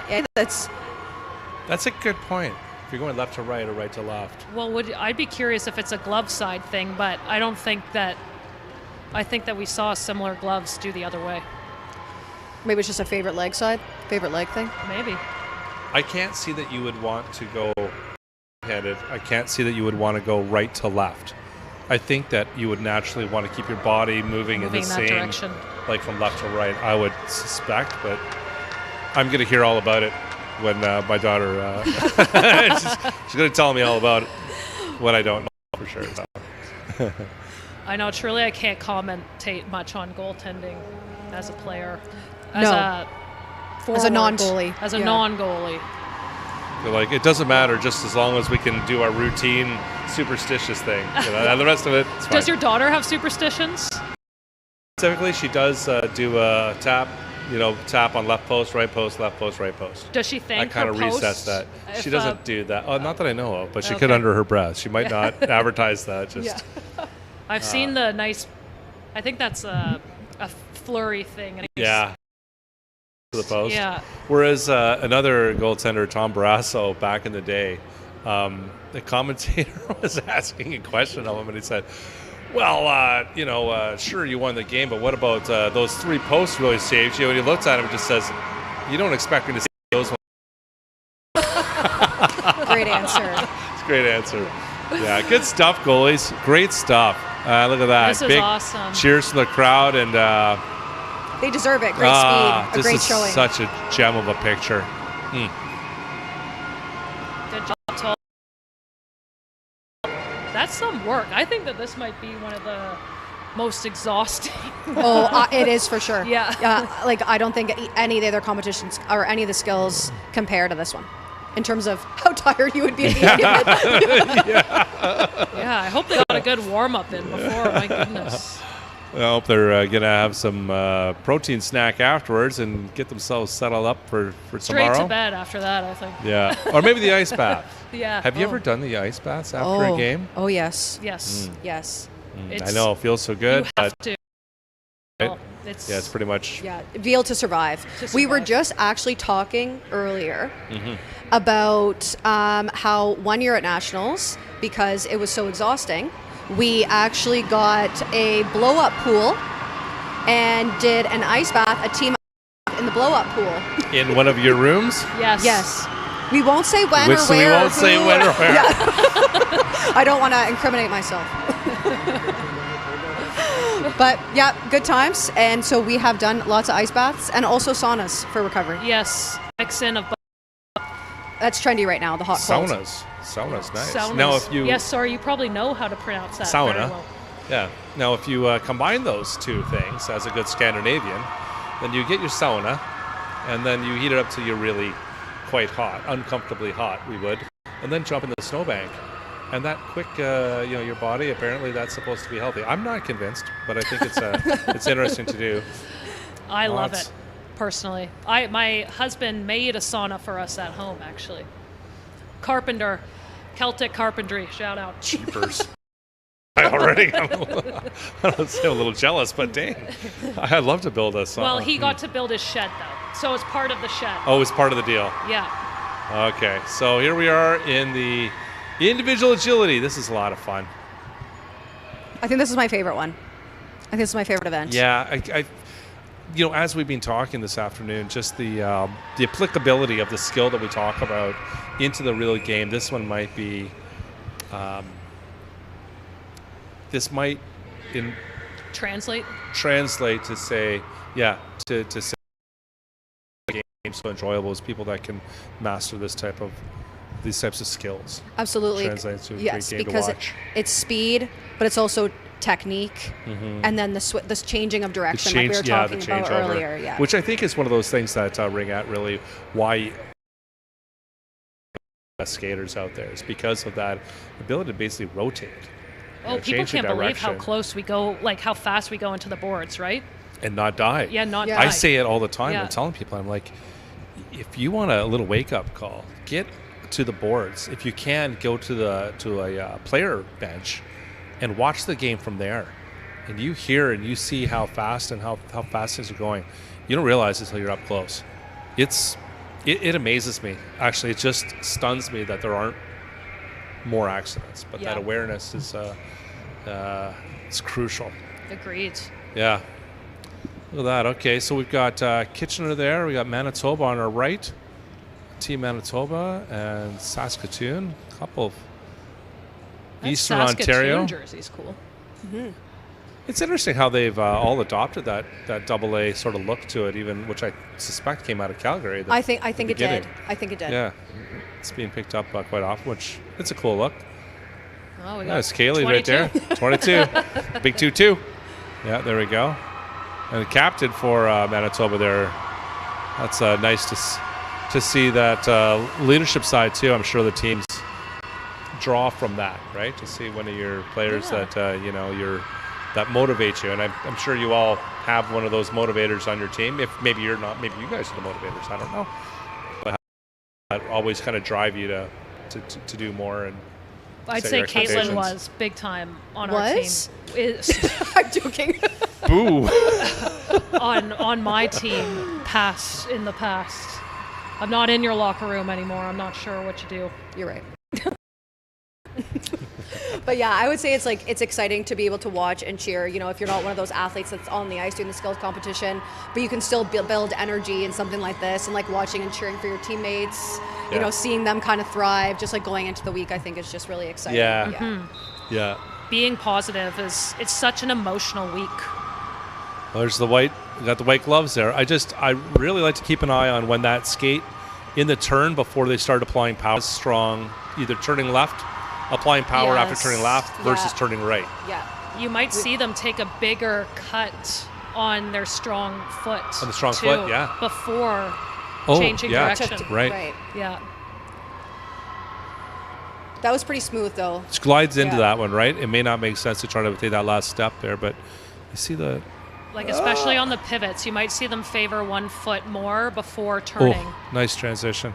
Well, especially they only have to pivot one way, so if it's your favorite way. Yeah, I mean... Even better. Yeah. Bonus. It's like when we do our warm-up skates, we always turn left. Yes. Yes. I know. Important to go the other Why way. is too, that? right? To always do counterclockwise. Why do people? I swear, it's 90. Maybe it's all the time. I think it is all the time. I don't remember anybody ever doing warm-up skate turning right. No, I did have a teammate once that came onto the ice during practice and started skating the other way for exactly that reason. Just to be able to practice on her to tight turn on her other side. Smart. Yeah. Now she's pretty equal here. Just looking from Team Alberta, seem to be pretty strong coming out either side. Good skate. Yeah, looked fast. We have another Calgary. Alberta. More Alberta, yep. Here's those angles we love. The intensity before. Thanks, Mason. I know you can hear us.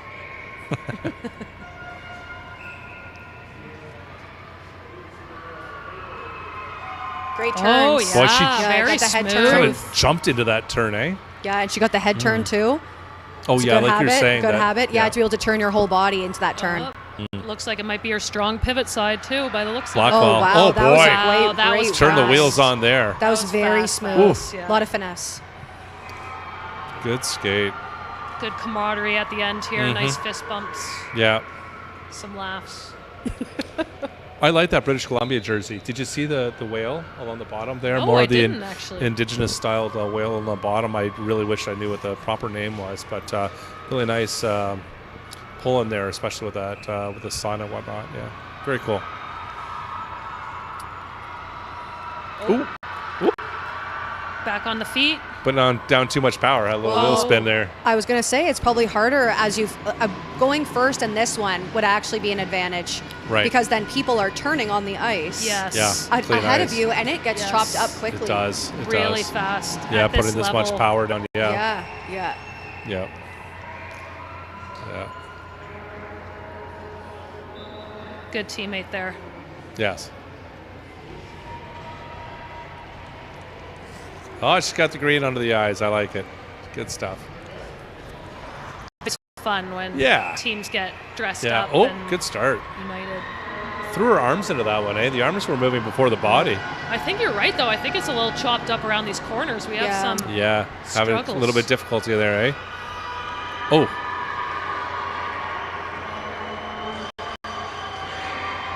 Good job. Good finish. Yeah, though. great Nice finish. job, Great yeah. finish. Saskatchewan, hard working. Yeah.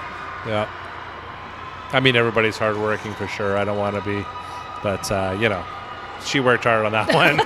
That was a lot. She earned that. Yeah. She earned Extra Yeah. hard working. Yeah. Oh, these are the cool Saskatoon. So Sask again. Yeah. Not going with a traditional green, interestingly. Yes.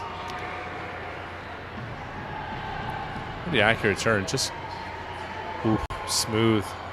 Yeah, I think one of the things that I've noticed about the U19s versus the U16s is I find that the U19s are a lot more efficient at their transition from forward to backwards. Got Manitoba up here, the captain. It's a little smoother. Nice stuff. And I suspect that as you get older, of course, your core strength gets, you start building more core strength. Good turn in.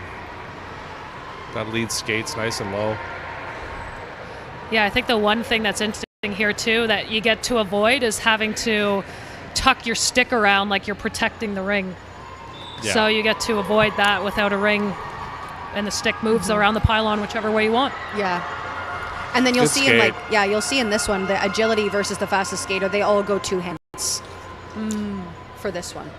Most of them are skating two hands the whole time. Well, I suspect that just even not having I've tried to skate without a stick, like at open skate, and it's a lot different. Yeah, it feels weird, yeah. Yeah, it's almost like you're providing tension on both sides of your stick, which keeps your arms in a certain place. And then, she's kind of switching from one hand to two That hands two here. hand. Yeah, for the weight, the It lean. makes a lot of sense. Yeah. Having that Stability. that balance of putting that much, 3 pounds extended out there. I'm sure. Yeah, She's got doing some- great yeah, too. Great, Yeah. quick crossovers. Yeah, look Quick at that. foot Turn the speed. wheels on. Good stuff. Not super long strides, but really quick and efficient. Oh, great job. That was great to watch.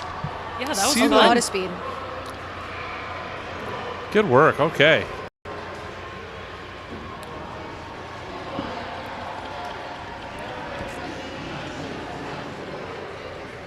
Were those our last skaters?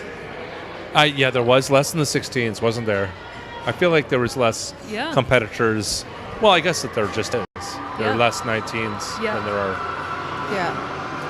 Well, we're not out there on the ice with them, but it looks like they split the ice. Yes. So we only saw half the competitors for that one.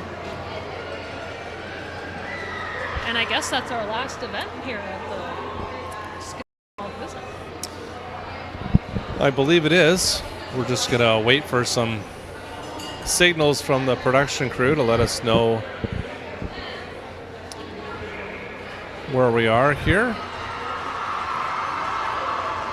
Well, that was excellent skill that we got to see today. I'm really excited to see how their age groups pan out and who the champions are going to be. Yep. We'll start to see the results.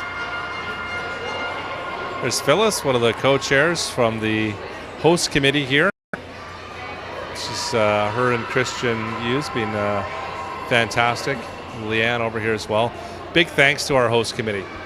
Yes. It's a tremendous amount of pleasure work. working with them. Honestly, I you know how it is with groups of people, but you have a bunch of volunteer groups of people, which adds another angle to it.